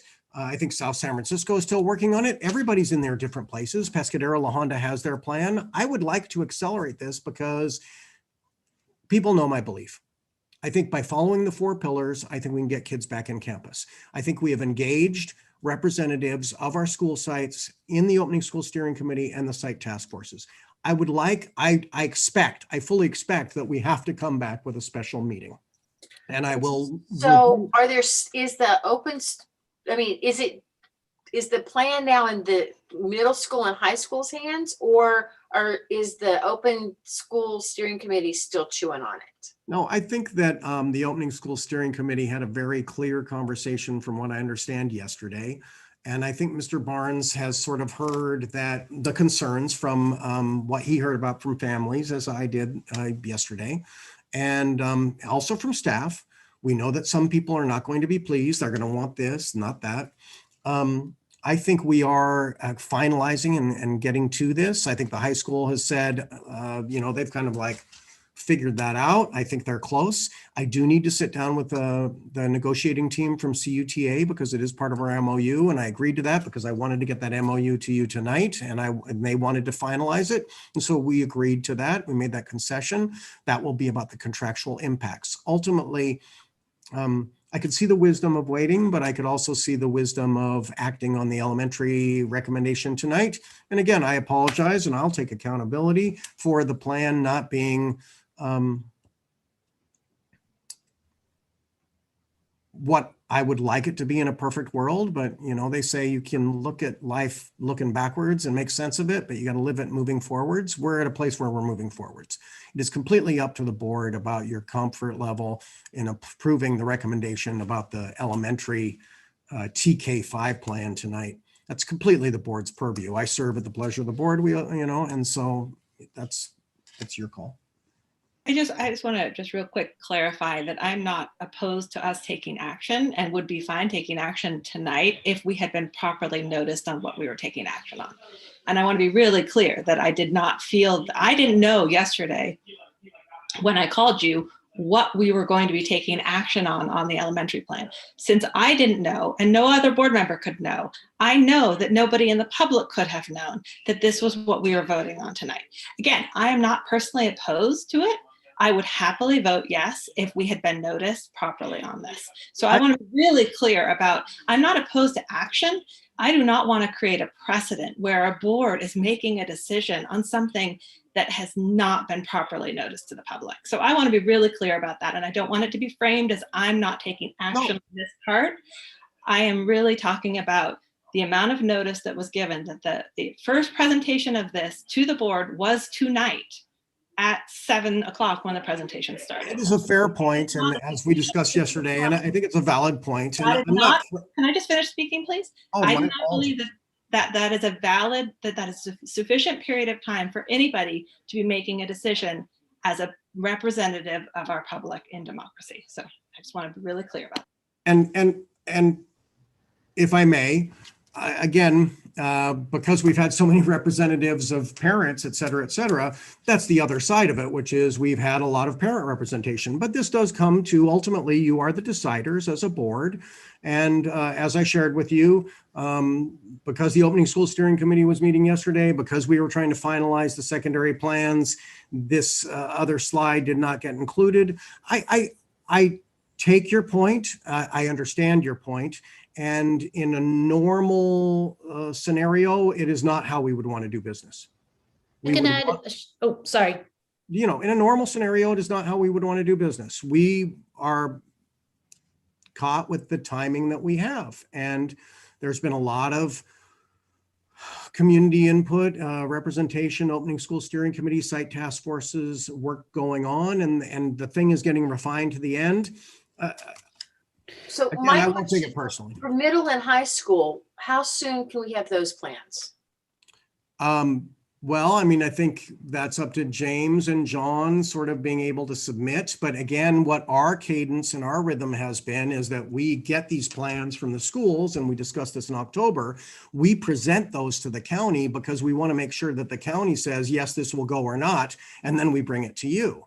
So the order of events, and I talked to Nancy McGee about this today, which is even other superintendents of other high schools, secondary districts are saying, are still like, God, this is a terrible kind of, situation, which is, what is it, chicken or egg? Do we go to the board first and then the county? Because if you go to the board first and wait for that, then you go to the county and the county says, no, that won't fly. Then we've wasted all that time discussing and deliberating. So we discussed in October, and that's what I heard, is that we would go to the county, get the plans, get them to pressure test it, and then bring it to you for approval. You might find that ungainly or not the way, or you want to operate, but that's what we discussed in October, and that's how we've operated. And we, this is, again, to align all these interests, I have to align the interests of state, county office, you, our teachers, our families. It is right. No, we eat an elephant one bite at a time. So, and I understand this has been a lot of work on everyone's part. And I'm trying to, again, hold space for all of the good input we've had from the Open School Steering Committee. But at this point, for middle school and high school, I think you probably have the input. Let's wrap up these plans as best we can in the next week, and then come back perhaps the week after, maybe the 22nd or 23rd. I mean, it sounds like the high school's pretty much ready. I think we're waiting on the middle school now. That's the feel I'm getting. Yeah. So I'm just wondering if maybe it's like, given that Mr. Barnes has the input, we could, give you guys another week to work on that. We come back, say, in a week and a half, around the 22nd or 23rd, honestly, I'm thinking, I agree with Freya. As in terms of the content of what we heard in the plans, I've got no problems with the elementary plans. In terms of precedents, not knowing what we were voting on, she's right. I mean, we should be able to put that out. And I also want to have some grace and space for this whole world is not normal right now. And everybody has probably, it becomes such a taffy pull, everything becomes more difficult. And I understand those stressors. So, but I'm wondering if maybe we could give a nod to what the opinions are of the board and group that final vote with the high school, maybe on the 22nd, if we think it can go to the county next week.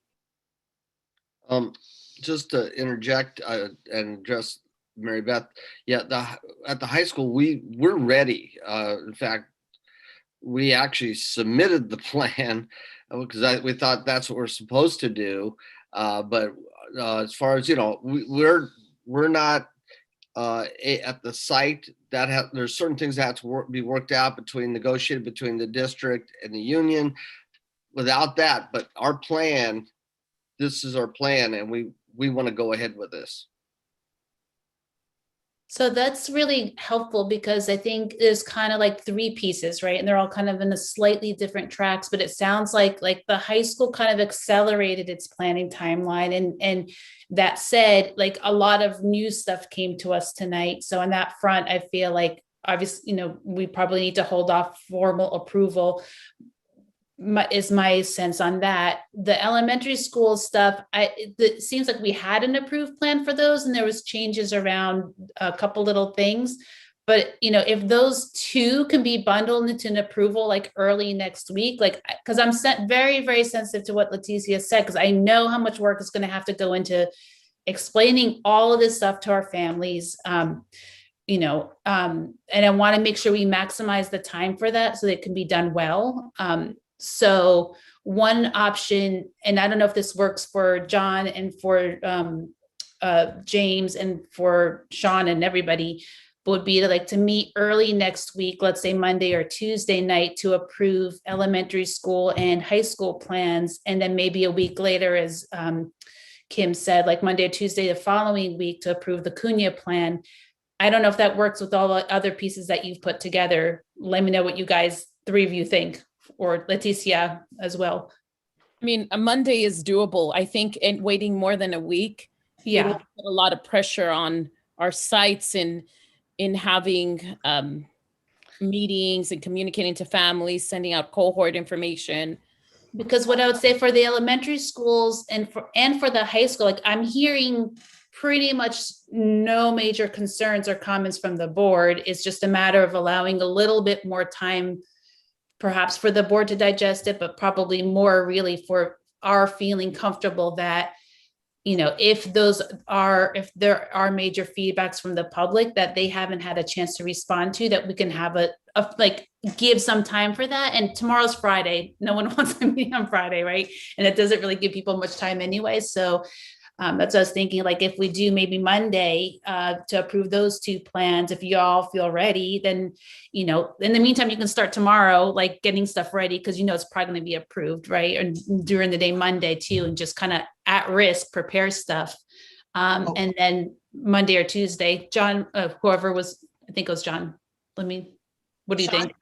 I right now I have kind of a commitment on Monday, but I'm open Tuesday or Wednesday. I don't know everyone else, and if I have to, it's something I can't push back. But I mean, obviously, this is the most important thing. So, if you said Monday is the day, I'm there.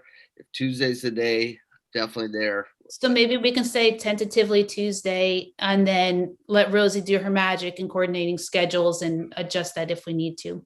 So. So Sean, or whoever.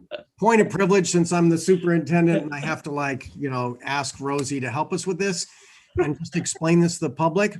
If you guys want to have a meeting on Monday night to finalize the elementary amendment, that would be, I think, Freya, I see you nodding, that would satisfy your feeling that the public got known.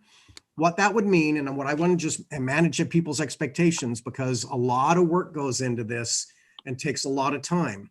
What I would ask of Dr. Bhatia is for Monday night to bring back a synopsis, no more than 5 slides, maybe 10 In slides. 5 minutes. Well, not that. Okay, 15. But 5 to 10 slides of what you've already approved. And then the slides she presented tonight on the amendments. And if we could do that on Monday night, don't worry about John Nazar's schedule, because it's not going to be high school, because I want to give time for that. But if we could do a Monday night and have a special board meeting, that is completely up to whether or not this board can meet on Monday night. But maybe we do a special board meeting and we do it at 7 o'clock. And we say that all we're doing is then tomorrow, Dr. Bhatia, bless you, I'm asking you to condense what you had, this board had already approved previously, and add that one slide so that so that the public can see it basically this weekend. Does that sound? Yes, I'm comfortable with that. Do I have board direction on that? I just want to say the other side of the coin here before we make a decision on that is I am feeling pressure to get this stuff done, because there's stuff that needs to go on afterwards. And I do understand, noticing in public input, but on the other hand, I do feel like you as a staff has bent over backwards getting the input and the input and the input and trying really hard. And the changes that we're making now are not big ones. And I am kind of feeling like, it is time for the board to step up and, make these decisions. So I personally would feel okay with voting on this tonight. I will also, if it will work for you all to wait a few days, I'm happy to do that as well. But I do feel like, I need to step up now, and we've got a lot of input here. So just the other side of the coin here, and we can go from there. I look, at the end of the day, I'm going to have to seek direction from this board. I kind of heard, and I'm looking to Freya with respect, Freya, that you nodded when you said, yes, you'd like that to come back on Monday. I am trying. Again, it was just, for me, it's the notice issue in terms of our meeting and our deliberations, and the fact that we did not see it until 7 o'clock tonight. And again, I understand the different dynamics and why that happened or didn't happen. And so I do think giving us a couple more days, so that if there are folks who have some input, who aren't part of the Return to School Steering Committee, who aren't part of these other communication channels. And again, I didn't know yesterday that this is what we were voting on. So I doubt very much that other members of the public who aren't in these other links knew. I just feel like it fulfills our duty as democratically elected representatives of the whole community. And hopefully then it also fulfills, the desire that Mary Beth and Leticia and all of you are talking about, in terms of, we do need to take some action and move forward. And these are amendments. I think we should be careful about getting into a precedent where we're changing things, we're voting on things that haven't had that. I think that's one of the beauties of a school board. I mean, that's what our job is. We're not a closed door decision makers. I mean, yeah, we could do a lot more quicker. Dictators can do amazing. I think if I could bridge the two, I think we all agree on those two things, right? Like, I think I don't think, Freya, I completely agree with you. I don't think anyone else would disagree with that. I think where the misalignment is more around, is this a big enough change from what we previously approved to warrant going through this? I'm fine either way. I personally don't think it's a big deal, because it's very, very similar. It was one of the models I think that was even discussed earlier, or seems like it was. But I'm also fine waiting two business days to come back on Monday. And I appreciate that's extra work for staff that's already stretched really thin. But if we feel like, that everyone's happy with that, and that we're generally aligned around where we're going to go, absent any major feedback from the community, and that allows staff to proceed, like I said, kind of do what you need to do the next 2 days, at risk of it might not happen that way, but preparing letters, preparing cohorts. It sounds like you can probably go ahead and do that, knowing that it theoretically could change, but really probably not. Yeah, I mean, I That's think fine. I can say I personally am on board. I think Sophia, you're on board. I think Yeah. Freya, you said you're on board. Kim and Lizette, I Kind of unofficially, speak up right? and yeah, and then at least I think if that's maybe sums it up, we all are on board unless something mammoth happens with. And that's why I don't even feel like we need much of a presentation on Monday. It's like, I mean, it's probably a 15-minute meeting of like, come just say the 3 things that are the amendments. I don't need to see the original plan.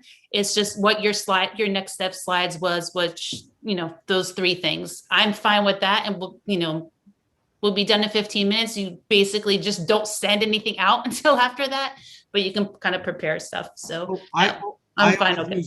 I always use this metaphor of too hot, too cold, just right. You heard me at the top of the meeting talk about alignment of interests and compromise. I kind of think this is an elegant solution. Not only are we going to have a special board meeting on Monday night, which I kind of hear that's the direction, and that would satisfy, tonight would be too hot. Not doing it would be too cold. So, Rosie, thank you and forgive me for asking you to work with Dr. Bhatia so that we can get 5 to 10 slides ready for what I assume will be a special board meeting. I hear Kim say maybe Monday night she can't go. Is that what I'm going to hear from you? No. Where I was going earlier was if the high school, because I think we need to hear about high school and middle school before coming back after spring break. Mm-hmm. If we waited a week and a half and did it Tuesday or a week from Monday, could we capture all of it? That was my intent. My problem Or with is that that, really too late, Leticia? my problem with that is we do want a decision so that we can start communicating very clearly. Look, everybody saw if anybody opened my letter this week, they saw that the last words, my teaser is, please don't take vacation and travel. Be careful, be safe out there so that we can start on April 5. Mm-hmm. I was teasing that out and trying to communicate, hey, we're trying to get back to school here. Next week, we're going to go to Orange, and April 5 is kind of like the date that we're hearing recommendation. I was trying to give a teaser to it, honestly. So can I maybe change phrase Kim's comment into a question? Is then, Sean, do you think it makes sense for us to convene for a second special board meeting a week later? Yes, like I do think. So I think then. Can we not do the high school on Monday too? They're ready. If you want to approve the high school, that's fine, but the county will not give us. But the county, it hasn't gone to the county yet. Has not gone to the county yet. Okay. We'll send it tomorrow. I believe that they are, they may take about a week since it is a new plan. They have not seen the site plan. Lizette, please.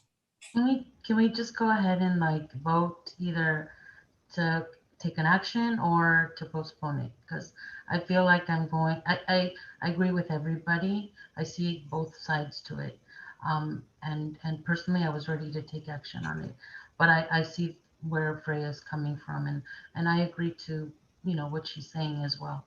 Can we just vote? Well, I think we just need to make sure we hear Sean out about Sean, you're comfortable then with the second special board meeting a week later, the 22nd or the 23rd, to approve plans for the high school and for Cunha, because that will allow time to submit to the county and get their approval as well. What do you think? Heaven help us and God willing that the county gives us approval. But yes, I think that's what I would suggest. My recommendation to you, knowing the discussion we've had about the aspiration for transparency and sharing this with you earlier, which we got caught short, and with the community, I would suggest that we would have a special board meeting, brief on Monday night to have the elementary done. And certainly I can talk to you about another special meeting to bring back the middle and the high so you guys can approve that plan. In concept. If we schedule this Monday meeting for 7, if that works for everyone, 7 is better for me than 6, just to throw that out. Maybe at that meeting, you all will know more about when you think the county and Cunha and the high school ones will be done, and then we can schedule the next meeting at that time. So we don't have to schedule that meeting now, I guess is my point. I would hope that we would not schedule that meeting now. I do think Monday, 7 p.m., a special meeting that does not require a 3-day posting. It can be done 24-hour posting, but we would post tomorrow. And I would ask Leticia to move heaven and earth so that we could post these materials either Friday or Saturday. But at the same time, I would recommend that we all hold our calendars for the following Monday or Tuesday, because it seems like those are probably the most likely dates and calendars fill up really fast.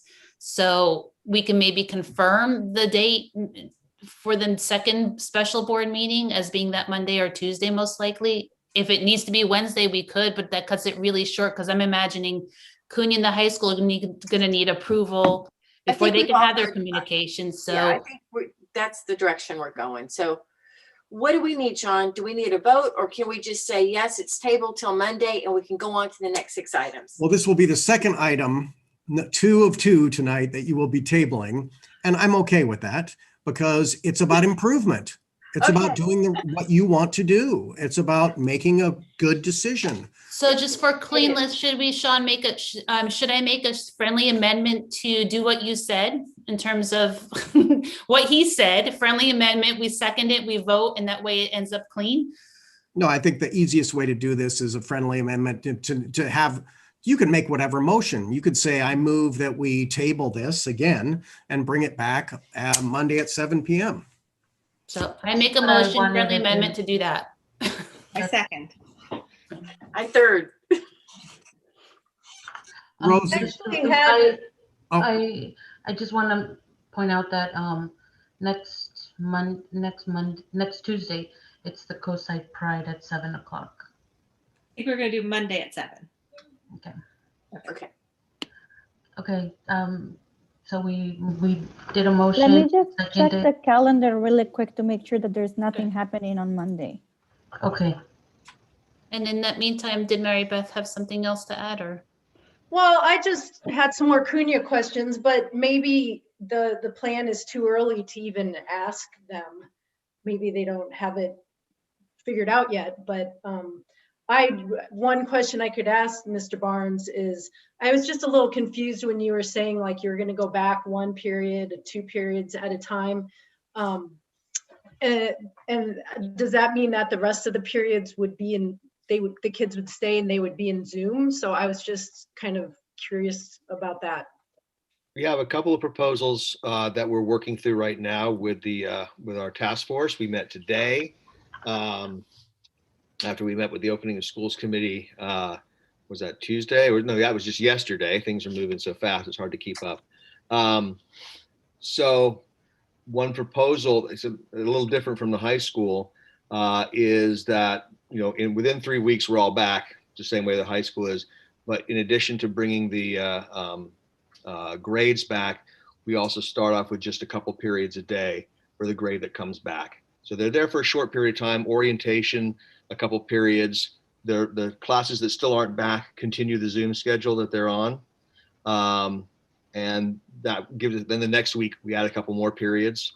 That gives How would us, they get back home to get to that Zoom class though? they wouldn't have to. They would not be Zooming that day, the kids who were in person. So they'd go to 2 classes in person and then And the rest of their work that day would be asynchronous. Oh. As we just, we're only talking a couple of different days over the period of a couple of weeks. So it's not that much, and it's better than trying to have people run back and forth and be in school and Zoom. So we would have the 2 things be completely separate. But that's one of the proposals, as opposed to what's the rationale between doing that and not just going back?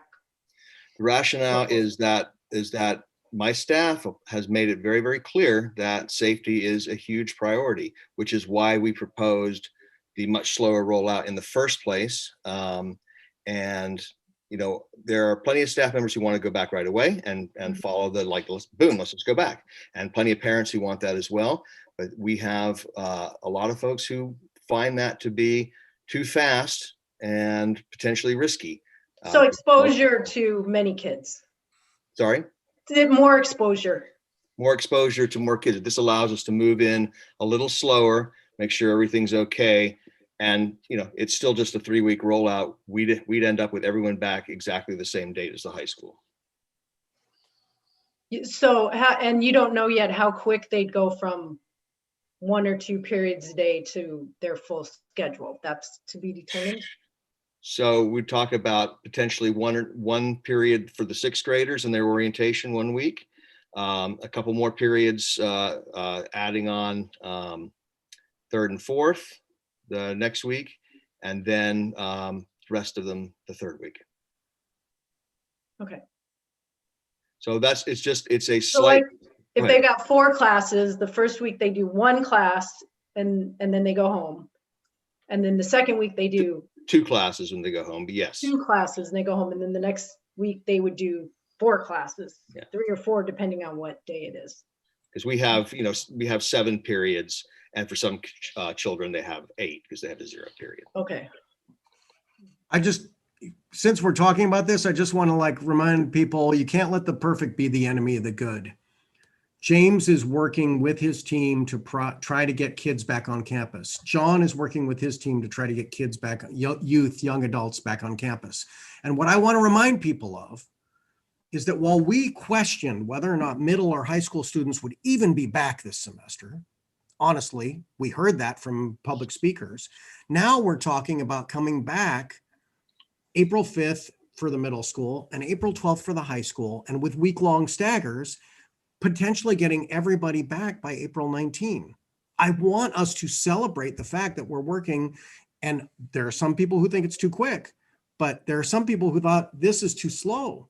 So we are doing something, and we are trying to get kids back on campus, and there will be a lot of gnashing of teeth and storming and norming ahead, but it's why I don't think this is cooked and ready to come back on Monday. Okay.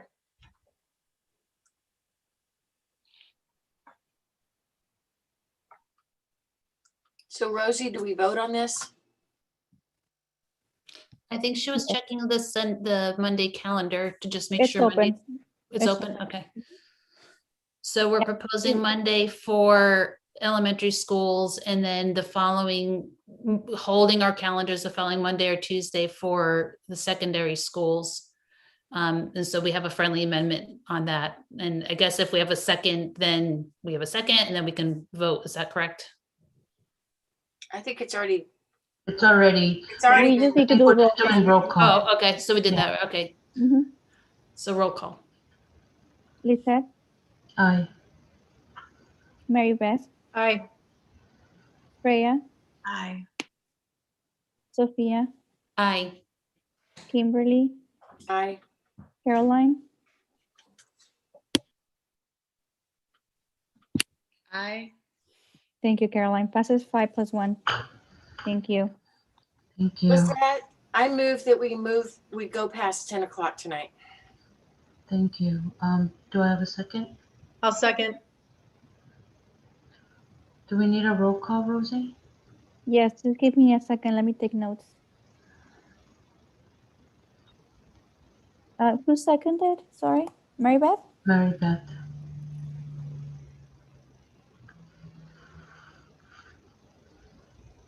Okay. Lisette, Aye.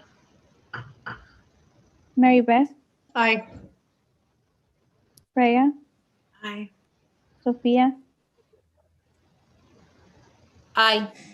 thank you. Kimberly, Aye. Caroline, Aye. passes 5+1. Thank you. Point of order. With great respect, Rosie, would you let my people go? Would you let my colleagues, Andrew and Deanna and John and James, now go, because they have presented to us. We greatly appreciate your work. I thought they wanted to stay the whole meeting. They will be on the sidelines, I'm sure, muted and maybe not with their cameras. Oh, thank you. Thank you. Thank you, everybody.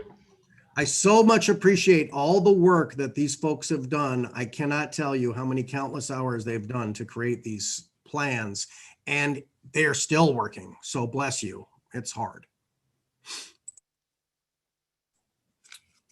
President Cortez. Okay, moving right along. 5C. This is an information item, and hold on. Mr. Dr. McFetrich, is there a presentation? Yeah, I'm going to introduce Dr. Bhatia and Ms. Ladd to present on this. This is the Local Control Accountability Plan and Data presentation. Again, this is really this kind of performance metric. This is really important for us to deal with. I know that it gets late, but this is really important because this is going to guide decisions for us going forward as a district. So I'll let Dr. Bhatia and Ms. Ladd go ahead. Thank you. Good evening, everyone, again. And so thank you, Rosie. Do you mind moving on to the agenda? And as I mentioned, when Freya, I got confused on what kind of testing, the COVID versus the CAS. There are many changes, and bottom line, we are using the data from 2 years ago, because as you know, when COVID happened or the shutdown happened of transition from in-person to remote learning a year ago, approximately, or a year ago today, we also received a waiver to not administer the CAS or finish the LPAC. And so you are going to, today we will be revisiting state data from 2 years ago, which you have already seen. And we'll be showing you just an overall local data presentation. And what's most important, as Dr. McFetridge mentioned, it's really, unfortunately, and I'm very sad to say that the data is predictable, and you'll see it throughout the presentation. And we hope that this data and this presentation really shows the board and our community the reason why the LCAP will be ultra focused on significant subgroups that continue to fall behind and have a significant gap between out-level performance. And also show you some of our goals of our new LCAP, which you will see during the month of June. Next slide, Rosie. So the next slide will show you our local control accountability indicators, LCFF indicators. What we love about this visual is that it's a student-centered approach. In the middle, you see a student from cradle to career. These indicators were developed at the state level to ensure that we wrap all our services around our students. You see the students at the center, and then the 5-star points of the star. You see safety, you see engaged students, you see supported students, academically challenged students, and healthy children, both healthy academically and healthy emotionally. If you look at the top blue section outside of the star, you will see the 5 different conditions of learning. And these are indicators that we do need to present and meet in ensuring that we demonstrate to our community and to our board and to to all of us that we are meeting students' basic services, that we are teaching these state adopted standards. We're making sure that all our students, despite their demographic or ethnicity or background, are able to receive course access. And that we also put an extra emphasis on our at-promise student subgroups of expelled youth and foster youth. Then you see the green section of the indicators. And these are the indicators around school climate, student engagement, and parent involvement. These are all 3 very important pieces of engagement that, again, you'll see in our LCAP. We are required by the state to address all of these indicators. And lastly, most importantly, you will see the student outcomes, student achievement, both academically and socially, as well as positive student outcomes. On the left, you are going to see all of the LCFF priorities, and should anybody be interested in learning more about those, they are hyperlinked for you to peruse at your leisure. The next slide will show you same indicators. And you may, Rosie, I'm sorry, I try to be fancy, so you might need to click 3 times for all of the indicators to show up.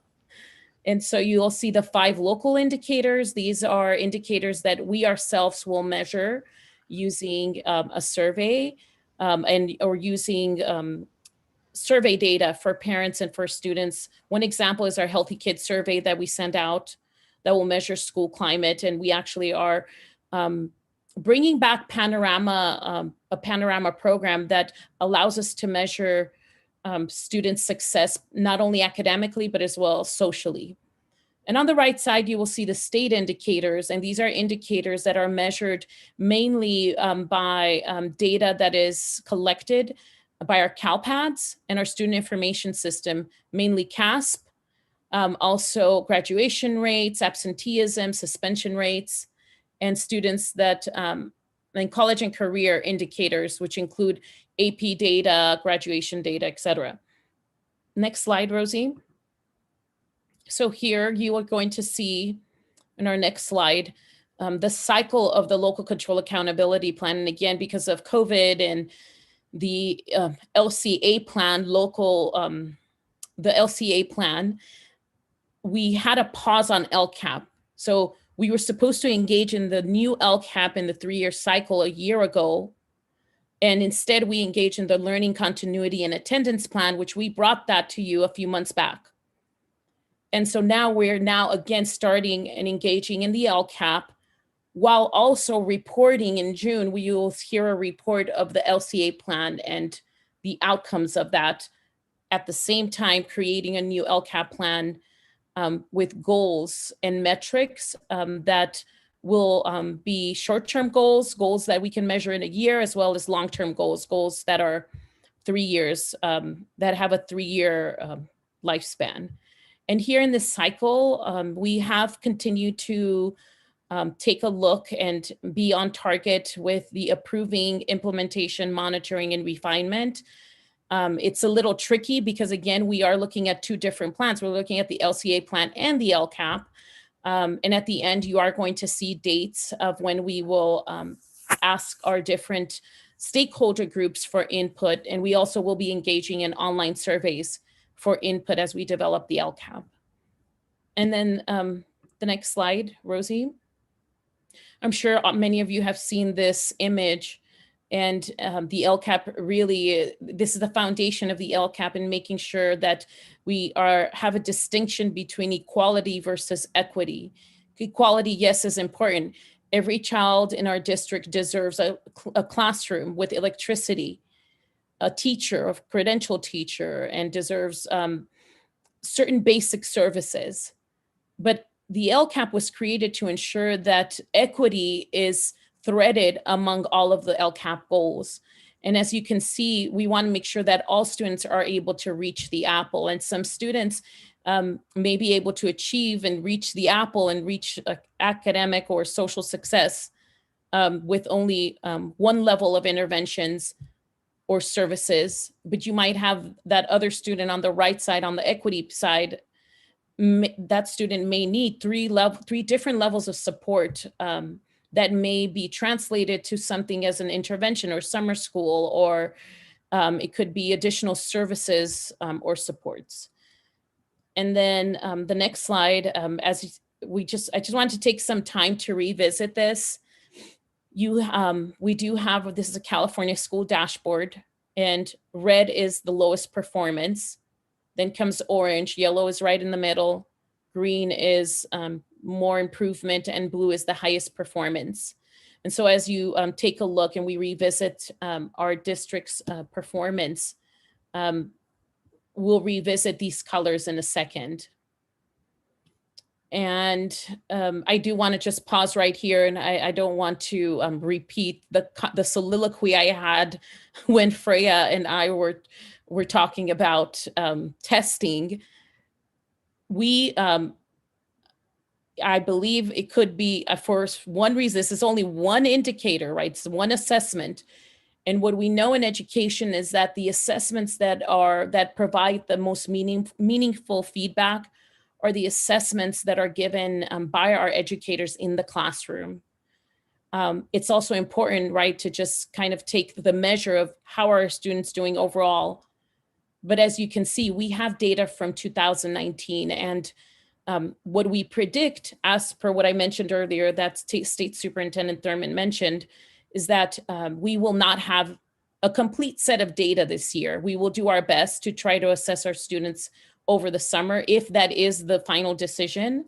we'll bring that back to you as soon as that becomes a decision from the federal government. And for that reason, we will continue to utilize local assessments and local indicators to measure our student progress. Okay, Rosie, and then the next slide. This is a snapshot of MTSS. We will continue to engage and make sure that our goals, actions, and services of all our plans are fully aligned to our MTSS multi-tiered systems of support, ensuring that we are looking at all our students, no matter where they are on the learning curve, our high performers, low performers, students that are at target. And under this MTSS model, you do see the 4 different pillars of making sure that we address and give supports to our administrative leadership, that we provide integrated educational frameworks, engagement, and as you saw in that circular figure, we need to ensure that we continue to engage our family and our community in supporting our students, and also ensure that we take a look at inclusive policy structure and practices. If you go on to the next slide, Rosie. So at this time, we have many plans, and a great thing that our San Mateo County partners are supporting our team here with is that they're making sure that we are not duplicating efforts, that we take a look and step back and take a look at all of our plans, our EL master plan, our soon to be visual arts and performing arts plan, our CSACE plan, MTSS plans, and that we try to align all of our action services and goals into LCAP to ensure that we are not working on different plans in silos.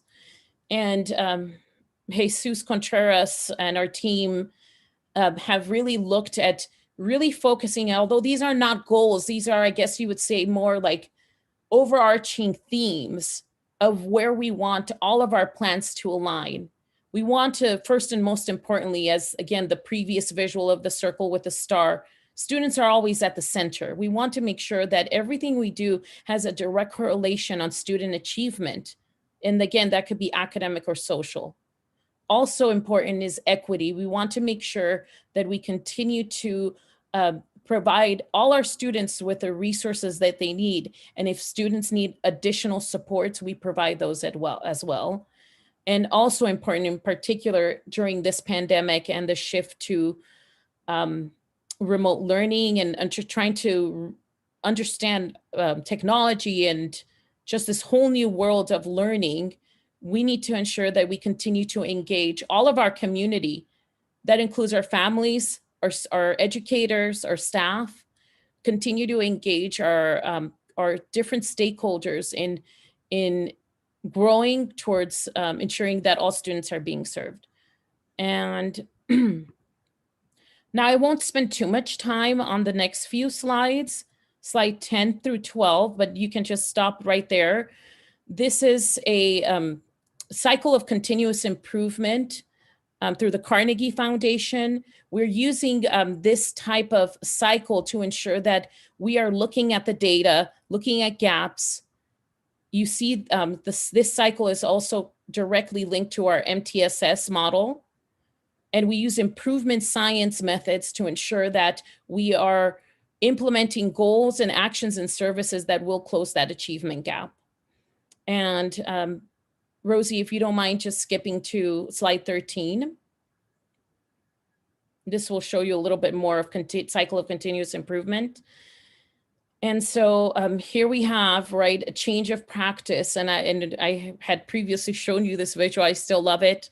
And particularly now, I feel all education agencies do not know that we're entering a different pathway that we've never explored. Me personally, almost reaching 20 years of being in education, we need to make sure that we define the pathway. Even though we might not know it, we define the end goal. What is our end goal?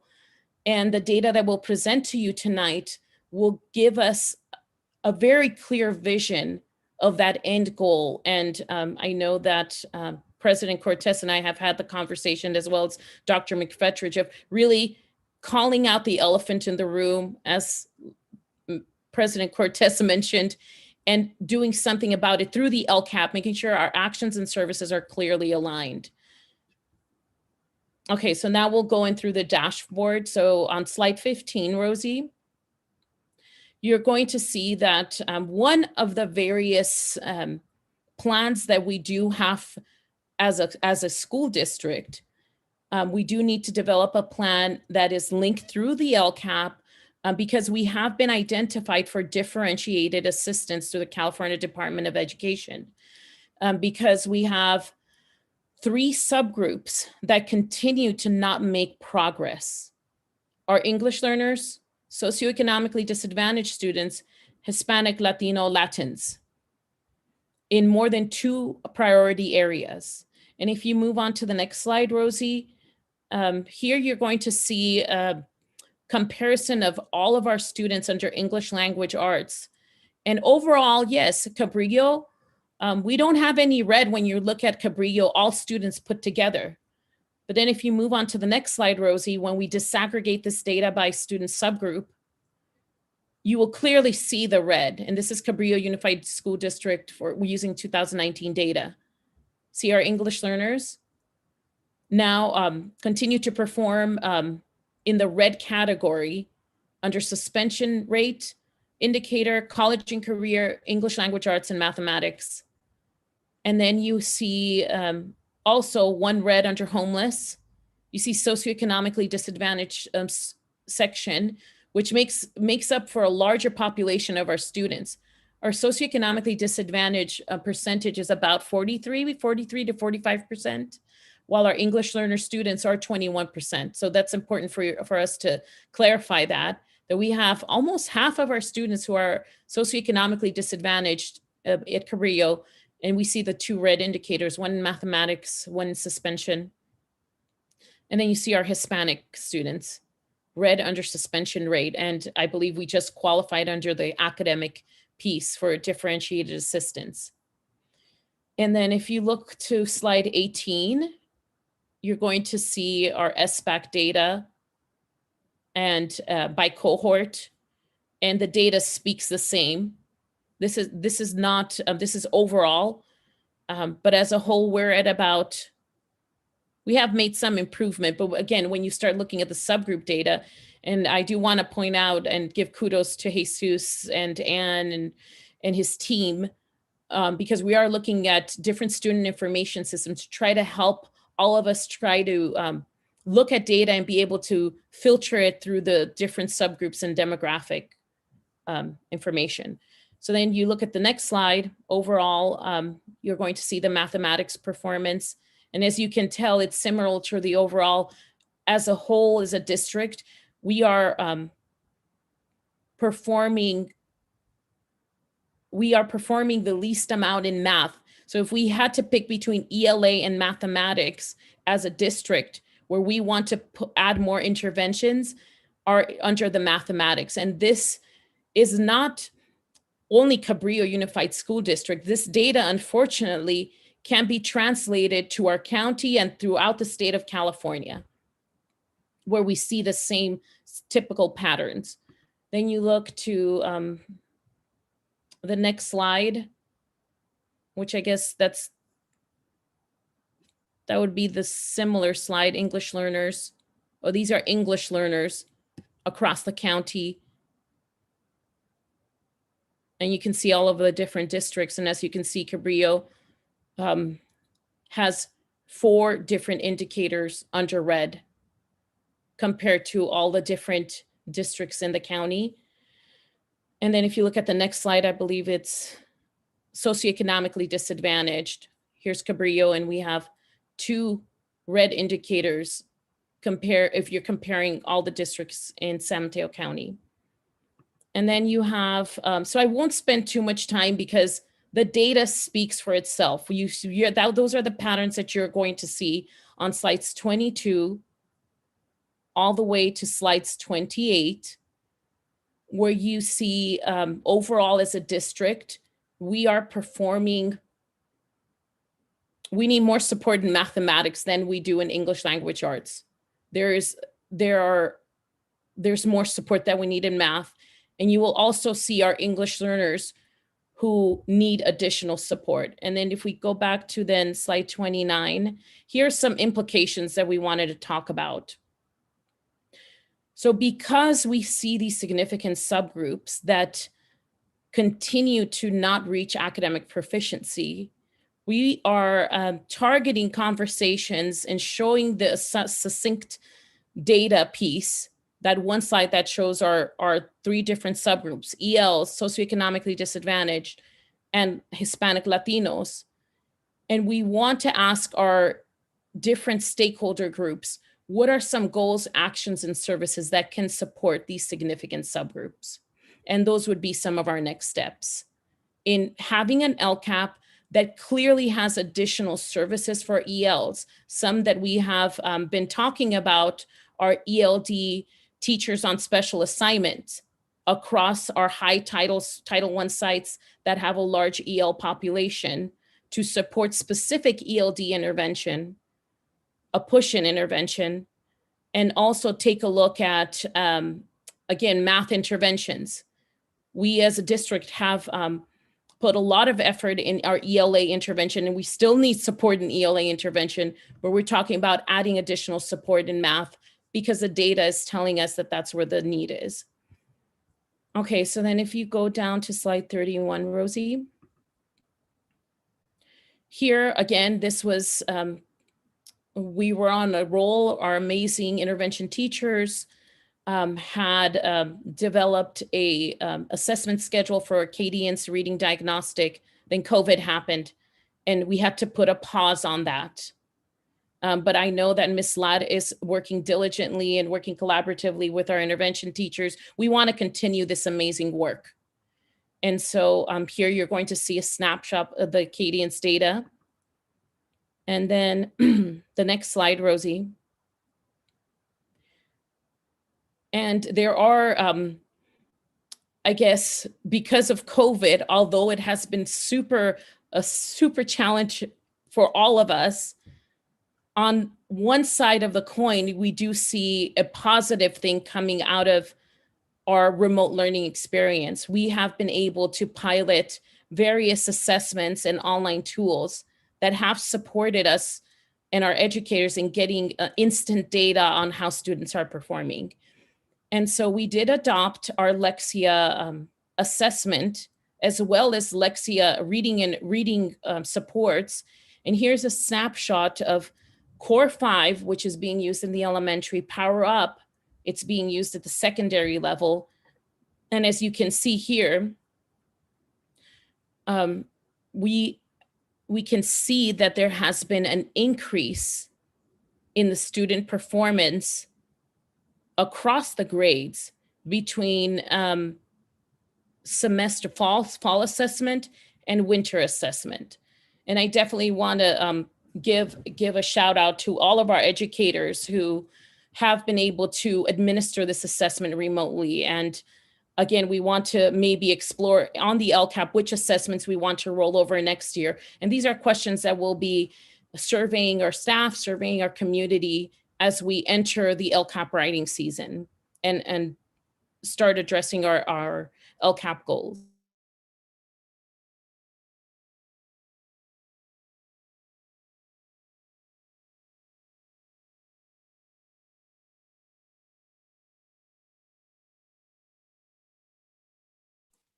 I think the teacher's having connection problems.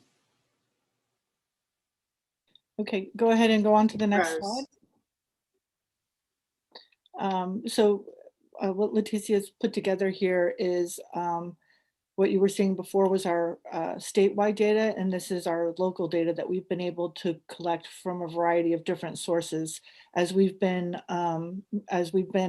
in remote learning. We have had this opportunity to try out different types of data sources. Next slide. Leticia, are you back?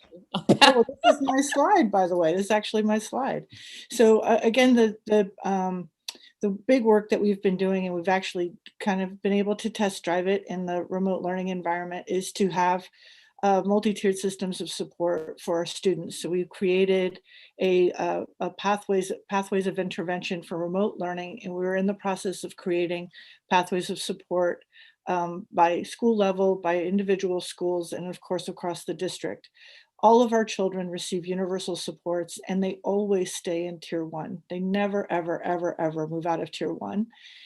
Sometimes we find that there are weaknesses and challenges for them, and that may necessitate children or small groups of children for targeted support. And then some children may need intensive supports, whether it's academic, social, emotional.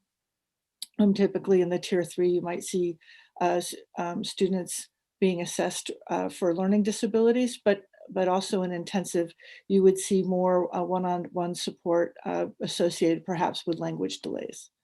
So we will be writing into our LCAP our multi-tiered system of support for our students when they're on campus. Thank you. Okay, so I'm back.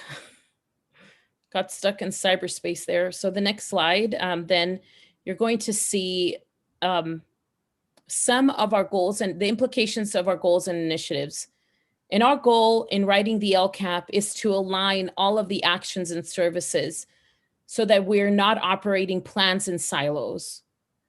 And so making sure that the single plan for student achievement goals are directly aligned to the LCAP, making sure that our CSACE plan, and congratulations, Martha, for getting that recently approved, making sure that all of those services are represented in our LCAP.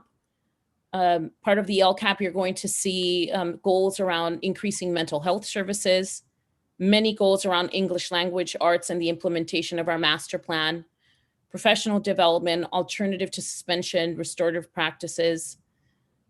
You're going to see additional supports for SSTs and coordination of services team. And these are just highlights of what is to come on our when we present the LCAP goals, actions, and services to you. In the next slide. And so here are some of the items that we want to continue to implement. We want to continue to implement equitable practices and policies. We want to ensure, and one example is the placement in mathematics. I know we have a meeting scheduled with our secondary math educators to talk about ensuring that when we do place our students, that our practices are equitable. And we refine that to ensure that all students are given that opportunity to pathways and college. We want to continue our conversations around extended day kindergarten. And as we had mentioned previously, we do have the new preschool hub for an inclusive early childhood preschool facility. We want to now fully implement our EL master plan, continue restorative practices, training services, and of course, we want to continue and increase our improved literacy instruction, which would be continued support of our current reading intervention plan, staff and plan, cadence, etc. And lastly, you're going to see just an overview of our LCAP stakeholder engagement meetings on the next slide. We do have one date that is tentative, but we are also going to ask our principals to engage in our conversations around what our families and staff feel that our LCAP should focus on again, those three different umbrellas: student achievement, equity, and engagement. And that is it. Do we have any questions or comments from the board? That's it for now. There will be more. Thank you, Leticia. That was a lot, but it was definitely informative. I know that really quick, I have a quick question. Well, I have several questions, but just to start off, like I said, I on a personal level, this is one of the reasons why I am even on the board. This is one of the reasons why I became so involved as a parent. And this is a reason that is very dear and near to my heart as a parent, as a English language learner, and in so many aspects. And I really, I really appreciate that, you know, once again, we're naming the elephant in the room. But like I said in my analogy, I'm sorry, Kim, I don't want to eat the elephant a bite at a time. Like, I want to give the elephant water, and I want to start being able to like pet it. And the goal is to get the elephant out of the room so that he could be free, because their elephants they have no business being in a room. And honestly, if you know, I hear the equity and the equity and every child every day, this is it. Like, people want to know how equity could be reached. This is what we need to work on. This is what our priority should be, and it should have been yesterday. This is data from 2 years ago. I can't imagine it getting any better. I'm scared, and honestly, and I know as a parent how bad it's getting for some kids who just, they're not the mold cut it, cookie cut it, perfect students. They're not going to thrive in whatever you throw at them. They will not thrive in, you know, they're struggling in regular classrooms, let alone in this pandemic and chaos. I think it's so important for us to really start thinking about, you know, doing the right thing, and you know, devoting more time and more resources and more money and more support. This is, I mean, this is so long overdue, and we just need to keep moving forward and keep improving. And you know, I also want to acknowledge all the great work that is being done. But let's be real, like, it's not helping, and we need to do more.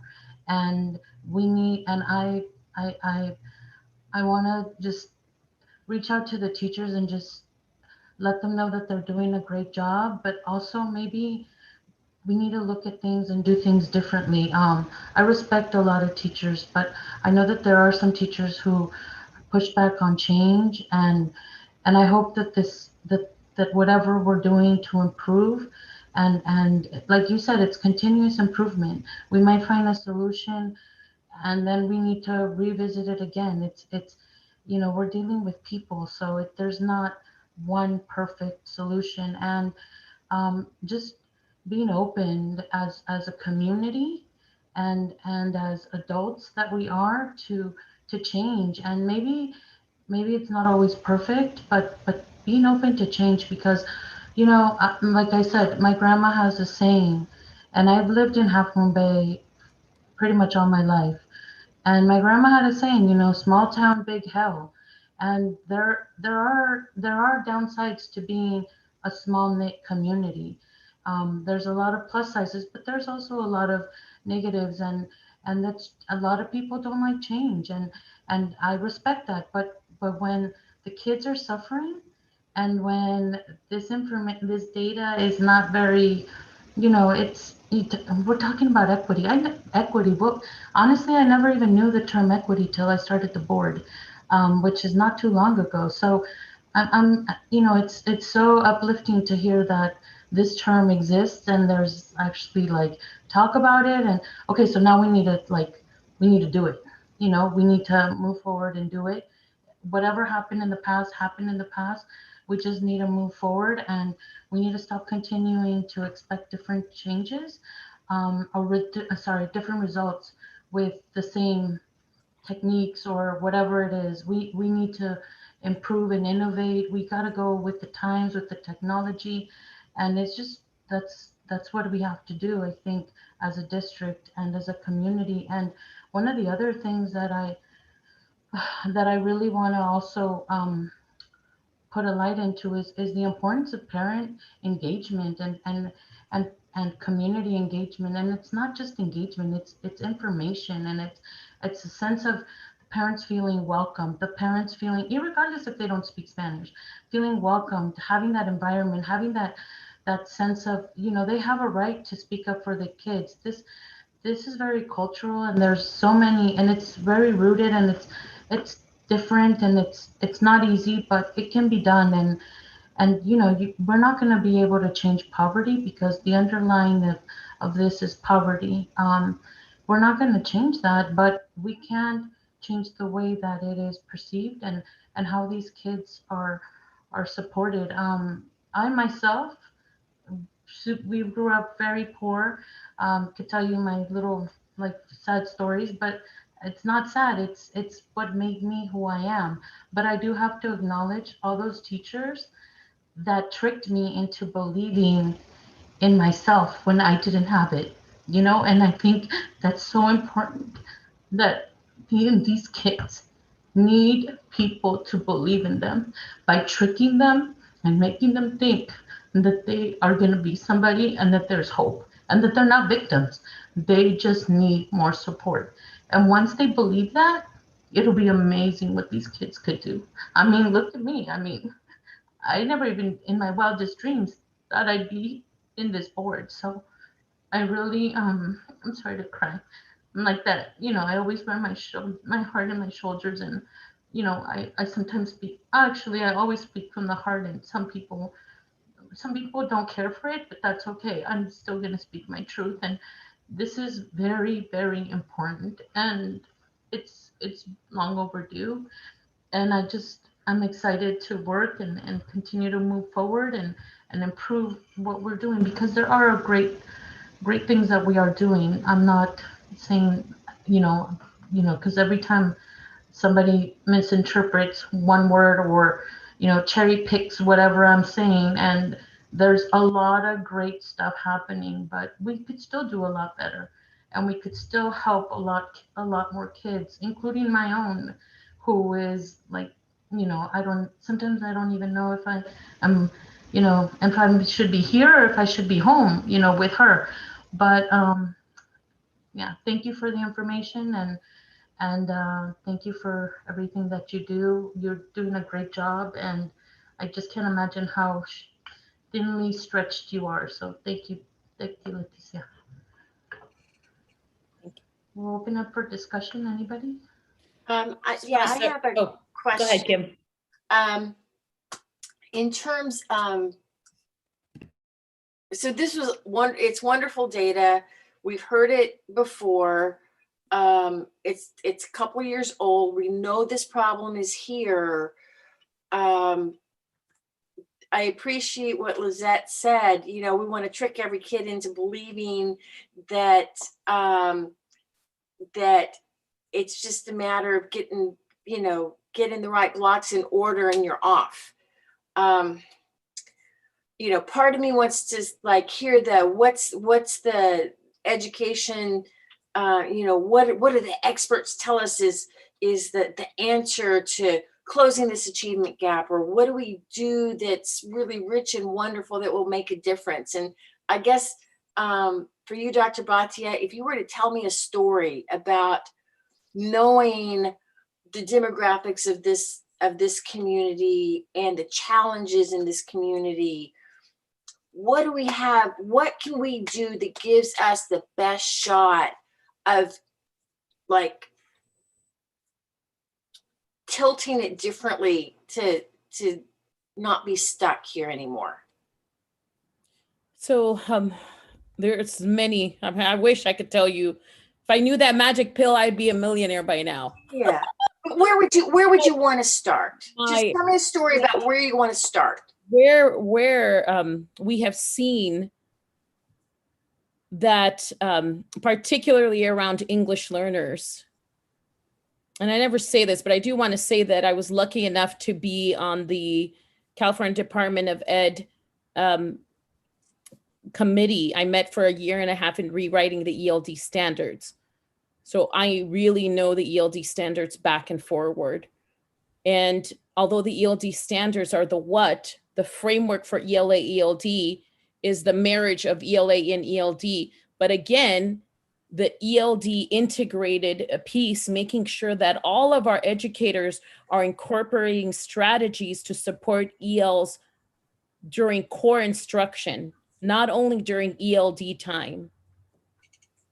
And so that's one thing that we can start doing, is giving strategies and giving professional development around EL language development, supporting ELs during the core, but also starting early. It's a big lift. It's being very clear on teaching ELA, so continuing the amazing work that we're doing with English language arts, but the ELD piece, the how English works, the phonics, knowing what a noun is, what a verb is, knowing how language, how to change it to present and past tense, and being very clear on the phonemic awareness, on the phonics and the language structure, starting from TKK1 and building those clear safety nets by the time our students get to third grade. Because the data shows that if we don't start the intervention process early on, the gap gets significantly wider when we're in middle and high school. And knowing that, I myself didn't learn formal English until I was in 5th grade. It can be done, but language, it's a journey. It takes anybody 5 to 7 years to acquire a language. And at this time, and the other important strategy is to not do pull-out groups. Instead, do push-in or extend the day, extend summer school. And so we are working, I know, on our amazing Debbie Silveria will be leading our summer program to support ELs and our at promise students that are performing below grade level. And so those are just a few things that off the top of my head have worked, and I've seen it work. When you, like we have ELA experts that push in and give resources to our core instruction. What Ms. Ladd said, that tier 1 instruction, doing the same thing, but on the ELD side, on the English language development side, that are specific standards that it may come naturally to a native student that grew up listening to English, but a child that grew up listening to a completely different language, doesn't come naturally. So being able to teach that language, those language structures, and the task, making sure that we teach our students the different task types that the LPAC has. I know that in 2 to 3 years, we can see a difference. And that's where you are going to see some very specific LCAP goals around ELD instruction and ELD specialized teachers that can support the core teachers in tier 1, particularly at our largest sites, our Hatch, possibly El Granada, definitely Cunha in high school. So to build on that, and first I just want to thank you, Lizette. I'm just continues to be so grateful to have you on our board and to share that perspective that you do, that only you among the 5 of us can share, and just keeping things so real and sharing that view, because we hear this and it's like, and we see the data, and you guys kind of like presented it kind of quickly, but if we like articulate what those data mean, it's devastating. It's like we're disproportionately suspending English learners. Like, think about that. Think about what that means. And it's devastating, right? And it's like, well, no, it's hard to imagine a world where kids who are getting disproportionately suspended can possibly learn anything, right? Because they're not in school. They're not feeling like, people believe in them. And it's not surprising. So kind of like 30,000 foot view above this conversation about equality and equity, I really, the third model, the third stage really is justice, right? So what I worry about is we get stuck in that point of equity, and it's not here, right? It's just more kind of broadly, right? We talk a lot about equity, which generally gets interpreted as like adding things, adding those blocks so you can reach the apple, right? Adding things. But what I appreciate is these foundational things that we're talking about. And I like that one slide that you had that kind of talks a little bit about what you just described, Leticia, in terms of like those foundational practices. And that's that piece of MTSS that Martha keeps coming back to, which is like the basics of what we're doing. And I think like as a parent, even, with a lot of privileges, I can even see, where things are subtly impacting kids that I worry that we don't necessarily address, because it's kind of like just foundational to how we do what we do. So things like complexity. And so there's sometimes, because I hear a lot of feedback from folks in our community, especially our Spanish speaking community, that like, the communication is not clear. And really, that's true. However, it's also that the thing is complicated and hard to understand itself, where there's a certain amount of bureaucracy, I think, in public education that like makes everything harder, right? So for kids, and I think during distance learning, it's definitely exacerbated, right? And we can see this with different tools if we're different tools that we're using or whatever, that I think I wonder how we can approach those basic things that are like, complexity is one of them. And, as Lizette alluded to, like tone or kind of just that feeling that you get. And then, when it's good, like kids light up, right? Like you can see how much they light up when they feel like the people, all those touches around them, right? Like all the touches that they get. They go to the library, right? And I'll put a shout out for librarian Lynn, because the kids walked into the library and it's like they're at Hatch or at Algonaut, and they're like, they know they're going to get like the best story ever, right? Because they feel that love and they feel that joy, and and that makes such a difference. So I don't know how we address that in an LCAP. But I wanted to just throw that out there as kind of the next level to, equality is kind of your goal, equity is a tool, but how do you get to real justice? And you just change the thing.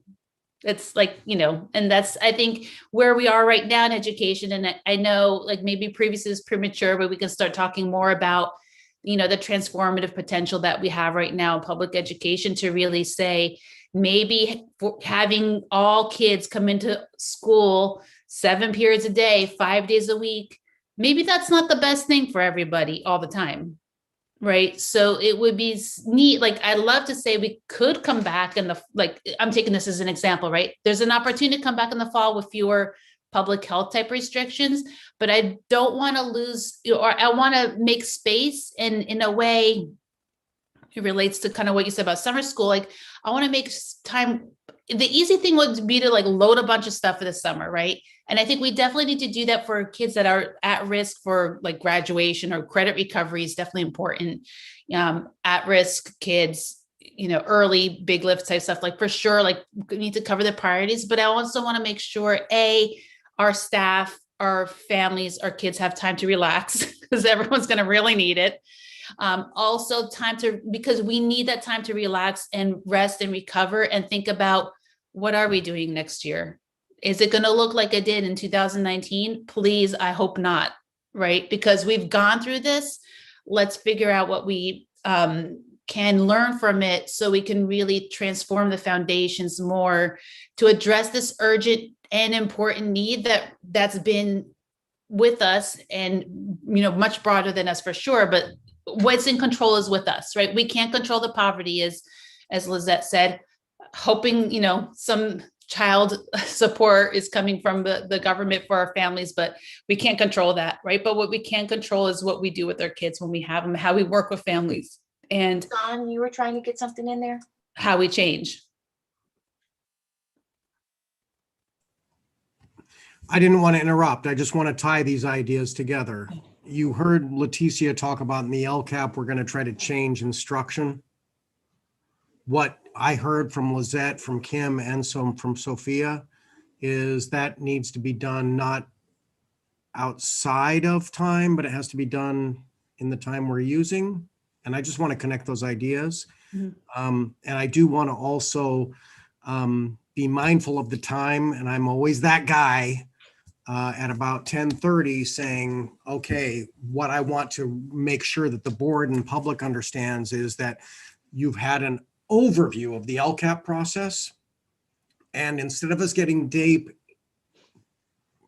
you can chide me later for doing this, but instead of us getting deep into the details, please know that Leticia will work with the LCAP committee to identify how resources will be spent to improve instruction in our classrooms.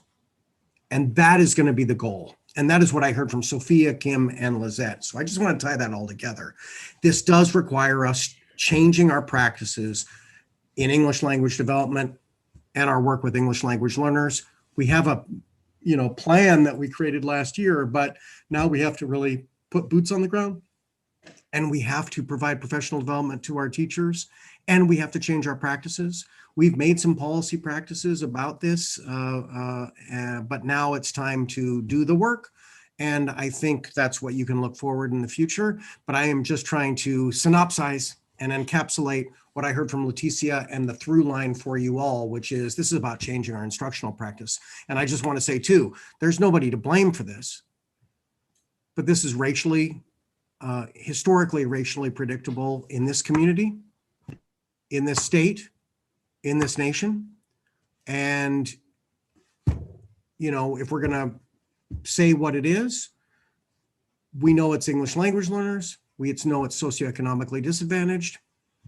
And we know that it is the difference between social capital, academic capital, and capital.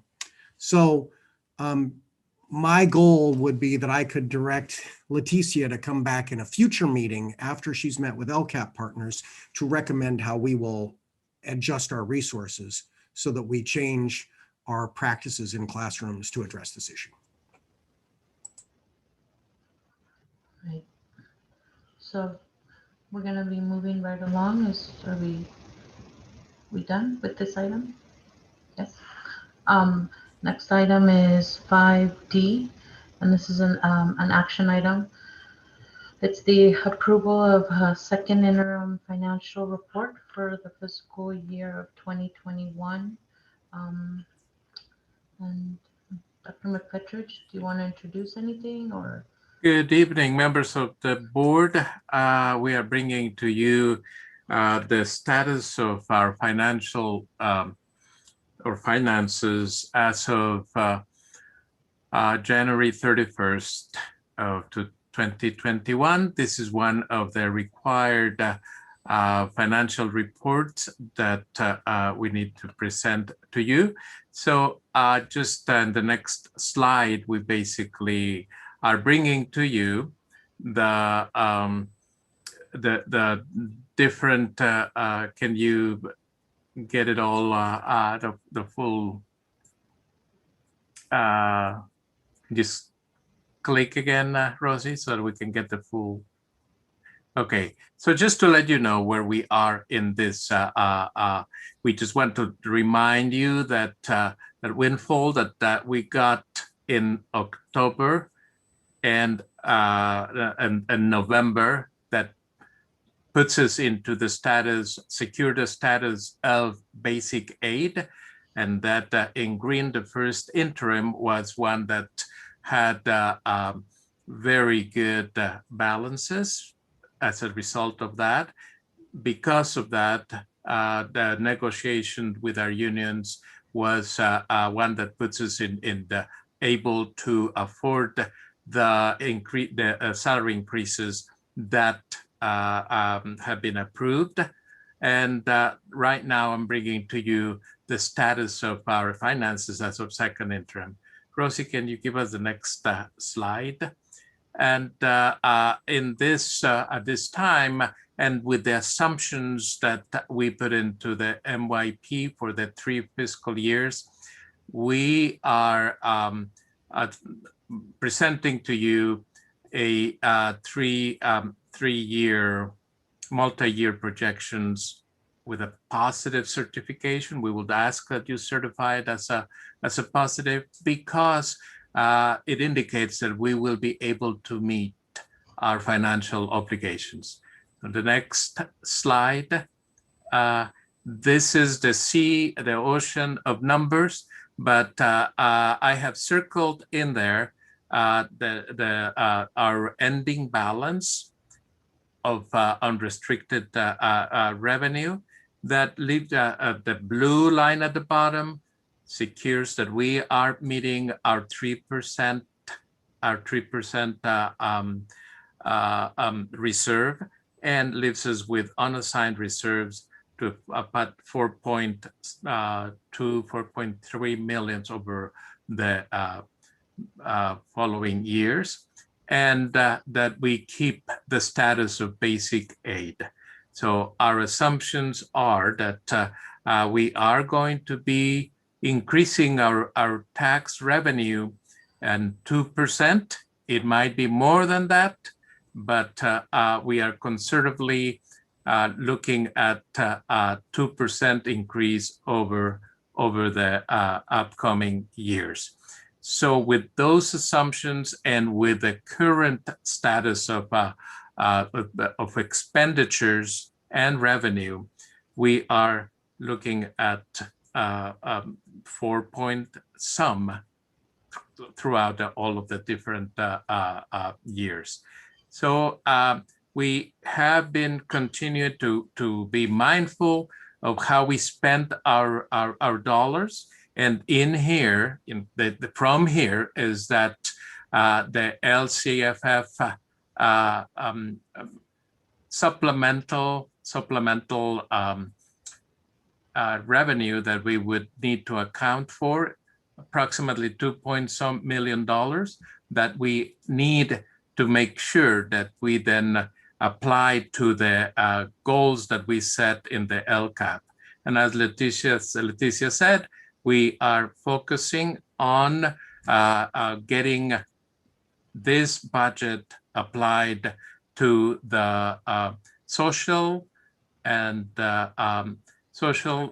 emotional and academic achievement, a student-centered stakeholder engagement with an equity focus. So we get these resources to support that we're looking at, and our resources are looking good so that we can get to those goals.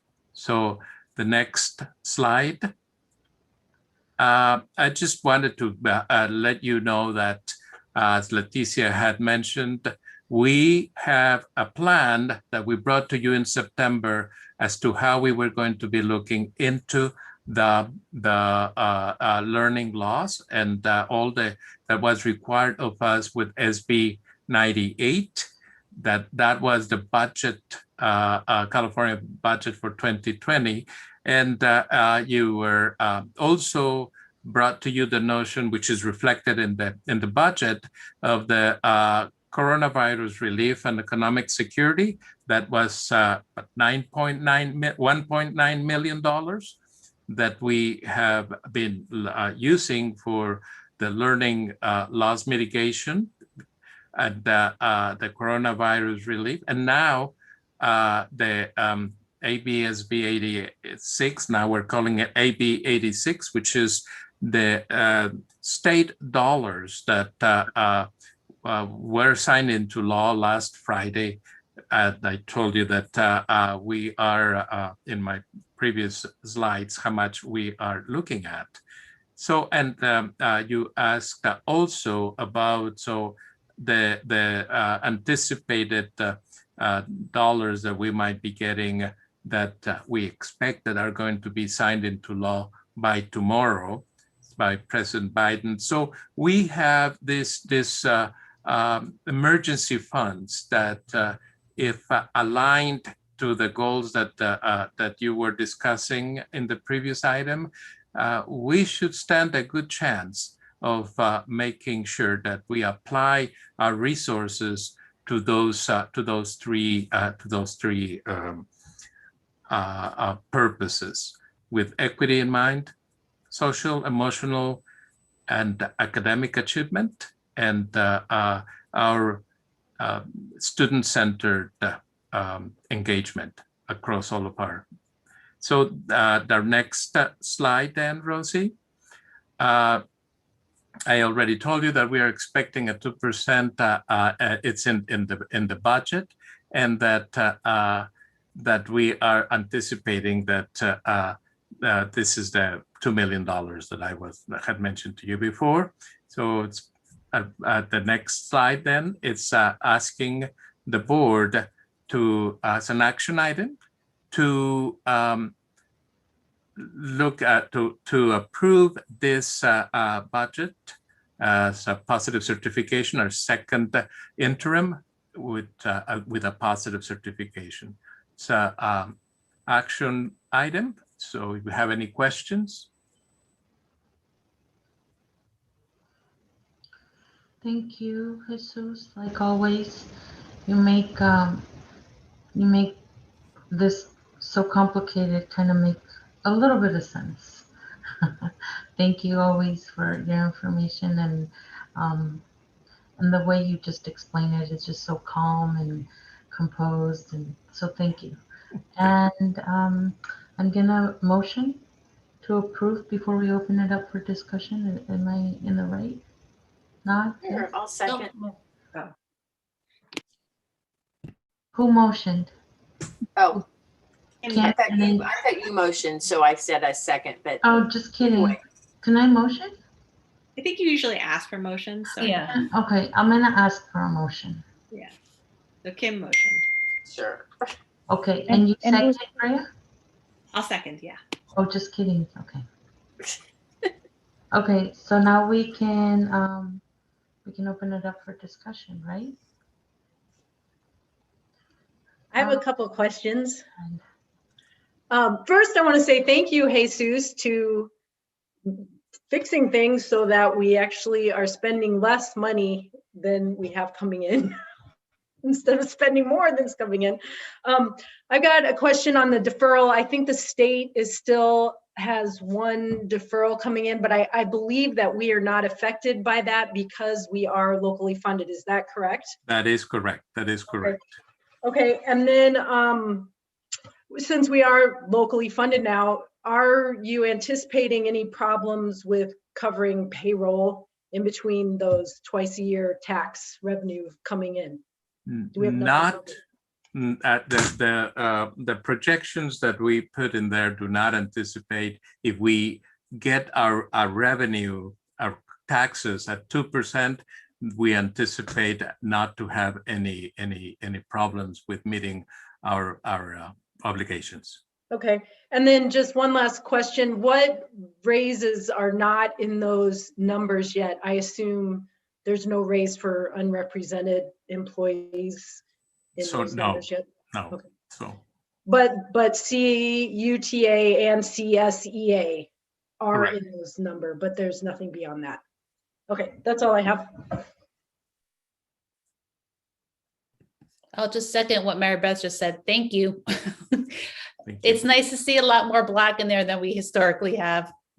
That's really great. And a lot of it was, frankly, the privilege of being in the Bay Area real estate market that has boomed during a horrific pandemic. But that said, a lot of it was on the other end in terms of your fiscal control and the painful process we went through of really prioritizing our spend over the last year and a half, that painful process, but it's gotten us a good place. And I appreciate also your framing, looking at where we are now, knowing that there's going to be a little bit more more impacts from the raises Mary Beth mentioned, but linking this to LCAP and always thinking about like how we spend our funds or how we use our resources should really link up to our goals. So I think that's just a good thing, for us all to always keep in mind as we enjoy the Black. And as we have said before, we still always have work to do in aligning our revenue to our expenditures. Always. And as you say before too, things change, right? Like every time like assumptions change and it's ends up being, no, it's not, whatever, both on the revenue and the cost side. So the roller coaster continues. It's just nice to have it not be like going down. It's like more a flat roller coaster for now. Right. And I really do think what I see these like one-time funding opportunities that we have through these grants as being kind of money that we can think about and address a lot of like what Lizette was talking about earlier, and see maybe, we kind of like experiment a little bit with this and see what transformational models can work that we then pull through in the later years. So like, for example, the AB 86 is requiring that we develop paraprofessionals. That's an opportunity for us to get to change our paradigm, the way we do things, the way we can accommodate that adult in the life of our children. That Great is going to be example. making a difference. Yeah, this is a good example. Thank you.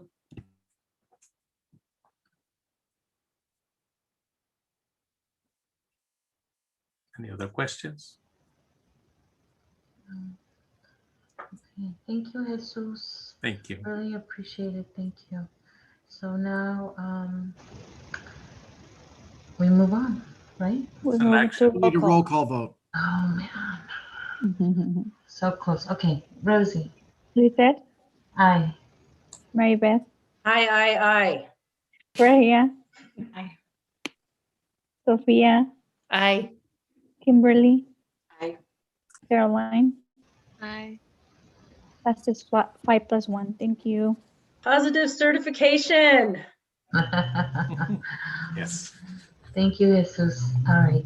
Next action item is 5E, approval of the memorandum and understanding between CUSD and CUTA and the revision of this. Dr. Yes, Church? let me present on this quickly. I'm not going to open this up. We're not going to read this. Everybody has had this since Monday night. CUTA, Sean Reardon called me on Monday to say that the MOU had approved by the CUTA members, I think by a good margin.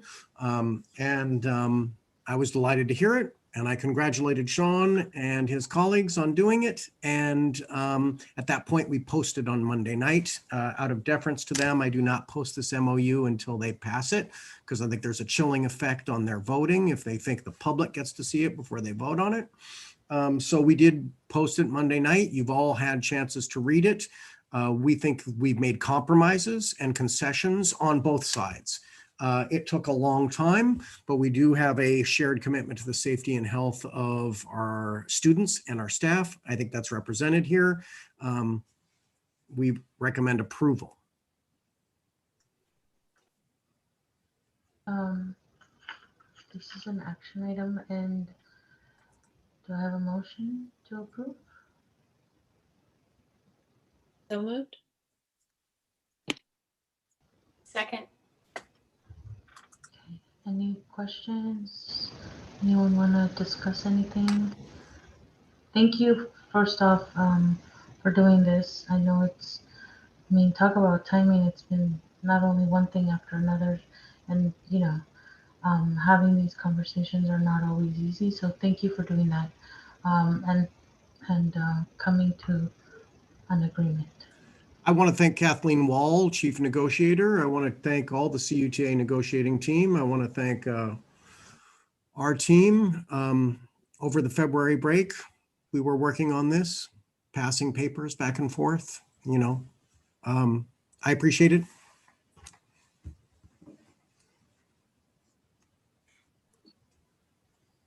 Now we move to roll call. Okay, thank you, Rosie. Lizette, Aye. Mary Beth, Aye. Freya, Aye. Sophia, Aye. Kimberly, Aye. Caroline. Aye. 5+1. Thank you. Thank you. Good momentum, people, okay? 5F, approval of salary increase for unrepresented staff. So let me start this. Thank you. Mr. Contreras was good enough to create an AB 1200 to make sure we could afford this and submitted it to the county. But again, this follows the discussion that we had earlier. You heard from Kate Livingston, former board member, former teacher in the district, who contacted you over the weekend and who I emailed last night. I want to preface this by saying, look, first we had to solve all old family business with CUTA and get a negotiation. And as soon as we found out we had money last fall, we did that. We sat down, we got them their 3% for 1920 and their 3% for 2021. And then we did the same thing with CSEA, and that was just approved at the board last month. And then the next chapter is the unrepresented. For all those administrators you saw, for our psychologists, for our unrepresented staff, and I'll just say it like Mike Carey and Rosie Acosta, for the folks who do not have union representation, we need to take care of them. They're part of the family. For the record, this isn't me. I have a contract with you, and I just get what the teachers get. That was how we wrote our contract, and I want the public to know that. But for everybody else, we can't leave our colleagues hanging. A year and a half ago when I came in this district and people were telling us we're going to get taken over by the state, and because we had already negotiated a deal with CUTA and CSEA, I went to the county and I said, this feels like retroactive bargaining. If I don't follow through on what was negotiated with CSEA. But what I did at that time is I told administrators as a new superintendent, my colleagues, guess what? You guys are going to have to wait. This has been very much nagging at me and gnawing at my conscience for a year and a half because I made administrators wait. So what you see as a proposal tonight is to make good when the administrators got skipped a year and a half ago, and to provide them the same amount of raise that was given to CUTA and CSEA. Now, you also heard from Kate Livingston and from Stig.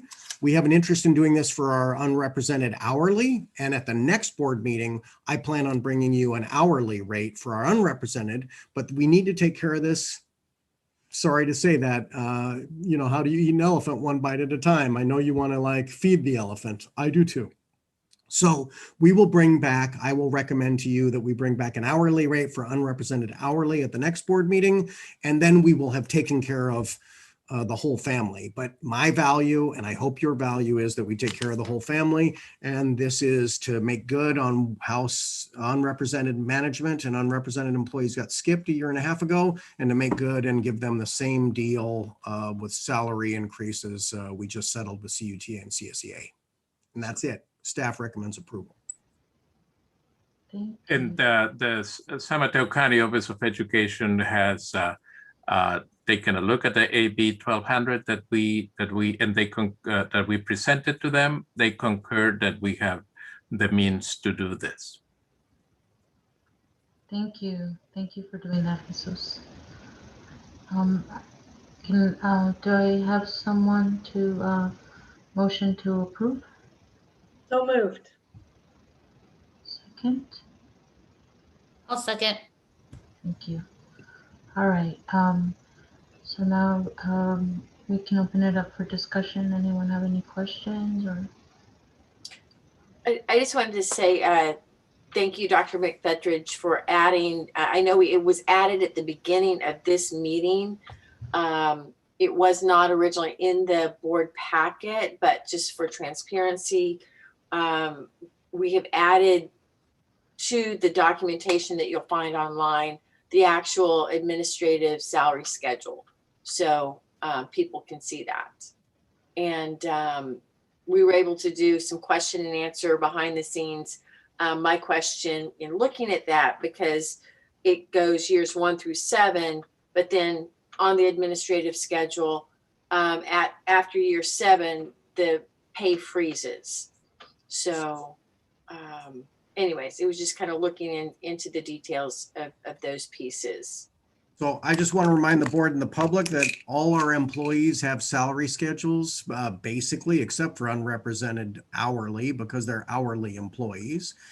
We can talk about that if they join CSEA, and otherwise we can talk about it in general. But there is a step and column for teachers, there's a step and column for CSEA, and there is a step and column. But depending on where you get placed on that as an administrator, you have no place to go. And so when we talk about increases, I just want to separate that from step and column. This is increases to the whole salary schedules for all these groups. So again, this is just a goal of parity for all employees. I would hope that eventually boards in the future and going forward will treat all our employees fairly and provide adequate, commensurate compensation increases going forward. I think that's fair. And in speaking to that point, is there a way we can codify that as a board? I have suggested to the members that I met yesterday for the unrepresented. Lizette, do you want me to stop? Yeah, what does codify mean? Codify means put into code to make it like written.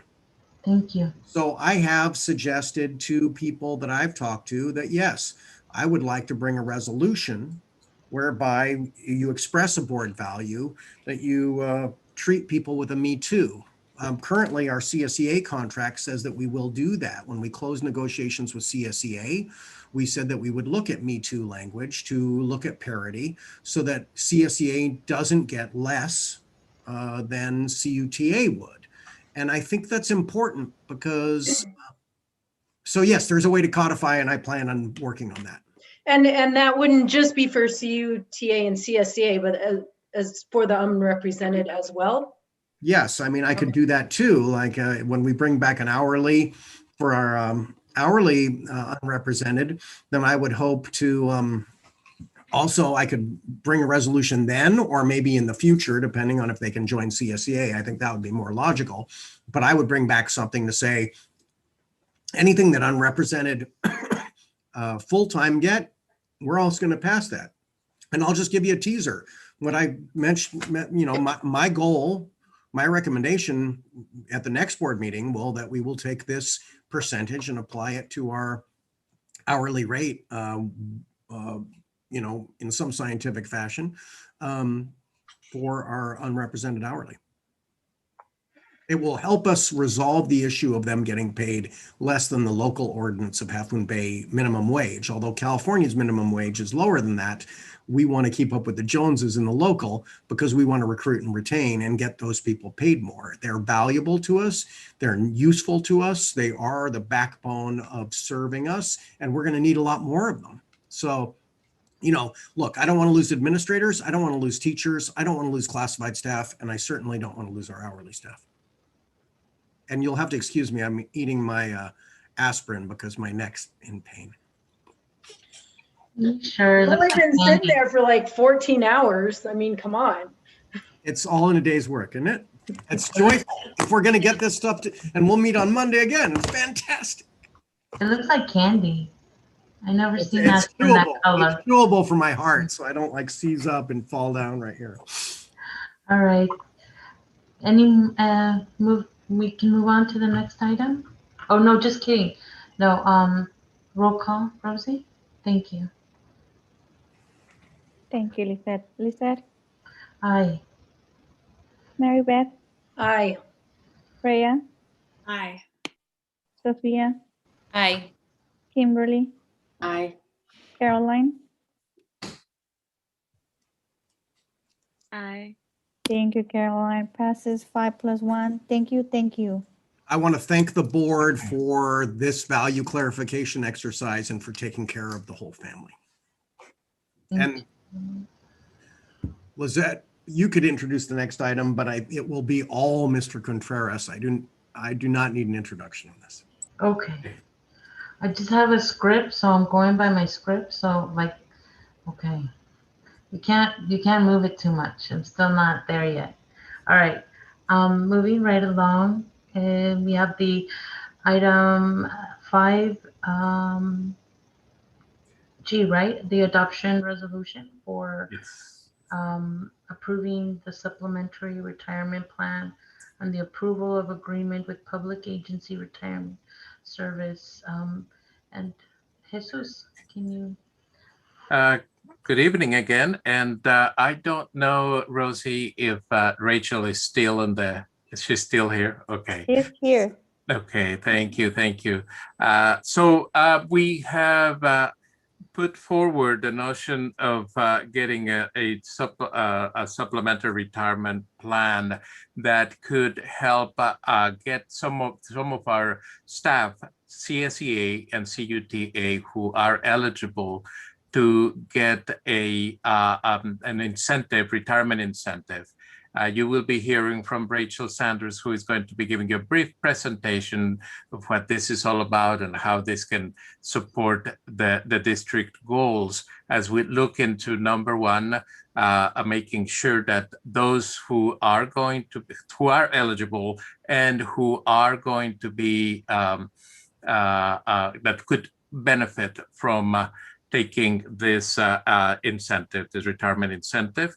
But I'll let Rachel do that presentation, and that will require the resolution so that we can get on, move forward with this. Thank you, Rachel.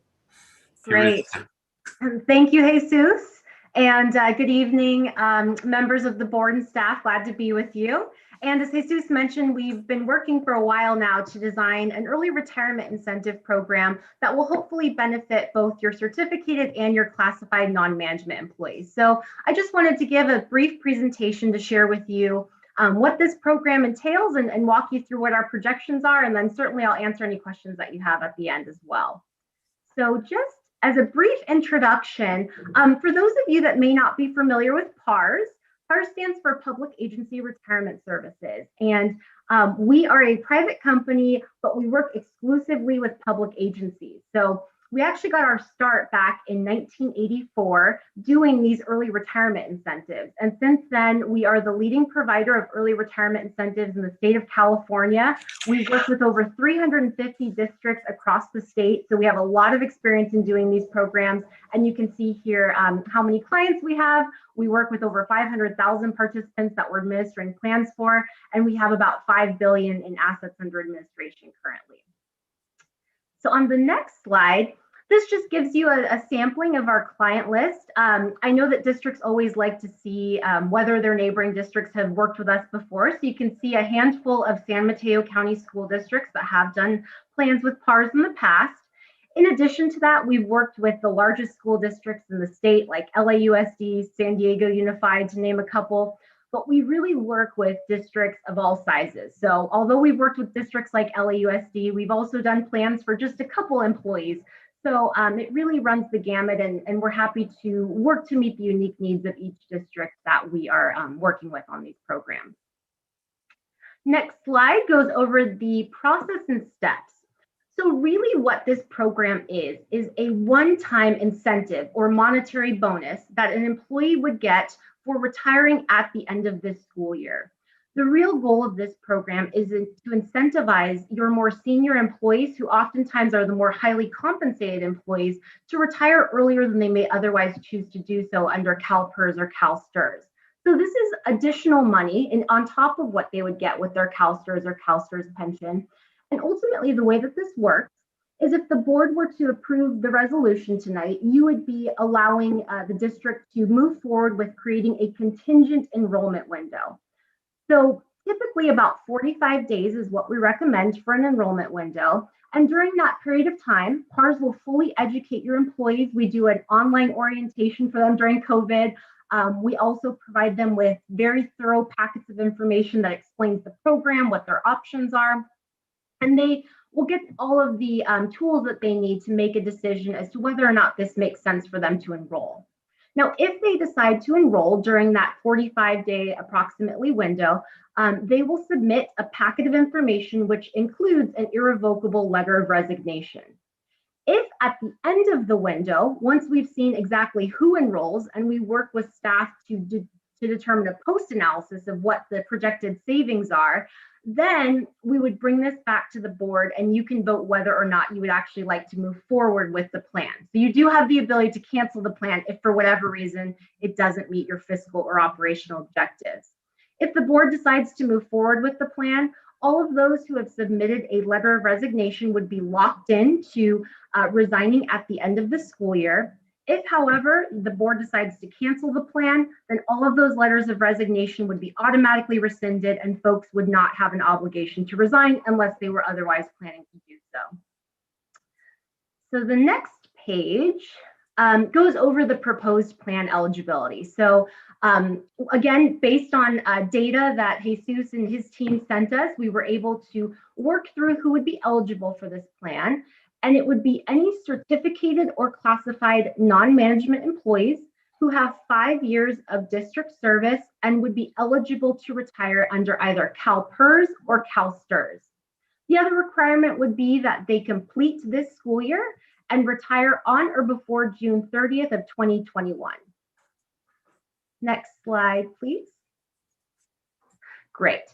So now we'll talk about the proposed plan design. So we did, again, work with Jesus and his team, running through some different scenarios to see what would best meet the district's objectives.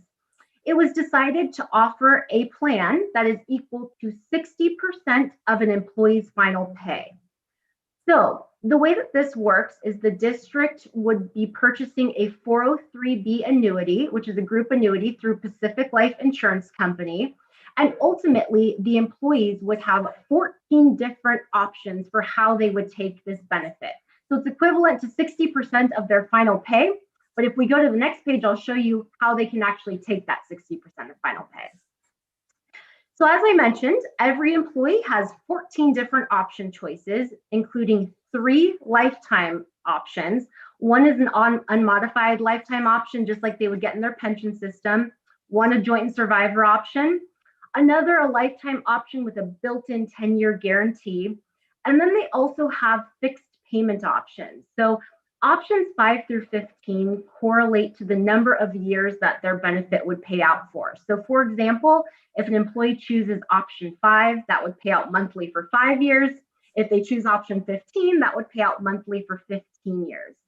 And actually, if we go to the next page, I think it's helpful sometimes to see what these options look like. So this page gives you an idea of what your employees would be getting through this program. So you can see if we're looking at those dark blue shaded boxes, your certificated non-management average employee makes right around $90,000. And based on 60% of that $90,000 figure, that's where you'll see the 14 different option choices that they have below. So if someone chooses option 5, for example, they would be receiving roughly $890 per month for 5 years. So they would receive in total 60 benefit payments, and then the benefit would end. They choose option 10, $457 approximately per month, 120 total payments, and then the benefit would end. The other thing I do just want to point out quickly is that options 5 through 9 are starred because they do have the ability in this program to actually roll over and tax defer their benefit payments if they are taking one of options 5 through 9. So there's added flexibility and choice that can really make this attractive for employees that may be in different circumstances in life. At the end of the day, though, all of these options will cost the district 60% of their final pay. So no matter what option someone chooses, it will cost the district the same thing. Next page, please. So now I'll just spend a minute talking about the PARS analysis methodology. So as I mentioned, we started doing these programs back in 1984. We've really fine-tuned our analysis over time, and we are very thorough and comprehensive when we generate projections for districts. So ultimately, there's some big driving factors that determine whether or not a plan like this could potentially save a district money or could potentially lose a district money. And so I'll just highlight a couple of the big ones that you'll see here. One of the biggest drivers for what could save money is the compensation differential between an outgoing retiring employee and someone that would be backfilling their position. This especially rings true when we're looking at teachers because there tends to be a bigger salary differential between someone at the top end of the salary schedule versus a younger teacher that you might be hiring in. We also focus on natural attrition. So in other words, we can't take credit for savings of folks that we would anticipate retiring this year without the offering of an early retirement incentive. And in addition to that, we understand that when you offer a program like this, you'll see a spike in retirements, which means that in future years, you'll see likely a decline in your natural attrition. So that's also built into our analysis. Other things we factor in, retiree healthcare costs, the actual cost to the district to run this program, those are all netted out of any savings that we show you. And then we'll also show you some additional savings that can be incurred utilizing non-replacement. So the next page goes over what our projections are. So again, based on the great help of Jesus and his team, we worked through different assumptions to make sure that we were thorough in our analysis. And here's what we're projecting at a 60% level of benefit. There would be 31 teachers that would be eligible for this program based on the eligibility under STRS and PERS that we talked about. We're projecting 7, or approximately 22.5% of the group would take the plan. For classified non-management, we are projecting 6 employees out of 39 eligible, which is about 15.3% of the group, for a total of 13 out of 70 eligible employees. Now, if we go one more page, you can see what our projected savings are based on those projections. So if you do indeed get the number of teachers that we think you will under this program, we would project that if you were to fully replace all teachers who retired under this program, you would see savings over the 1, 3, and 5 years. Now, what this page represents is the additional savings that the district may be able to generate, based on potential non-replacements. So in our conversation with Jesus, it sounds like there may be some downsizing of staff next school year. And so we will talk to him during the post-analysis discussion to see, okay, based on those that enrolled, are there any positions that may not be backfilled? And if so, we'll work to generate those extra savings based on those potential non-replaced positions. You can see that certainly the more non-replacements there are, the higher those savings go over time. And on the next page, you'll see we did the same exercise for your classified non-management. Now you'll see that there is a slight loss over 5 years if you were to fully replace all of those classified non-management employees that we're projecting will take the plan. That's actually not atypical. Just going back to what I mentioned about one of the biggest drivers being the compensation differential, whereas you get a big compensation differential typically with your teachers, that's not usually the case for classified. So it's sometimes harder to generate savings at full replacement for classified. But nevertheless, you can see if you were to combine that with the full replacement of teachers, you would still come out positive. And again, if there is an ability to non-replace some of these positions, you can certainly turn that into a positive savings over time. And then finally, I wanted to share with you a proposed timeline. So if the board was to decide to open up the enrollment window, we would work with Jesus and staff. In fact, we've already started conversations about preparing all of the materials that your employees would need. So again, PARS is very big on the education of this. We would send out all of those individualized packets to your employees, guide them to where they can listen to the orientation. We also provide all of our contact information so that they can call our team and chat with us throughout that 45-day window. And then we would propose closing the window. We actually gave a date of April 30th. So it's really a nice 45-day window, which I mentioned is really ideal for these plans. Now, once that enrollment window closes on April 30th, we would run the post analysis and again get feedback from your team to determine what the actual savings projected are. And then we'll bring that back to the board so that you can make an informed decision about whether or not you'd like to move forward with this plan. Again, if the district does decide to move forward, then those employees that submitted their paperwork would resign at the end of this school year. And if you decide to cancel the plan, then all of those resignations would be rescinded. The benefit checks would commence on August 1st. So the nice thing is if you do move forward with this plan, your employees do reap the benefits of that soon after the school year starts. So hopefully, this program is really meant to be a win-win for both the district and your employees. And so hopefully, it is something that can create positive morale at the district, but I'm happy to answer any questions that you have. I know that was a lot of information to take in. Well, thank you, and thank you for staying around this late. We really appreciate it. Of course. Do I have a motion to approve? So moved. Second? Second. Thank you. All right. Anyone have any questions? Opening it up for discussion. No questions, but Rachel, you've been with us since the start, so I'm impressed. Way to go. Thank you. I appreciate it. For what it's worth, I've gone later than this. I had one that I presented at 12:30, so this is easy in comparison. Oh, no problem. That's because we're starting an hour earlier now. So there you go. It's only 11:10 instead of 12:10. So yes, yeah, glad to be here. Thank you. Oh, thank you for the very thorough presentation. Any kind of minor questions I had, you more than sufficiently answered throughout. And I think it's a good plan. Like you said, it's a win-win for the district in terms of, financials, but it's also, I think, good for employees that are considering things and aren't really sure because of the financial considerations. It gives folks a little bit help on that front too. So I think that's, to me, how I think of it. Your last sentence, virtual last sentence, it's a win-win. Yeah. Yeah, and I appreciated learning from the packet, but also your presentation that we get to look at it later to see if it actually makes sense in terms of the economics. And there's always a sadness, I feel, when I feel like we're encouraging teachers that have been here forever to retire. And I guess I don't want it to be perceived that way, but more as I viewed it as an opportunity, particularly in this year where I know that sometimes older teachers maybe have worries about COVID or even the variants or how it's going to look in the future.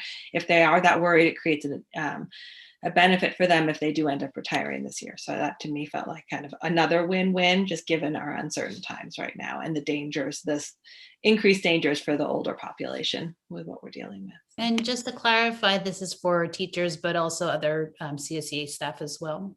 Correct. So as we're Yes, thinking for about both. this, it's more broadly all educators.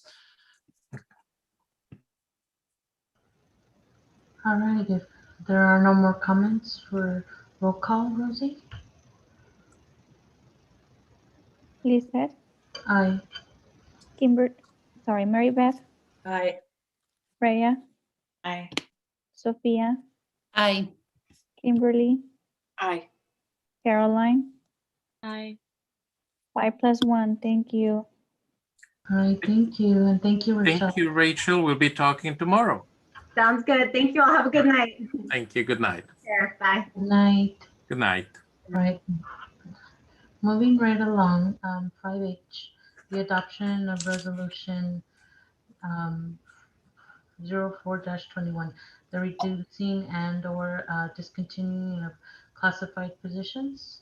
I think I'll be presenting this tonight and I'll try to make it quick. If you read the memo, you will see that due to unknown funding from the state for general and restricted programs and lack of commitment letters from site PTA for site staffing, departments and school sites are unable at this time to determine program needs for the 2021-22 school year.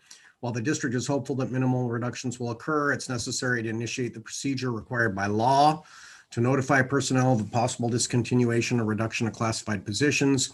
A reemployment meeting will be scheduled immediately after schools and departments have determined program needs for the 2021-22 school year.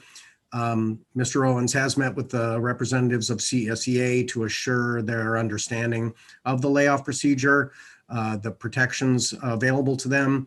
Those representatives have reviewed the attached resolution, have been assured that benefits of employees will continue for not more than 4 months from the effective date of layoff. Those employees will become eligible for unemployment benefits if all eligibility requirements are met as of the last working day of the school year, even though the effective school date of the layoff is June 30. And unemployment benefits cease as soon as the laid off employees provided reasonable assurance of reemployment in the fall. This is insurance that we have to take. We bring this type of thing to you every year, and we hope to, be able to bring back, but we have to do this for these positions, clerical assistant 1 and a paraprofessional, because of the uncertainty of the funding for that, and staff recommends approval. Thank you. I'm gonna ask for a motion to move. So moved. Second. Second. All right. Now we can open it up for discussion. Thank you for making it brief and just reviewing. Like you said, it's sort of like just a procedure because it happens every year. Anybody have questions or comments? Okay. Perfect. So now we are done and moving along. I'm just going to read the future events. Oh, just kidding. Roll call, Rosie. Roll call. Lizette, Aye. Mary Beth, Aye. Freya, Aye. Sophia, Aye. Kimberly, Aye. Caroline, Aye. 5+1, thank you. Thank you. Okay. Now we're going to move on. March 12th, special board meeting, closed session, video conference, 9 o'clock in the morning. That's tomorrow. And March 15th, the Latino Roundtable, also through Zoom at 3 p.m. March 24th is the school financial office hours, budget process 2 via Zoom. And they're very informative and very user friendly for people that don't understand it. So if you have a minute, you should totally attend. They're not fun. Jesus says they're fun, but they're very informative. March 24th also is a budget advisory committee meeting, and that's at 6:30. You're going to be busy, Jesus. Okay, March 18th and March 18th, March 25th, and April 7th is the opening of schools steering committee via Zoom, and they will all be at 3 o'clock in the afternoon on March 29th. Through April 2nd is spring break, so no school.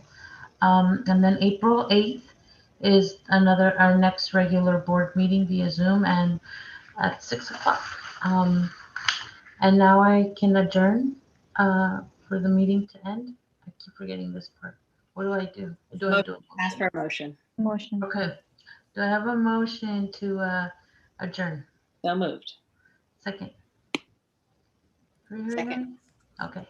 We Who got was the second? Sorry. Kim. Thank Kim you. was the second.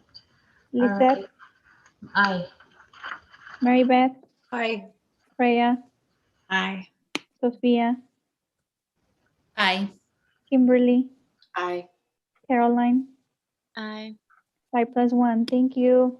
Thank you, everybody. We did it before midnight. Yay. Good night, Caroline, everybody. you need to go to Aye. bed. You got school. Good night. She stuck it out, man. Good night. Oh. Okay.